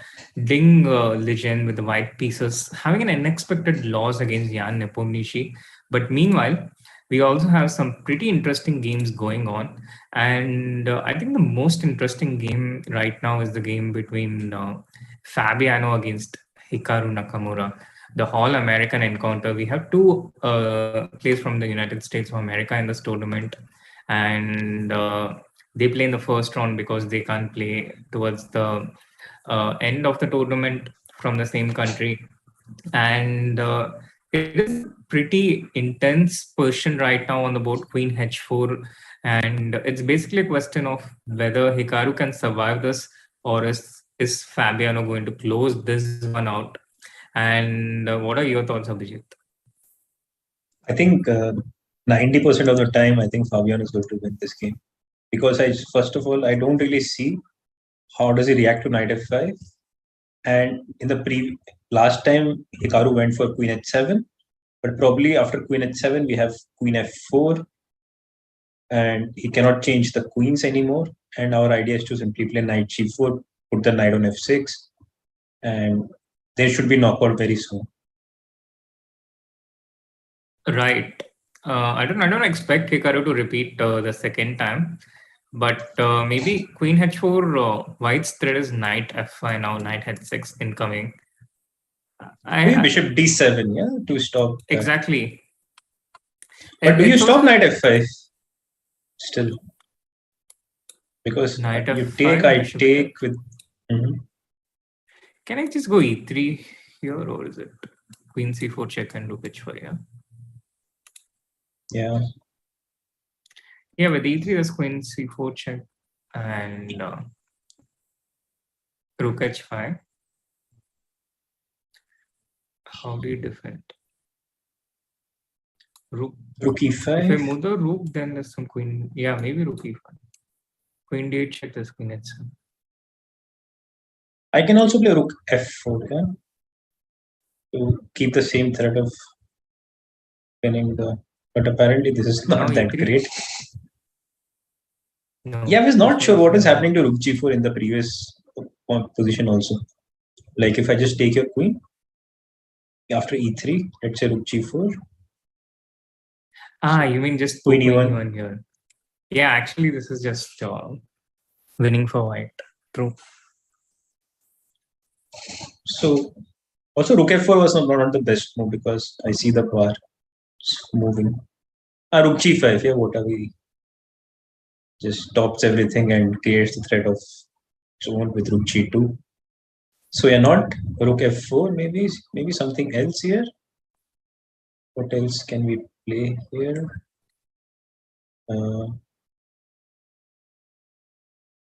Check back. Yeah, all of a sudden it's not very trivial. Yeah, how do you win? Oh, maybe check and then rook f4. Queen d8 check. Sorry. No, I mean after rook e5. Yeah. Queen d8, king h7, rook f4. I just got a PTSD of every time I got a winning position against Hikaru, and something similar happens. But still, it's not over per se. Yeah? I can still play rook h5. I mean, it looks. Yeah, but rook e4, it looks. No, rook e4, queen a1. You know, there are tricks everywhere. Yeah? King f2. In general, you don't want to play such kind. Like, White was winning so much, and all of a sudden, I understand it's not very difficult to calculate all these things, but still have to calculate. True, you have to be accurate. I completely agree with that. You have to calculate. Rook f5.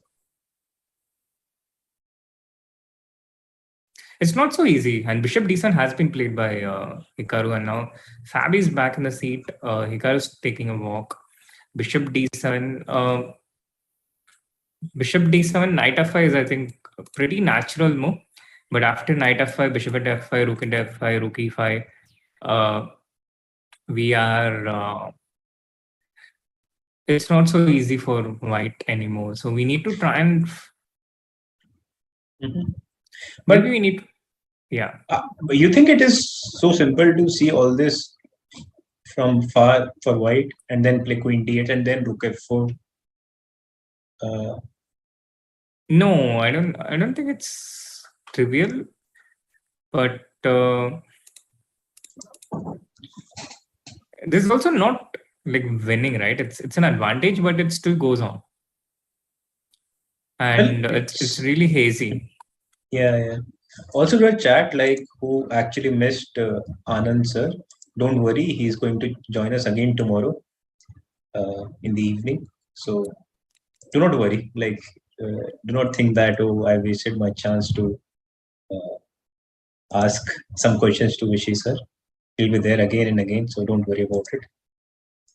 Yeah, he's going to be there for the first few rounds at the very least, but potentially for longer. So stay tuned. And getting back into this question, Bishop D7 just played. Is there any alternative to Knight F5, Abhijeet? That's also an important I question. guess so, like, because as black, you just sit here, you cannot really do anything. So maybe I can play B4, A4, A5, block there. And because Rook F8 should not work generally. Rook F8, I can also play just Rook D1 and keep on playing this position. Bring the Rook from this side. Maybe Rook D5, Rook D4 after that. So in general, yeah, if Fabi doesn't like Knight F5, he has plenty of options here. Because it's black, I don't see a direct way to, let's say... I was actually looking for something forcing, Abhijeet. It could be completely stupid, but I was thinking start with Knight D5, Knight F6 check. Of course, it runs into Queen D4 check. Yeah. But just ignore it. Go King H2, Queen into D5. And here I was... Queen G3? Yeah, Queen G3 and Rook F4. But I guess there's Rook E5 or Rook E6, yeah. Rook E5, Rook E5 wins. Rook E6, then Rook F7. Yeah, Rook E6, there's Rook F7. But Rook E5 wins. Yeah. Yeah, so this is not working. But I've seen, like, all these top players, they actually, like, I don't know about you, but for me, it is difficult. Like, when the game goes longer, you tend to make mistakes, you tend to get tired and all those things. But they tend to enhance their, like, you know, abilities, like, especially Carlsen, all these top players, for that matter. Like, they improve, like, as the game progresses, rather than they lose the energy and they make big mistakes. It's quite the opposite for me. As you can already see from the moves I'm showing in the commentary, you know, missing Rook E5. It's quite the opposite for me. But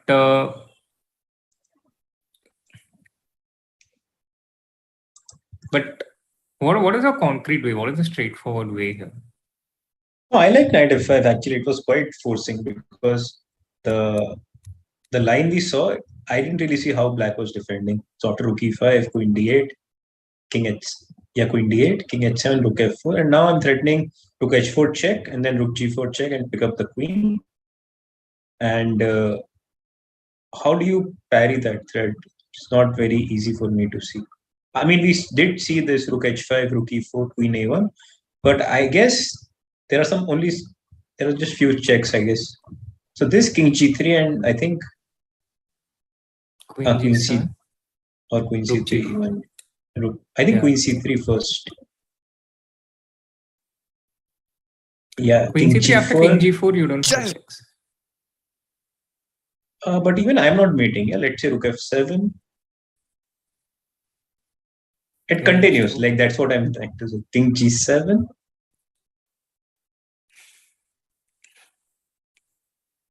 This is not over, yeah? Should be like, okay, I can play Queen G3. Yeah, I wanted to do the same thing. Yeah. Because this Rook endgame is completely winning. So, yeah, I think I also like this Queen G3 move. So. But again, you would not say that black is lost by any stretch of imagination. Like, black is worse, but he's far from being completely lost. True. Absolutely true. And for chat, maybe if you have any questions about any other games, any situations where, you know, it was interesting for you. Chat was suggesting Rook F6, which also looks pretty interesting to me. I guess Rook F8, yeah. 95. But I still don't see the knockout after Rook F6. Knight f6, king f8. Maybe there isn't really a knockout. Queen f4. Yeah. Wait, isn't this winning? Oh, No, the king is in time. The king is in time. To do what? King f2. This is winning, no? King e3. Yeah, apparently this is winning. Yeah, it should be winning in general. Yeah, Even this something part- like b4. Yeah. You wait for king on e5, king to a4. Yeah, and after king e5, there's g4. Yeah. But also like directly g4 also I felt should be winning. But I was too lazy to calculate the whole thing. But yeah, how did rook f6 looks pretty nasty. Yeah. Especially if there's this direct win after rook f8, knight d5, rook into f6, then how does black defend?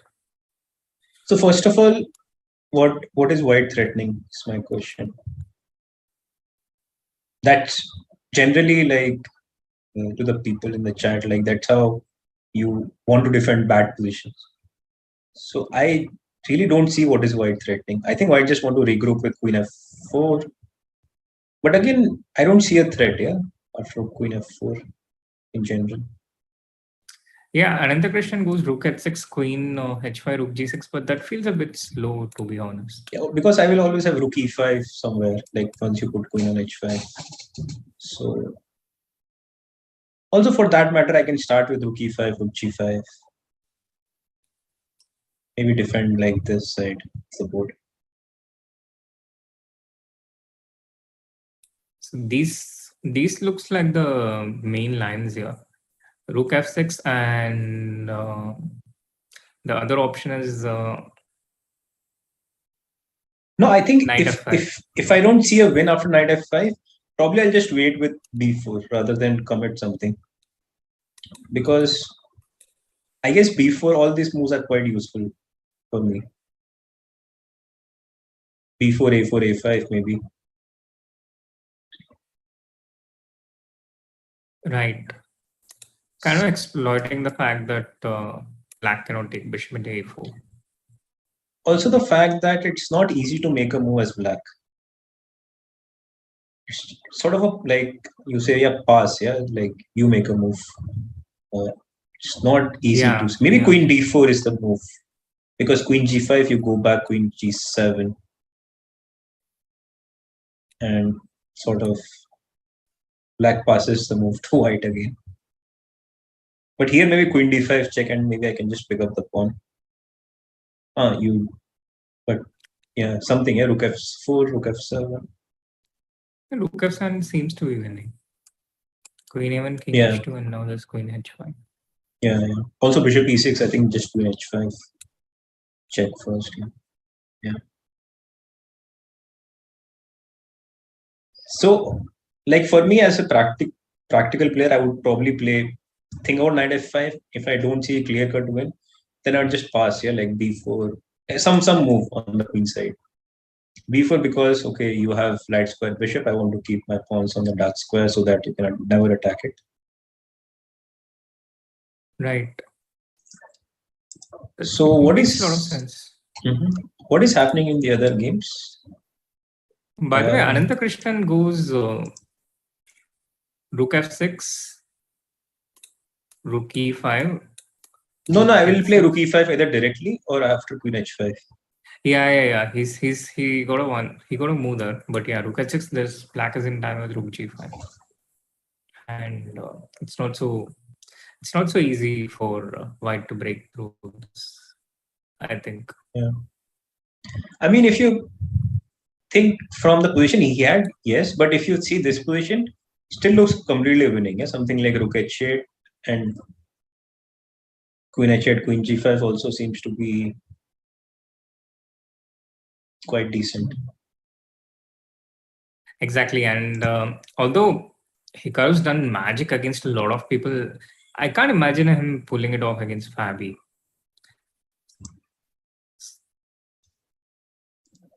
You wanted to have a look at the which game? Also, one more thing I wanted to point out, like their head-to-head. Previously, Hikaru had a very good result against Fabiano, but recently, even in rapid chess, this is classical one, I guess. So 7 wins to Fabiano to 5 to Hikaru. And also, Fabiano, I feel, is more consistent than, I guess, any of the top players, besides Carlsen, of course. Which also explains his rating. Yeah. And the ranking. And the high ranking. Let us look at maybe Taimun's game. This end game. Yeah, not so much action since where we left it at the end of 40 moves. But I think Alireza had better ways to. He had better ways, but he probably felt this was the safest in the time trouble between the moves 35 to 40, and King F2 E5 on the board now. Yeah, I'm wondering what is Black's idea after G. Let's say I go G4. King E6. You go King E6, yeah, and yeah, probably the idea is when I go King G3, you go Rook H8, not to let my king in. Yeah, and this is quite trivial enough, I think.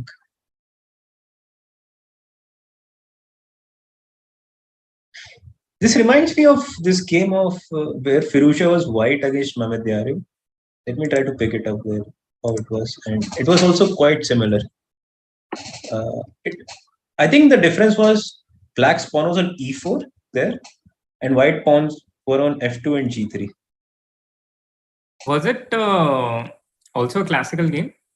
It was a class. It was in some European Club Cup, and maybe we cannot do it. Yeah, cannot make the position there. But I think there the idea was at some point black was defending on third rank, and some point you had to go with 2 king pawn endgame with Rook F3. Like when I know what you're talking about. But Alireza didn't find it, and he ended up losing that one. Yeah, it was Alireza was white and Mehmet Yarev was black, and Mehmet Yarev didn't find the correct way. And the same position was played in 1950s, I think, and there black played the correct way to make the draw. I'm very bad. I have very bad memories with the names, but I still try to pick it up, like if I can find it. Yeah, I know what you're talking about. I chat. Are you also able to recall? We'll be back with more concrete details about that. But yeah, this can potentially be painful for Alireza.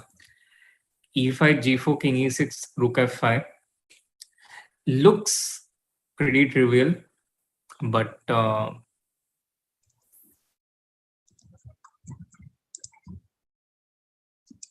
perhaps not. Yeah. Meanwhile, what's happening in Dura Rapport?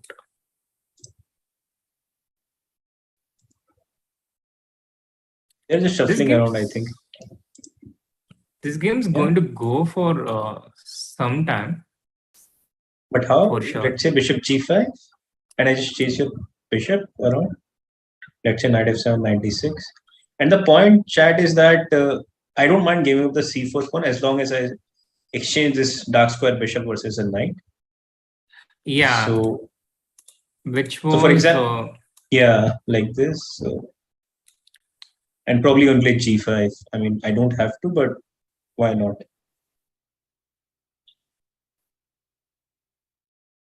And just sit on this.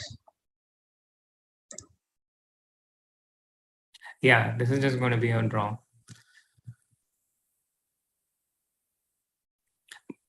But okay, Dura continuing on with bishop a5, bishop d8. And I think bishop G5 is more or less forced, yeah?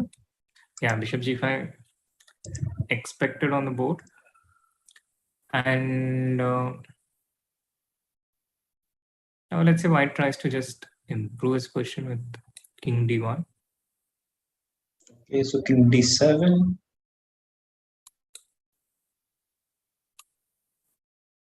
Bishop a5. Let's say I go bishop f4 to e1. Having to play h3 is pretty unpleasant. Maybe bishop e1. Trading a pawn is also not in white's best interest with so few pawns. Yeah, because next move I'll play even f5 in general and trade another pawn. So I don't know whether I should do this because okay, it's too little material. Because I was thinking maybe somehow I can be clever and trap your bishop here, but yeah, too clever for myself probably here. Yeah, this just seems to be completely drawn. And there's a lot of Nepo hype going on in the chat. People are talking about if he wins this again and he'll have a very good shot at the title against Carlsen this time around. But it's a bit early to it's a bit early, but I can imagine why people are so excited. But seems way too early to me to be talking about another Nepo win. Yeah. Also, like it's on. You have to understand it's a very long tournament, and usually 2 wins are generally enough in such kind of event to win the title. So 2 wins are never very far off, for any player. And this time there is no tie-break rules as such also. So there will be a tiebreaker. So, but yeah, good start is your half job done. So that's there. True. Meanwhile, getting back to the Rajabu Alireza game, let's just check if this is the game we are talking about. I'm sorry.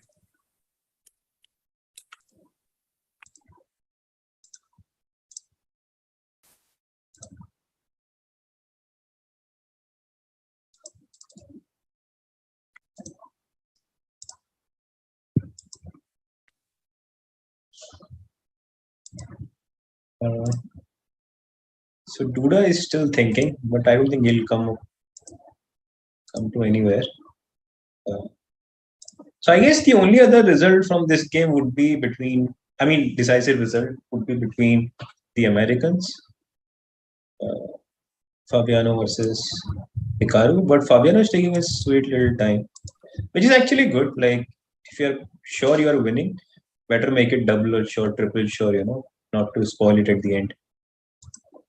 Like even Vishy sir was saying the same thing. Yeah, before he would just play some move very fast and then maybe spoil it. And yeah, but now, yeah. In more recent times, Arjun has been guilty of doing similar things. Playing something very fast and regretting it for the next few months.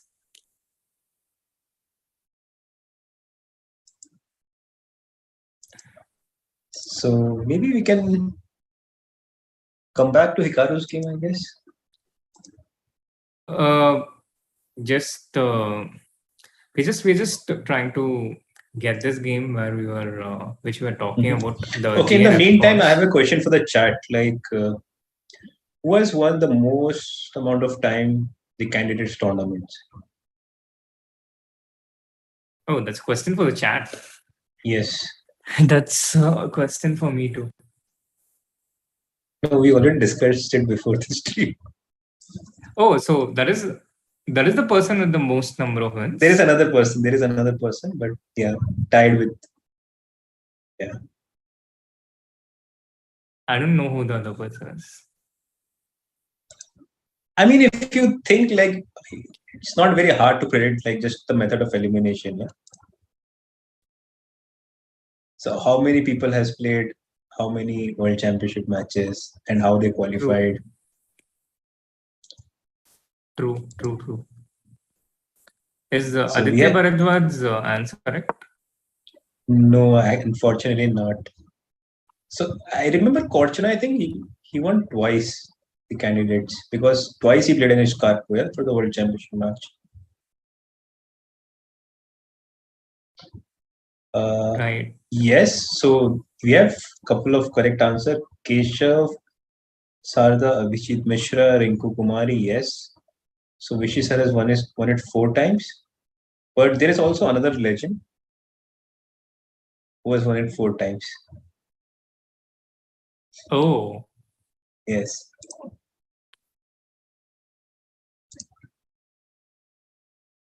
I don't know.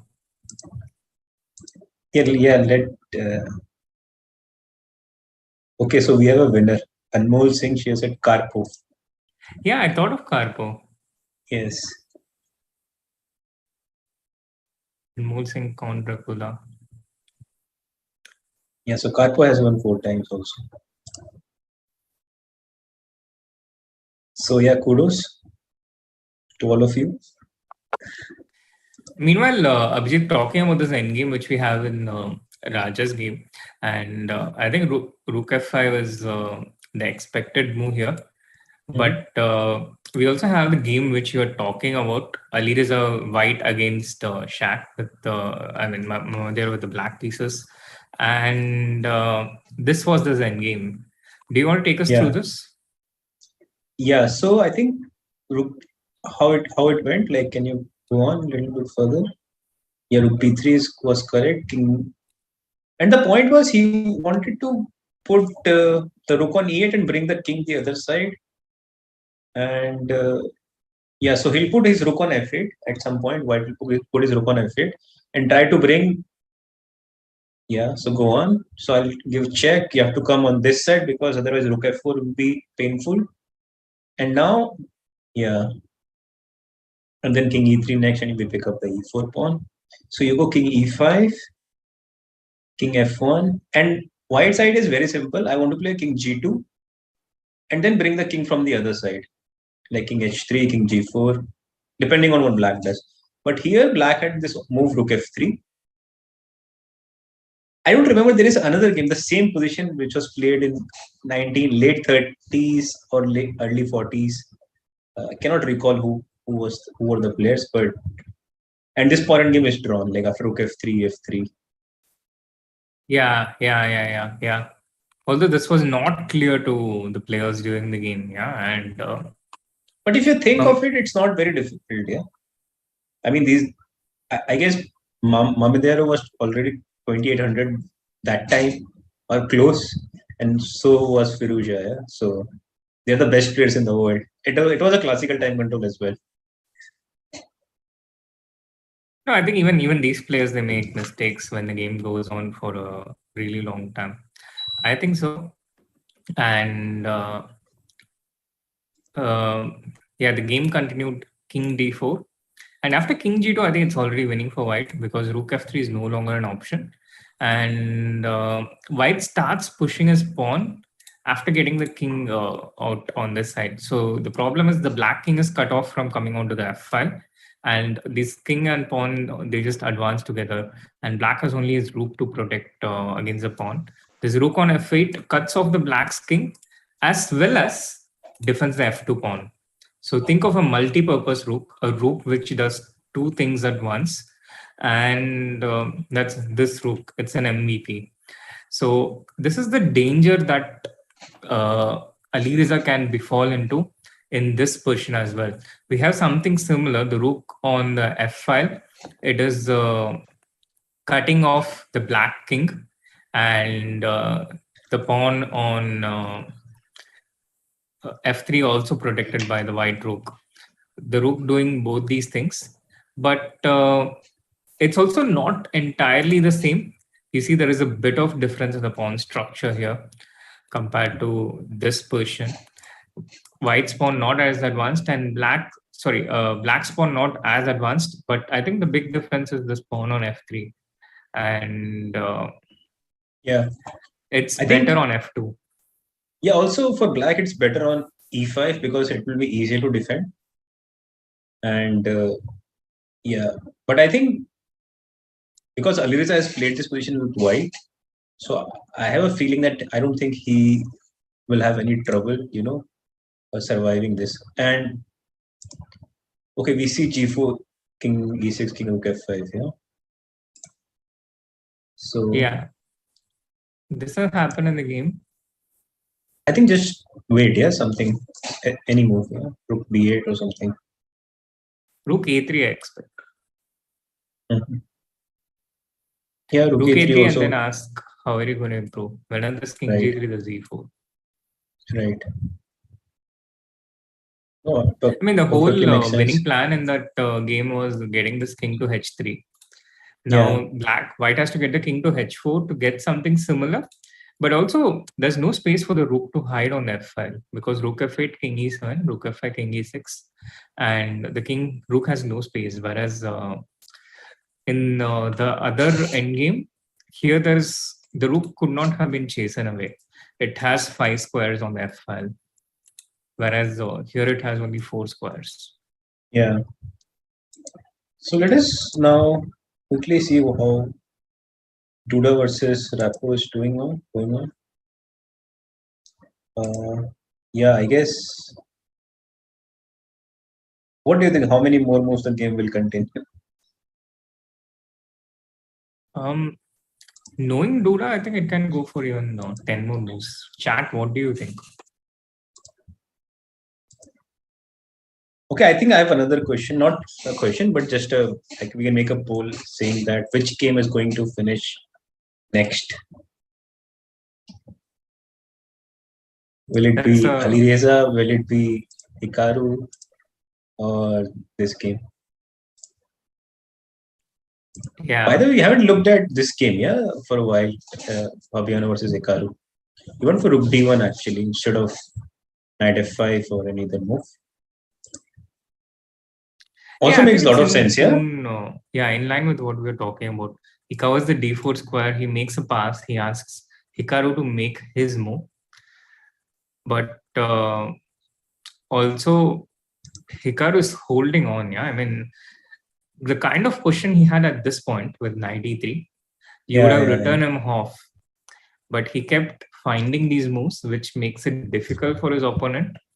And here we are in this position where it's not as big an advantage as it was.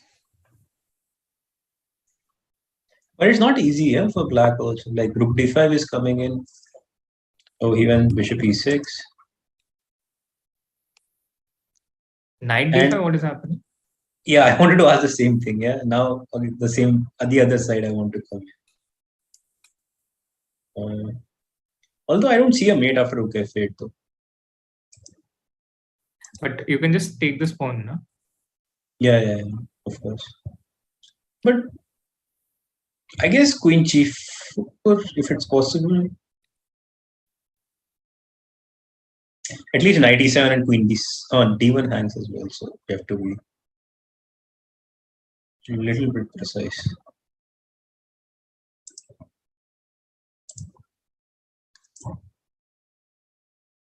Not as trivial, Not at all. I mean, white should be winning, but you have to decide whether you have to go for the end game or. I mean, the only way to keep the queens is probably Queen E1 here, How would you decide, Abhijeet? Would you keep the queens or would you trade off?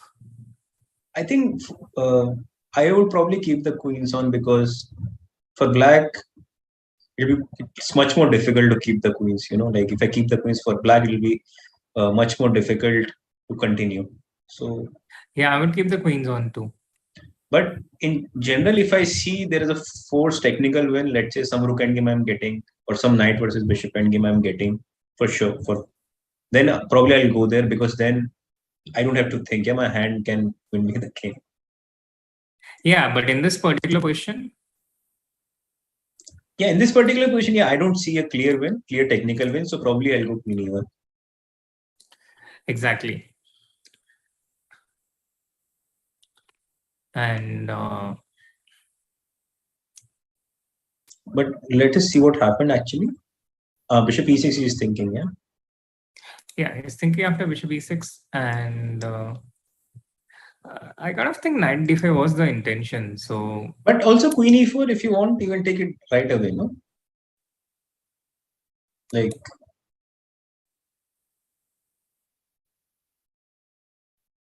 oh, but the bar is just came down drastically.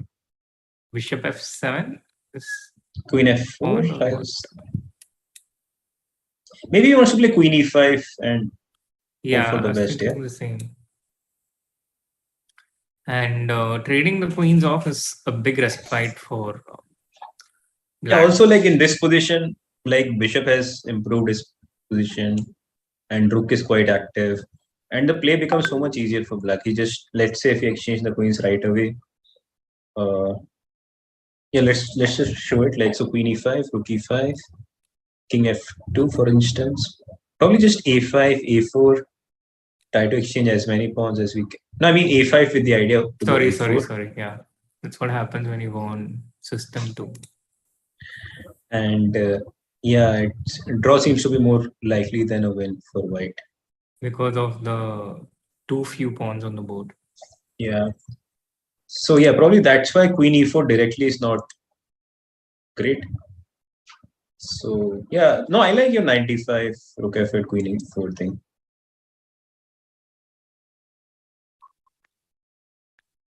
Because we have queen e1.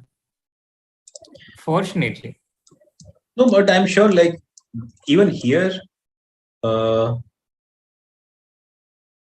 I think queen e4 is important. Sorry, queen e1 is important. But these are not very easy move to make.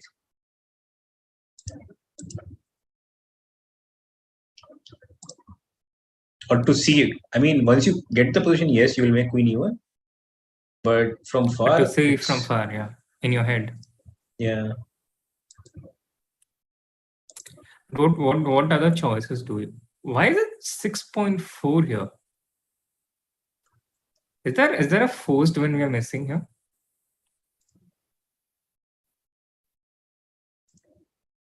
I have no clue. Or maybe the evaluation bar is.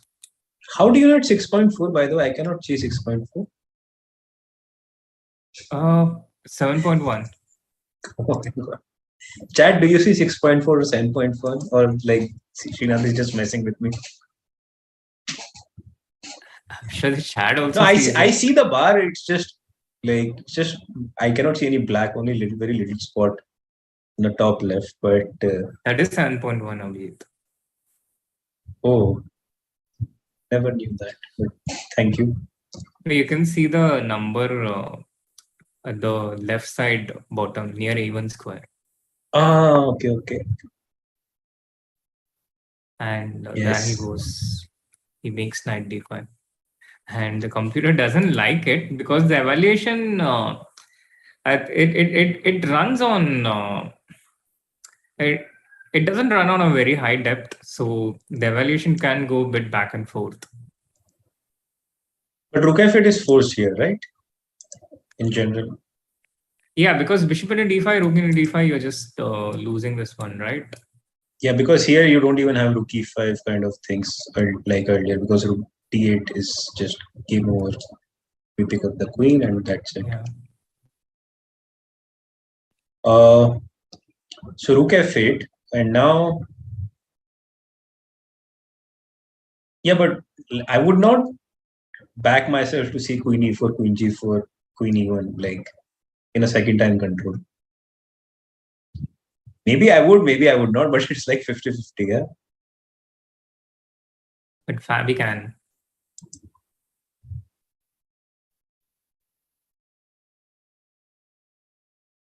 So in the other games, I guess let's have a quick roundup once, like, because Duda has pushed his pawn to a5. So at least some improvement from the last time we saw the position. The pawn improving from a4 to a5. Yes, it's still an improvement. No? True. So true. What happens to f5? Do you think at some point black will get ambitious? Actually, I like this bishop f4 move also, which you had suggested earlier. But I guess But bishop f4, d8, this yeah? bishop d8. No, I'm actually getting a little bit ambitious now after f5. Abhijeet, But the thing is, when are how you I'm not ambitious? That's true. But yeah, it's nothing. Yeah, I can never really take on e4 because e4 hangs. So true, actually. I think white is kind of impervious to danger because of this pair of bishops. But he goes bishop f4, like you suggested. And bishop d8, he's happy to come back, yeah. Is he happy to come back, or does he want some f5 and liquidation here?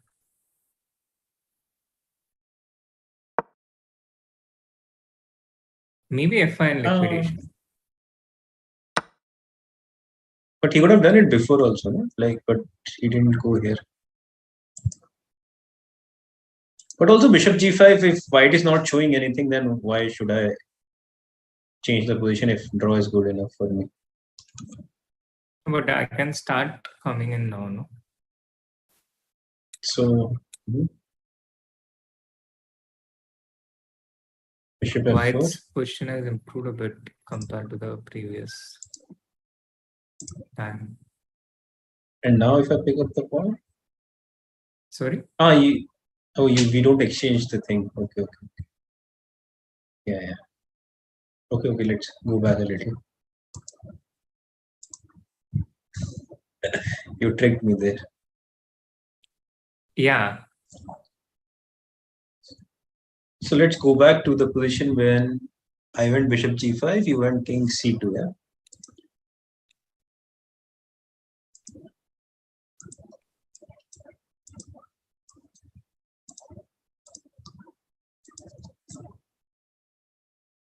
Okay, then maybe you are right. That not so trivial now.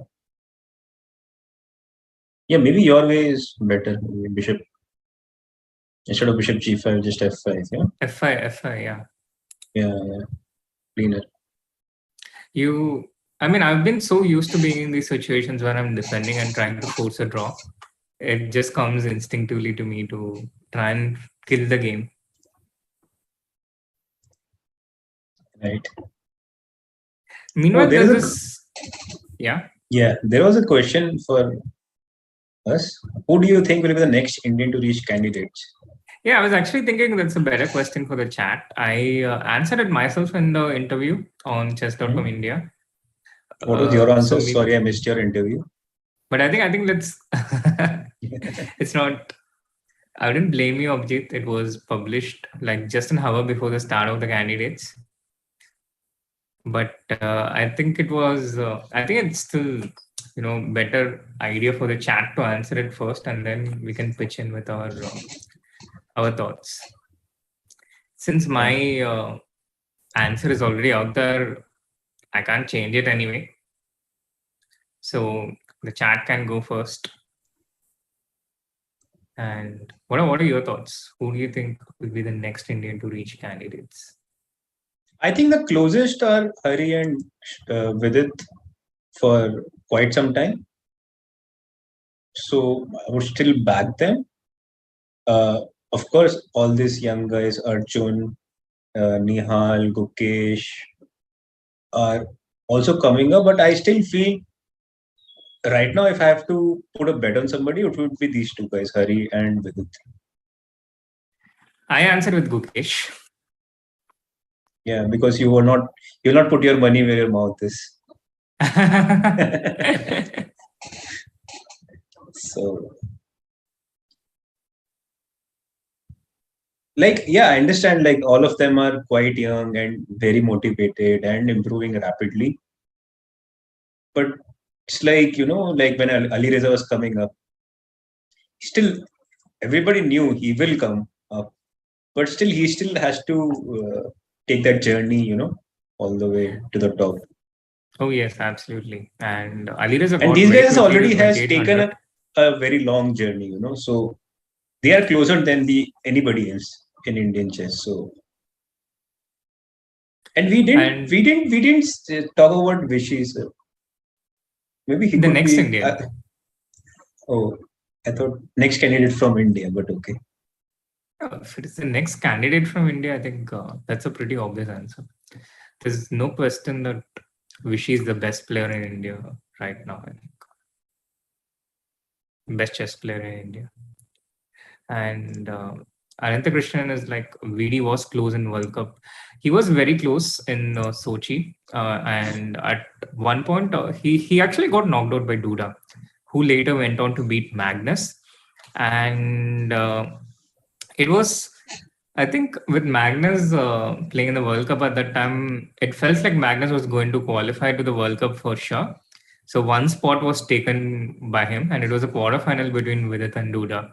So it was thought that if Vidit won that, he has a pretty good chance to get into the top 3 because Magnus is going to take one of the top 2 slots.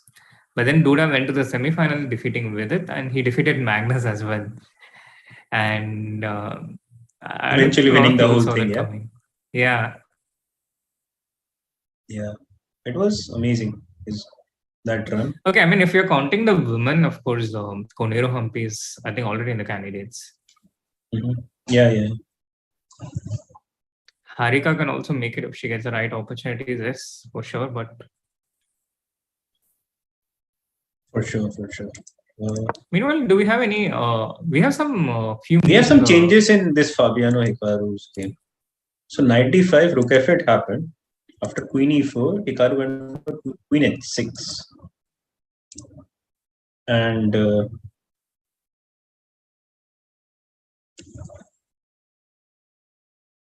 just a matter of finding a couple of right moves, for Fabiano to convert this. What do you feel in general? I agree with you, Abhijeet.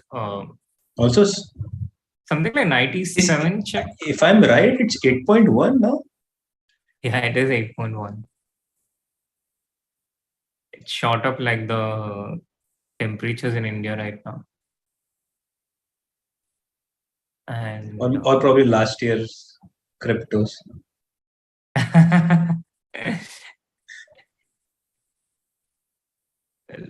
Hikaru's position looks like the crypto markets right now. Does not exist, in the market. Yeah, that black bar. So how do we win? How do we win now? Knight e7 check was my first instinct. But again, after king, king f7 is okay. But I thought king g7 was, and I didn't really see a follow. Queen e5, right. I go queen f6, I think. And it's not what you want in general. But still +2, according to this weak engine. But maybe let's go back a little. Yeah, so maybe something else. So our idea should be how to bring the rook. And how do we do it? So rook d3, queen c1 does not exist because after king h2 we again go back queen h6 and maybe it's a perpetual already. Yeah, it is a perpetual. King g3 is queen g5, rook h3 not really an option. So let's go back. We cannot bring the rook like this. So I have another idea, maybe rook e1 with the idea to play rook e3 so that we block this queen c1 idea. Oh, okay. No, I didn't really rely on this engine so much, Abhijeet. Okay. Any move you make is going to be. It's going to jump, anyway, whatever you do. Yeah. So white doesn't like maybe bishop d5, queen d5, rook f7 also is possible. So this I'm not worried about because then I cover everything with queen d4 check. Okay. Whatever I'm saying, the engine is saying completely opposite. So what does he want? Rook e5? Does he want rook e5 in the end? Or where? Now rook e5. I don't understand what it wants. So Just no, it doesn't want this.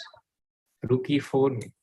You want to stop queen f4 check. Okay. So the point is you go queen c1 check, king h2, queen h6, king g3. And if queen g6, we play rook g4 and we win the queen like this. Yeah, exactly. Bridge building, middle game motion. But it's not again very trivial. Yeah, it isn't. Fabiano down to 23 minutes for 16 moves again. But I think I think next couple of moves, if he finds it, then I don't think he'll need all 16 moves to make. He'll win much quicker than that. It's absolutely true, but if he misses it, then he'll be under pressure. And of course, you can always go for the simple option, trade the queens off and play a few quick moves. No, I don't think trading the queens off is a solution. Then, for sure, it'll go more than 16 It gets moves. diluted. Yeah, I think the other option, instead of rook e1, rook e3, is just go simply knight e3 and bring the rook like this. He's gone for rook e1. So he sees the win after bishop d5, queen d5. I was not entirely sure whether it was winning, the line you suggested, after rook f7, rook e4, but maybe it is. Maybe also, king h8. King h8. What are we doing after king h8? I think we are just doing rook e5. No. King h8, queen d4 check. No, not here. f7 also hangs. Sorry. I meant instead of rook f7.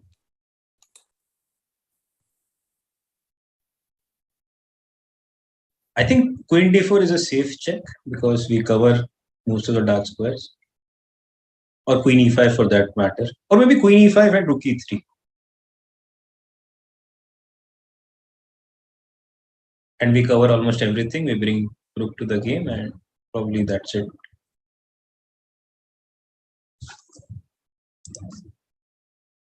Yeah, and the endgames are all lost for black. For example, this one. And we pick up another pawn. Yeah.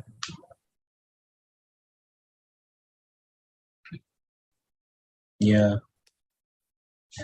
Should be quite. It should not be very difficult, to convert this. Yeah, and Hikaru also seems to realize that he's shaking his head. He's completely lost, and you can just see it from his expressions, his face, and I feel a lot more certain about it now. I think I feel 100% sure that this is going to be a win for Fabiano against Hikaru.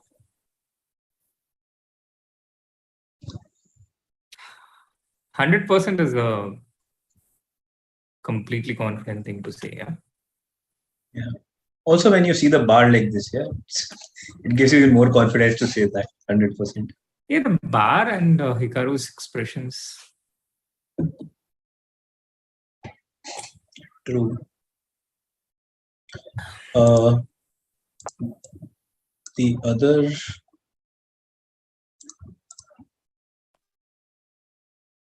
What is happening to other boards? Did not really change much, I guess. I think the Rajava Alireza game is going to go for a while here. It is at this point, king g3. Not a lot of progress, but also as white, you want to try and keep playing because you have absolutely no risk of losing. And it only takes a little bit of slip up in concentration from your opponent in order to change things around. So I have a question actually. Do we have 7 pieces table base out now, or we don't? We have it out now. I think you can Google it and you'll find it. Yeah. So for the chat, the table bases is so whatever 7 piece you can put for both white and black, it will show you exactly the particular move is a draw or the particular move is win for either color. So till 7 pieces, the chess has been solved. Yes, and in recent times I used it when I was checking this beautiful game of Hari Krishna against 2 knights versus pawn, 2 knights against versus pawn. It was just a beautiful game against Parham Magsudlu. Parham had the white pieces, and the table base was confidently showing a draw for Parham. But that was one of the situations where, as a human, you could see that it's not that trivial, and you really had to translate the computer's evaluation to people that this one's probably going to be a win for black in the game. Also, like, to win such kind of position is not very trivial, yeah, to put pressure also, because so close to being completely drawn, yeah. Yeah, exactly. So what do we have here? Not much is happening.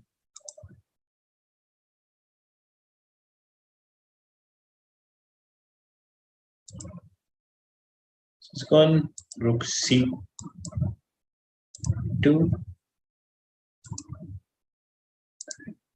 Our board is not updated, or he has gone rook c2 here. Yeah, rook c2 on the board. Okay. How do you put pressure here? I have one. Yeah, sorry, Abhijeet. No, I was saying I have a trap here. One trap. If you can show it, yeah. So I go maybe rook b3. Let's say you just wait around. Rook b3. Yeah, let's say you wait on the second time. Let's say you go rook a2. I guess pretty normal, yeah. And I give you a check.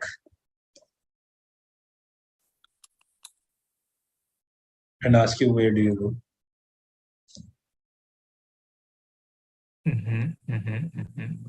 The point is, if you go king g5. Yeah, let's show that. And now we go rook e6.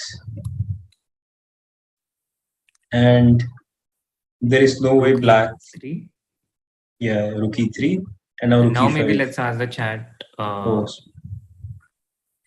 I think I interrupted you. So chat, how does white win from this position, this endgame? White to be honest, in this position, there are multiple ways. True, but the most straightforward way to win. It's not a bad thing that there are multiple ways. Chat can come up with their own creative answers.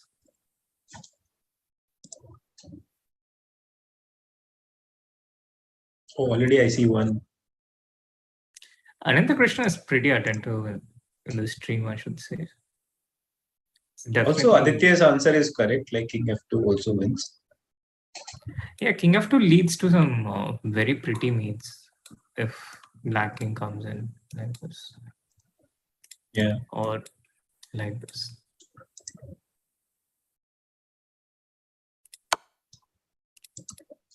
But, so I guess the problem is you go back, yeah? King to. Yeah, one of the problems is you go back, but the second thing is black can also maintain like this, no? But then king h4, no? Some progress, I would say. Right. True. I mean, not the end of the world still, but. Yeah. True.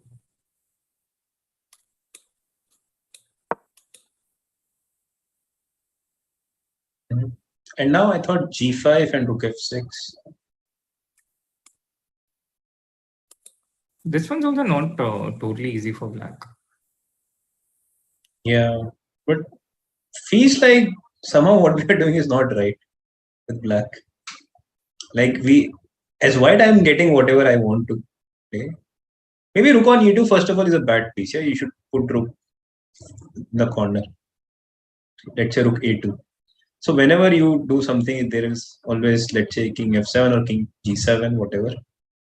Maybe king g7, yeah, just not to have g5, rook f6 check as tempo. But now you allow some rook e6, no? Yeah, but rook a5. Yeah, because rook e2, now you go g5 and the same thing. Yeah. And rook a5 also maybe g5.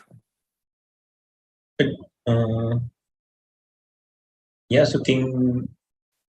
Yeah, But you're right. Abhijeet, I Actually, think we have some moves in the Fabiano Hikaru game once again, and maybe we should stick yes, that till the yes. end of that. Sure, sure. So we went 97, yeah, like you said. So after Yeah, Rookie, 97 check. Surprised. But Hikaru no, no, I went mean, King F7. no, we were talking about 97, the one move before Rookie one. I think we were discussing that 97. Yeah. True. So Rookie one, Rook D8.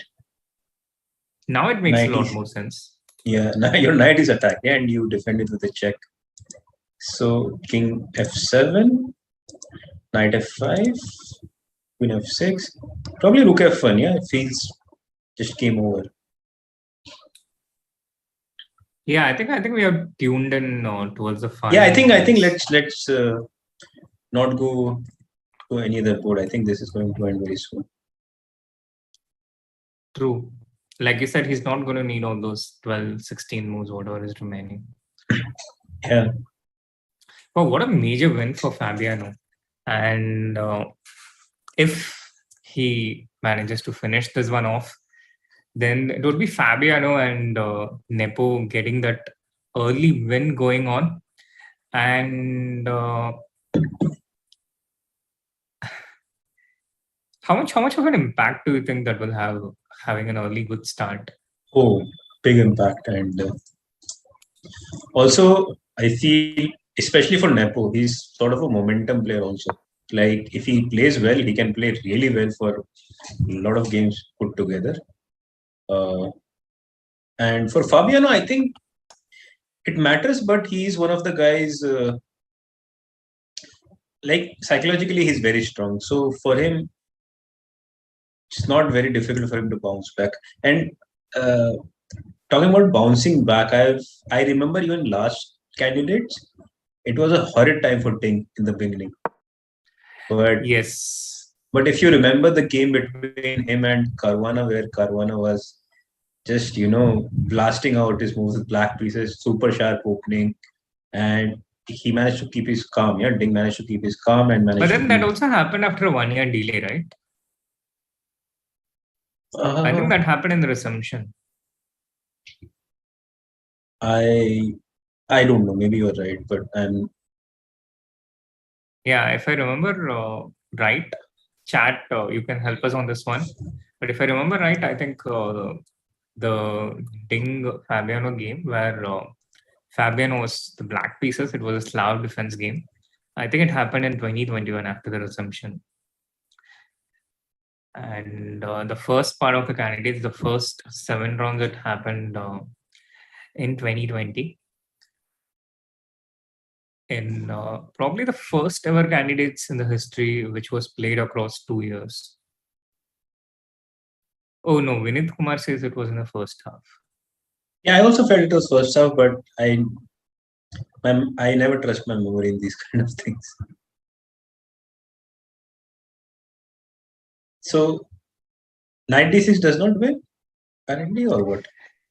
So 96 Rook D6, huh? Maybe you just want to. Yeah, pretty much the only move. Yeah? Otherwise, you're just losing this. Oh, 96 is not such a great move. No, I'd say ignore the evaluation part. No, I was thinking Queen E5 actually, but okay, the same thing.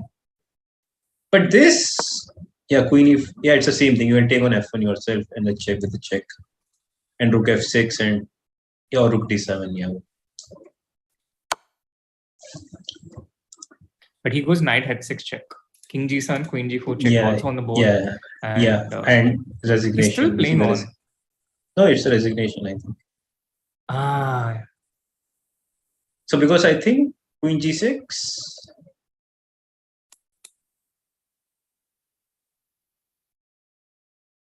Okay, Knight F5 and Queen H4. I was like, what? We are so blind, huh? And we pick up everything with check. Then finally, 97. Yeah, you take a check, but yeah, 97 check also. So that is the second decisive result in today's candidates round 1, and also the second result of the day. Chat, any unexpected results for you so far? For me, Fabi was one of the favorites. I was rooting for Hikaru, but Fabiano has been he has been on the grind for a bit more consistently, and overall he has shown stronger performances. So I'm not totally surprised here. And Ding losing with the white pieces against Yan, that was a massive surprise. What are your thoughts? Yes. No, for sure. Like, I guess this is not as big of a win for Fabiano than as big of a loss for Ding, I guess, from this round. That's an excellent way of summing it up. And yeah, that's an excellent way of summing it up. And with that win of Fabi, we will go in for another short break. We'll be back really soon, so stay tuned. And in the meanwhile, do hit that like button, subscribe to the channel if you haven't, and we'll be back really shortly. Chess.com is with Grandmaster Srinath Narayanan. Welcome, Srinath. We are in your hometown, Chennai. How are you feeling? It's great, Rakesh. And as you can see, I'm all excited, decked up in the Chess.com apparel. Can you please show us a little bit of that? Just straighten out the shirt. There you go. I'll play on Chess.com. I really do. Thank you, Srinath. So the Candidates is coming up and we are excited. You are our main host. You will be running the show. You will be running our broadcast. So we want to know a little bit of insights into the candidates. So we want you to describe the candidates in one word. So let's start with... Candidates is like the Royal Rumble of chess. Yeah, it's anyone can win it. It's one of the most unpredictable tournaments in chess with no favorites. Every man for himself, and literally anyone can win. And now let's come to every candidate in one word. So we'll start rating wise. That is Ding Liren. Reliable. Alireza Firouzja. Hot. Without hesitation, and he saw absolutely nothing wrong. Fabiano Caruana. Strong. Okay, then Richard Rappo. Exciting. Jan Christoph Duda. Fighting. Hikaru Nakamura. Streamer. And Teimur Radyabov. Berlin. And Jan Nepomniachtchi. Fast. Okay, thank you, Srinath. So now we have another segment. Who do you think will win the candidates and why? So personally, I'm rooting for Hikaru because he's. There's a lot of reasons to admire Hikaru. He's been a trendsetter. He's been He's a very strong chess player.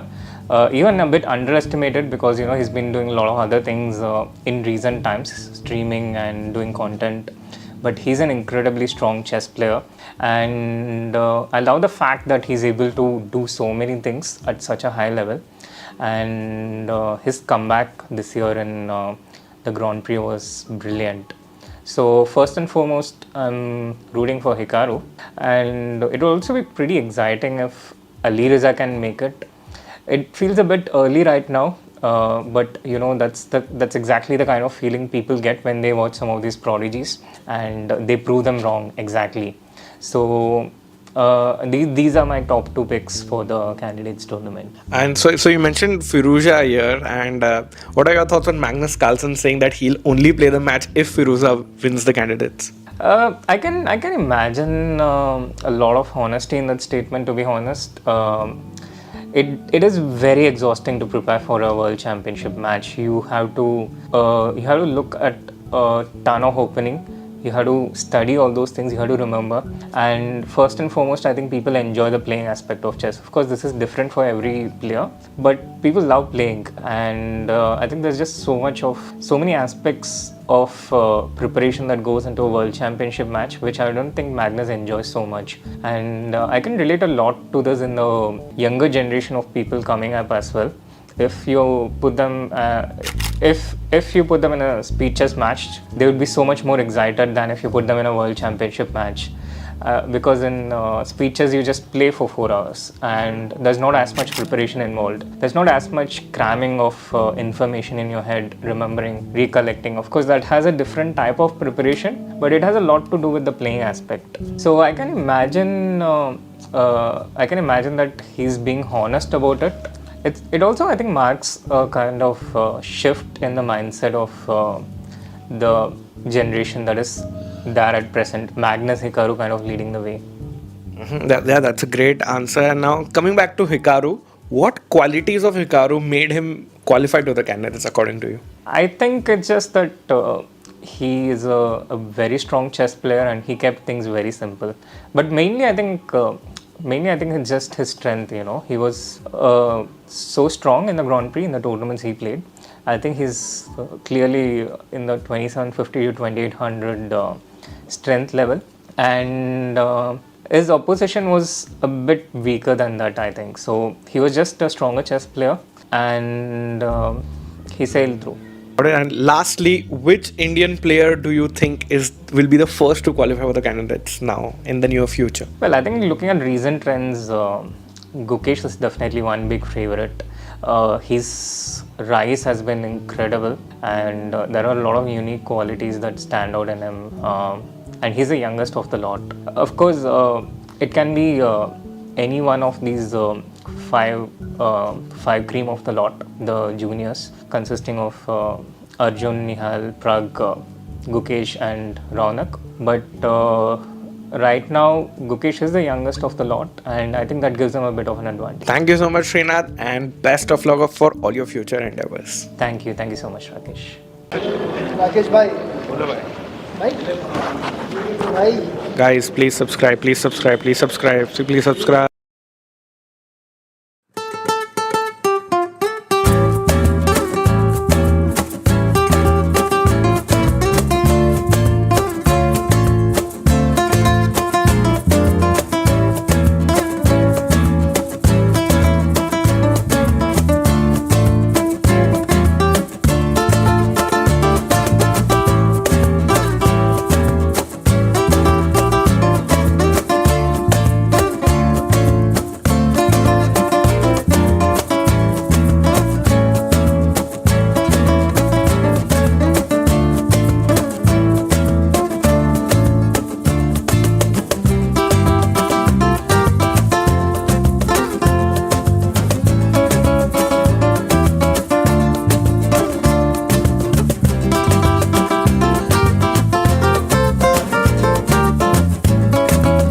Welcome back, everyone, to the round one of the candidates broadcast of chess.com India. And we have had two results so far in the round one. Jan Nepomniachtchi beating Ding Liren with the black pieces. And in the All-American encounter, Fabiano Caruana coming out on tops against Hikaru Nakamura. We have two games going on right now. The game between Jan-Christoph Duda and Richard Rapport, both of them playing candidates for the first time ever. Two young, vibrant players. And it looked pretty dead. It looked like a draw. But so far, Duda has continued to find a way to keep the game going. He has sacrificed a pawn. I think let's take it from where we left, no? Like the position. We left at around this point, right? Yes. A5, yes, bishop yes. F4. A5. Yes. And he didn't even bother with bishop d8. He just went ahead with king c2, king c3. It was like, I care only about the queenside pawns, and I'm going for my a5 pawn. So he started off with this king c2, f5, king c3, attacking the c4 pawn. And now f into e4, f into e4, knight into e4 check, king into c4. Quite logical. The e4. Yeah, the e4 pawn got traded with the c4 pawn, and Rapport also picked up the h2 pawn. Bishop e2, e4, bishop c5, knight f5, bishop b5 check, king c7, and this is the present position that we have right now. Yeah. Once again, although black is up a pawn, but I think it's only white who's playing for a win here, because with two bishops and this outside pass pawn, I think black still has to solve some minor problems here. For instance, let us see what happens after a6. Yeah, probably just bishop d6. Yeah, I was thinking maybe king c4 here. No, after a6. No, after a6. After a6. Okay. So king c4. Let's try to play most trivial way. If you take on c5, because I'm threatening to play a7. Yeah, and now still a draw, but maybe e3. Yeah, simply bishop e2. Because a7, king b7. Yeah, and now I want to play bishop f3 and a6. Right. Maybe just knight g3 or yeah, maybe queen at the same time. So the white doesn't have any mate after the mutual queening. Yeah. I mean, it's black will have checks here. So oh yeah, black will have checks too. It's a sixth hour talking now. Yeah. So if not a6, how do we continue actually this position? That is a big question in the beginning. Maybe king a4, yeah, because if not king c4, can we go back to the position? No, not this one. Yeah. So king c7. Yeah, just one move back, Srinath. Yeah, so maybe here king a4 to begin with. So you want prophylaxis against bishop d6, and here you want to go. Of course, bishop d6 doesn't really make sense anymore. But I mean, it still does. Like, still makes sense. You want to exchange one of the bishops, because even after bishop d6, bishop b6, king b7, I don't have a very good square to put my bishop. And if I don't remove my bishop on b6, I cannot play a6. For instance, if I just go back all the way with my bishop, you just push e3, and now my bishop is totally stuck. And this is not play for a win, you know, this kind of moves. So what happens if you do something like bishop d8? Yes, bishop d8 is a nice move, which I overlooked. But let's say e3.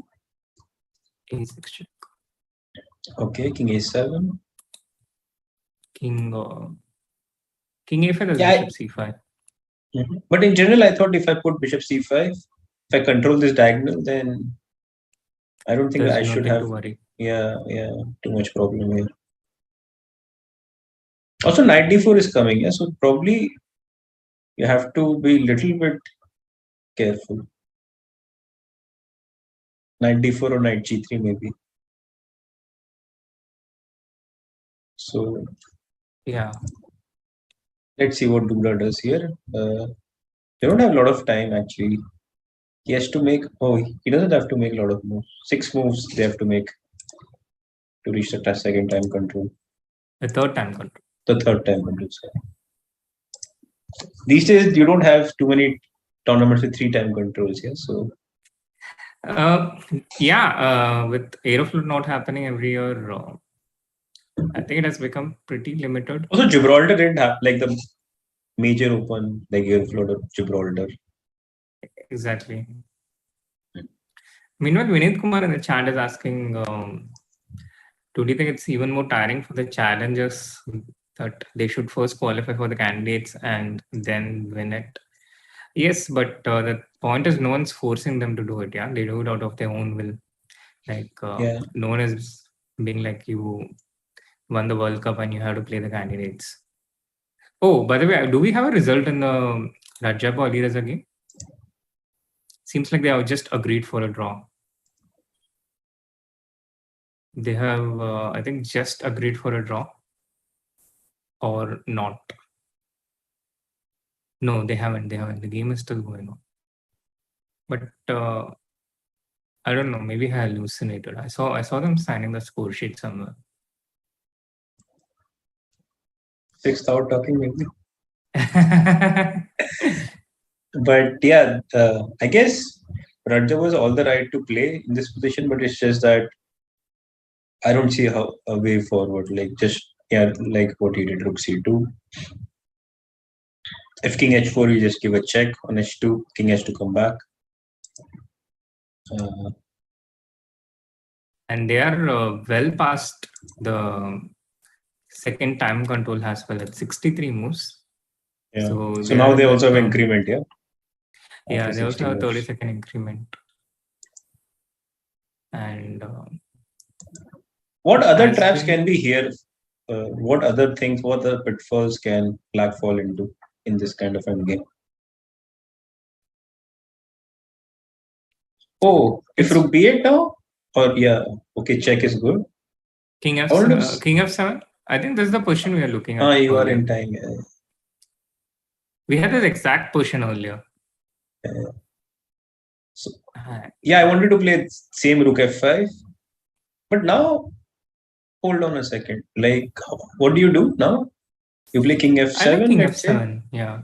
Okay, I give you another check. Rook b7. No, I want to do something else. King f6. Okay. Rook b8, you go king f7. Sorry. Because the other way was not really working now. I was getting king to h4 quickly.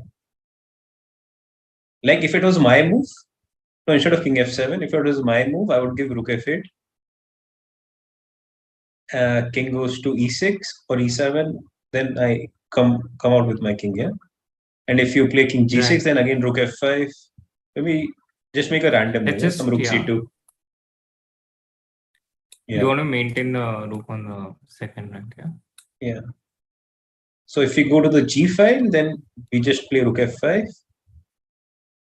Or rook e2 is still not 100% there. Maybe king h3 now. Maybe still this is also not winning.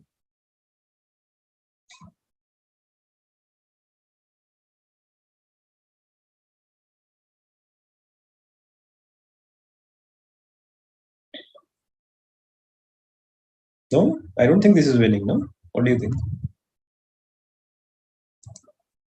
I was looking at the chat. But just maintain this position, yeah? Yeah. King g3, okay. Looks pretty straightforward. Yeah. But he has gone for g5 finally. After shuffling around so much. Those would be 6 check and g5. Finally, some progress there.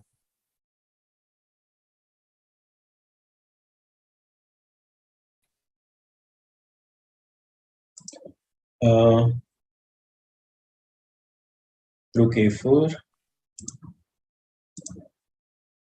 Rook f6 check. No, but I think the guess good king thing about this e7, game yeah. is at least the pace of the game is much faster. Yeah. Where do you go? Yeah, king e7, let's say. Yeah, and it kind of hurts that. You don't have this extra square, yeah, for the rook. Yeah, there's literally nothing you can do here. So rook f5, king e6 again attacking the rook. And rook f8, king e7, like we have already showed it. So not really a lot which is going on. Do you want to switch to the other game? At least there are pieces there. Sure. Rook f6 check, likely to be a draw. Bishop c4 here, and as likely to be a draw. But this one's not a theoretical draw like the other one, I think. Yeah, also now, I thought I can exchange the bishop, no? Like bishop. I guess once I exchange one bishop, should be quite trivial, no? Like just bishop c7. You mean? Yeah. Like if bishop c5, then I go bishop d6. If anywhere. Yeah.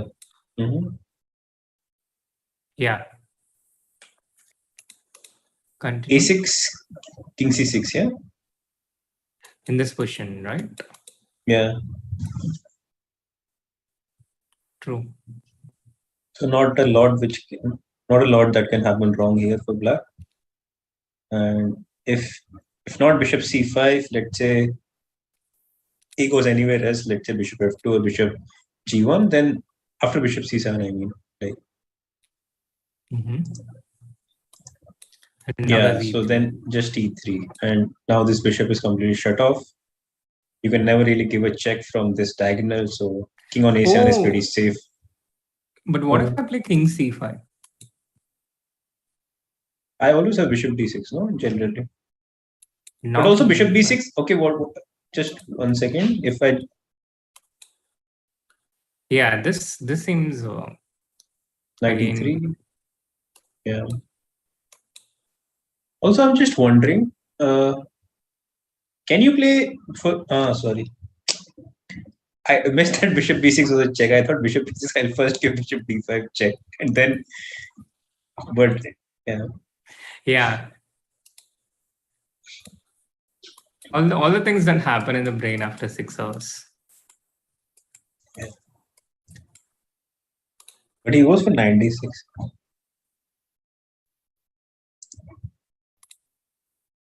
I don't know, maybe. Do you think Rapper wants to keep the game on, or? Well, because if I was black, I'd try to close it out. No, I know what you would do and what I would do, but what do you think about Rapper? What? I can't because make bishop it out. c7 is like finished, no? Like.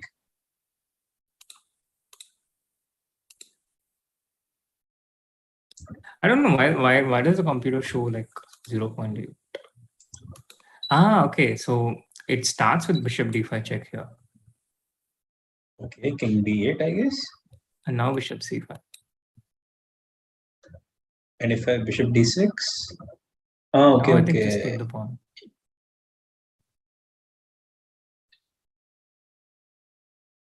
Okay, this could get a little bit trickier. Yeah, this is yeah, probably not so trivial. Yeah.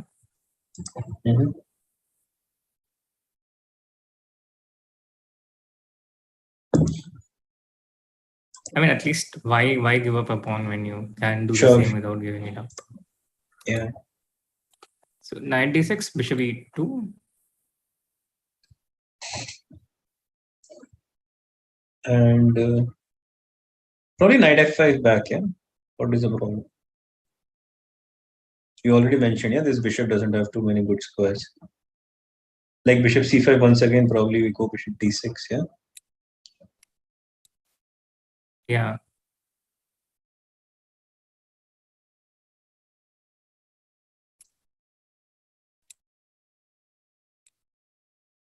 So this is the final position, yeah, till now, bishop e2? Yeah, bishop e2 has been played. And I guess Duda's checking his score sheet, or is he just reflecting, looking down at the desk? I'm not quite sure which one it is. Meanwhile, Rajab was trying to make some progress. He has played this rook to h4.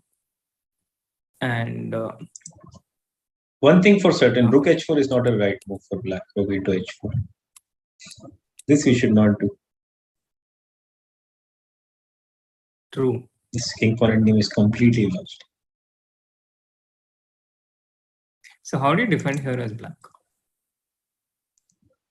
Besides, put rook anywhere besides on the 4th rank and on the 7th rank. So basically, also falls into. So basically, not to blunder my rook, put my rook anywhere else. Should be good enough. I don't know, rook a1 maybe.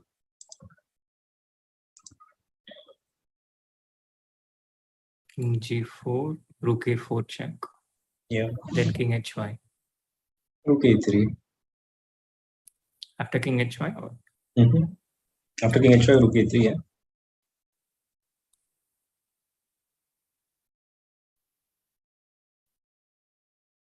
Yeah, it's just a draw, however, whichever way you look at it from. Yeah. Even rook a5. Or, yeah, just give me one sec. Can we go rook b4 here? And then go king g4 next? Is it a try?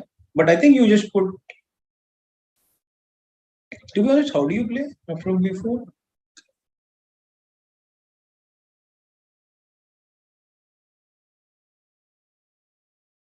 Yeah, that is exactly what is happening. But he starts with king g4, not rook b4.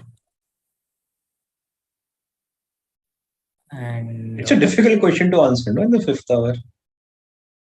I think I know, I understand. So I put king on g6. Let's say I go king g6, you go king g4. I play rook a6. And now if you go rook e4, I go rook a5. If you go rook... and rook a5 here. And if you go rook b5, then I have rook a4 check. So probably this is how you hold. And you just maintain here, yeah? Yeah. And just the rook here. Just wait, yeah. Rook c6, rook d6, some square here. Yeah. So rook a5, king g4.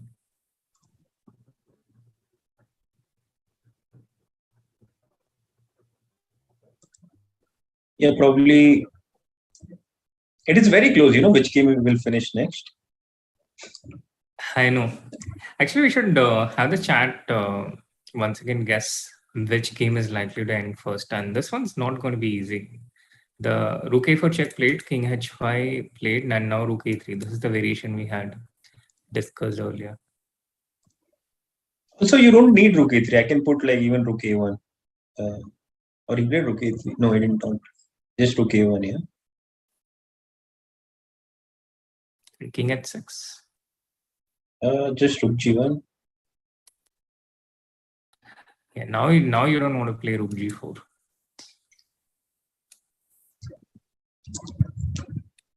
Never too late to go wrong, yeah. Yeah, he goes rook a3. I mean, I just wanted to point out that like literally every move is a draw here. So that's but what if I play f4 here? So okay, some questions you are asking me. No, I just take, no? Take and king g8. Rook b4. Oh, this is lost, huh? Okay. Yeah, it turns out this is lost. Okay. How it is lost actually? Tough question, yeah, again. You're just not getting this rook into the game, no? No, but how do you win? That is my question actually. So King you give rook. G6. Okay, yeah. Yeah, I get it. Yeah. So the point is like you play King G6, Black goes King F8, you would give a check. King goes to E7, then you play Rook G8. Yeah. This is how actually Anand won his 5th title, I think, against Gelfand, the second game. And they made a draw. that happened. This was the vision I had. I saw the future. I can also predict the future in the other game.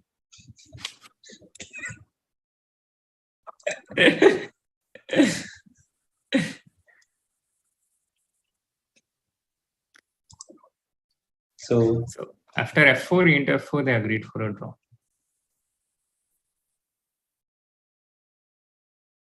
Which means we have only this game remaining. Mm-hmm. And I think Duda might be regretting a bit about. Yeah, I think he's just repeating. So now he's just repeating, yeah? Yeah. Bishop b5 check, King c7. I think we are having this push in the second time. Although the difference is here, the computer doesn't automatically claim it for you. You have to realize. I think it's already third time, if I'm not wrong. So first time was on the 54th move. Yes. Then Bishop d6, King b7. Oh yeah, second time. Yep. Okay.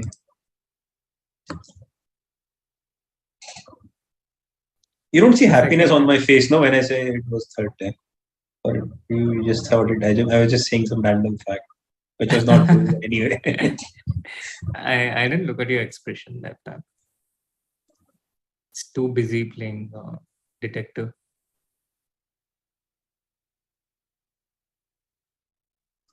So, what else can be? A6. Oh, you went for A6.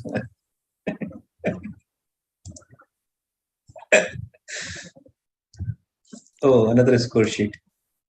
They have reached the time control only now. Yeah, it is 60 moves. So from here on, there will be a 30-second increment. Yeah. Increment with each move. So A6 we saw Bishop D6. Yes, I think this is what we analyzed last time around when this position came for the first time.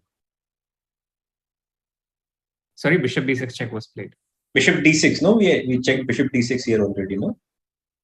Yeah. We did. Was it the exact same position? A6? I think so, because I said then instead of A6 maybe King A4 and then. Yeah. We are looking at this position where both the pawns. Yeah. Were queening. And I think Bishop D6 is the only move. Yeah. Otherwise, A7 just queens.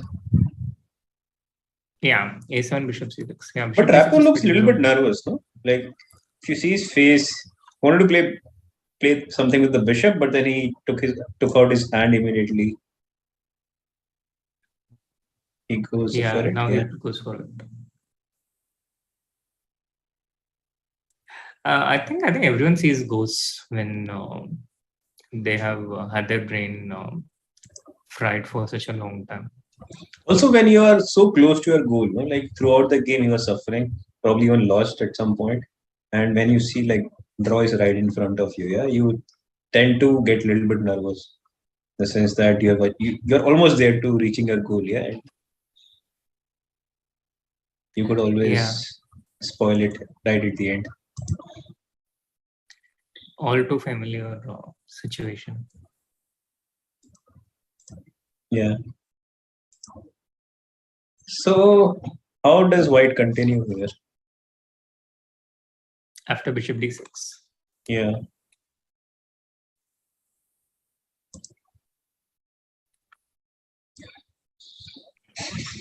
So just to have a quick recap of the results, Nepo won a very nice game against Ding with black pieces. Caruana actually somehow he completely destroyed Nakamura after, let's say, move 25, and before that it was completely fine for Nakamura. And Rajabu Firouzja was a tough game, but it was probably well fought, and draw was always a fair result in this game. True. I think there was this critical point at this point when Timur had some real chances, I think around King E8, where instead of F3, you suggested Rook some C1, really yeah. nice moves. Rook for, C1, yeah. Yeah, We're discussing Rook Rook C1 here, right? Yeah. Yeah. But when he lost this chance, I think he was pretty much. I mean, it looked better for white a little bit because black's king was never safe. Also, you could see black has 4 pawn islands here, which is never really that great. But the thing is, queen on d5, somehow black pieces had harmony here. Like queen on d5 is somewhat defending the king, so covering important squares, and the other important square were covered by the rook. So, yeah, like fair enough. Like Rajabu didn't really get anything. I mean, he got a pawn, which probably was the best case scenario for him in this position. But the resulting rook pawn game was completely drawn. Yeah, after this point. Yeah. This was completely drawn. So let's come back to what has been going on. Judah versus Rapo. Who debuted? So the thing is, some variation like a7, bishop to c5, king into c5, king b7. And now this is pretty much a draw because the a7 pawn falls.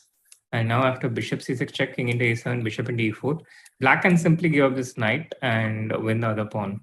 So effectively goes into a draw as soon as the a pawn falls. The bishops are forcibly traded now.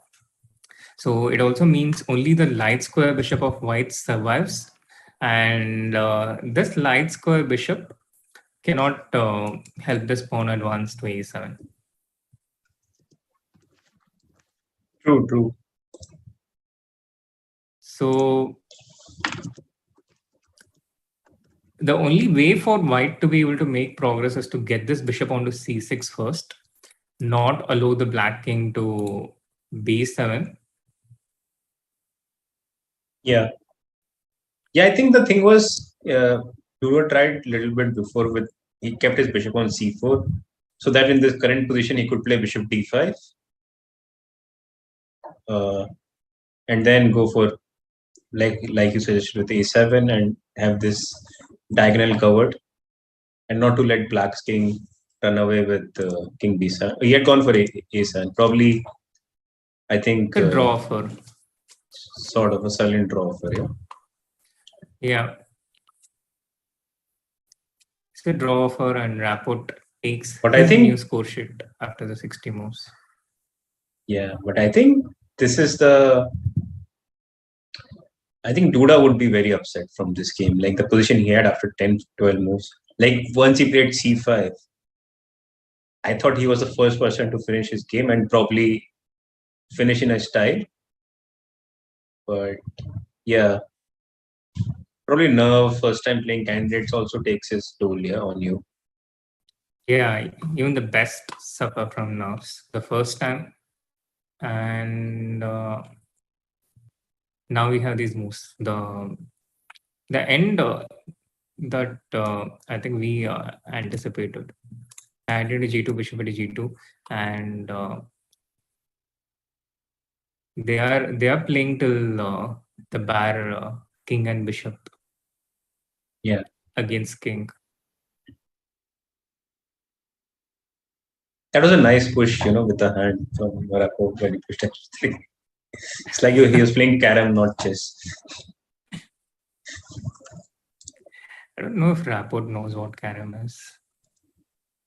True. But you never know. But he knows his chess very well, so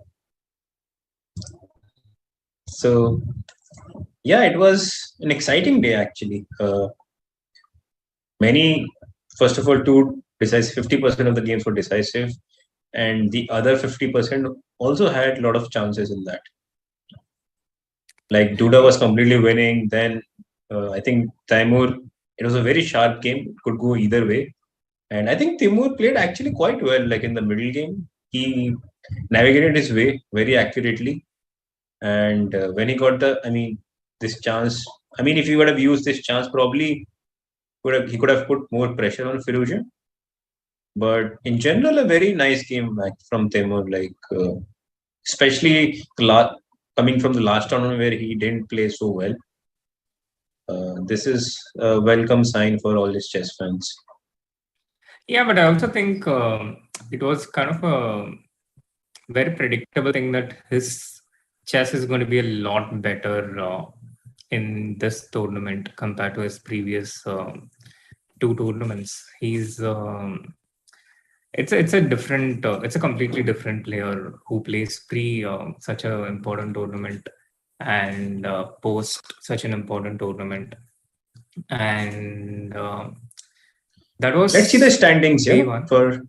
Let's see the standings after the game one of probably one of the most important chess event in the calendar year. So we have Fabiano Jan as a co-leader after the first round, and then there are some players with Jan Sitshov Juda, Teimur Rajabov, Richard Rapo, and Alireza Firouzja with 0.5 points, and Ding and Hikaru, who lost respectively against Jan and Fabiano. And let's have a look at the pairings for tomorrow. And first of all, really curious to see how the people bounce back. Rapport playing against Firouzja, that's going to be a firecracker of a game. Both of them fighting players, both of them known for their exciting brand of chess. Both debutants in the candidates. Hikaru against Rajabov, Hikaru with the white pieces. He will look to strike back after a disappointing day today. Jan Nepomniachtchi and Fabiano Caruana, the winners of the day, the leaders after round one. And Jan has the white pieces tomorrow. And the final pairing, the game between Duda with the white pieces against Ding Liren, who had a very difficult day today. The worst possible start, losing with the white pieces on round one. So it will be interesting to see how he manages to bounce back. So what are your predictions out like in those four games? What do you think is going to happen in all the four boards? I expect a decisive result in Rapport Firouzja. Not sure which way though. It could go either way. Me too. In the second board, I feel it's going to be quite peaceful on the second board because both of them are experienced, and Hikaru knows sometimes when you're bleeding, it's better to just sort of make a draw and come back because it's a long event. Nobody's going to run away with it in the start. You will always get a second chance on it. Absolutely. And Nepo against Fabi, also expecting a peaceful result here.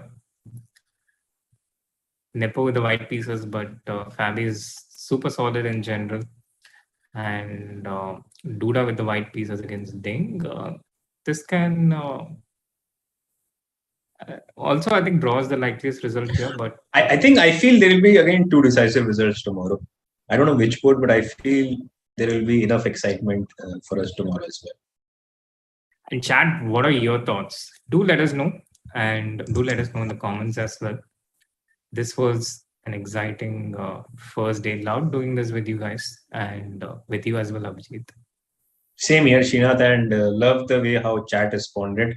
And also want to remind all of you that Vishy sir will be there tomorrow as well. So do not worry about it. Those who missed, asking questions from him, he'll be there as well tomorrow, or I should say today. Yeah. So yeah, it was a good time. I guess it's time to wrap up, and Do follow us also on other social media like Instagram and Twitter. And yeah, keep on hitting that like button on this video. Till then, it's good night from my side. And Srinath. Yes, do hit that like button, subscribe to the channel if you haven't, and we'll be back tomorrow at the same time. So do subscribe to get updates on the channel, everyday updates. And thank you so much once again, chat, Abhijeet. And I won't be joining I won't be hosting the show tomorrow. I might join the broadcast, but I won't be hosting the show tomorrow. But Abhijeet will be here along with Vishy and more people probably. So thank you so much, and see you all very soon.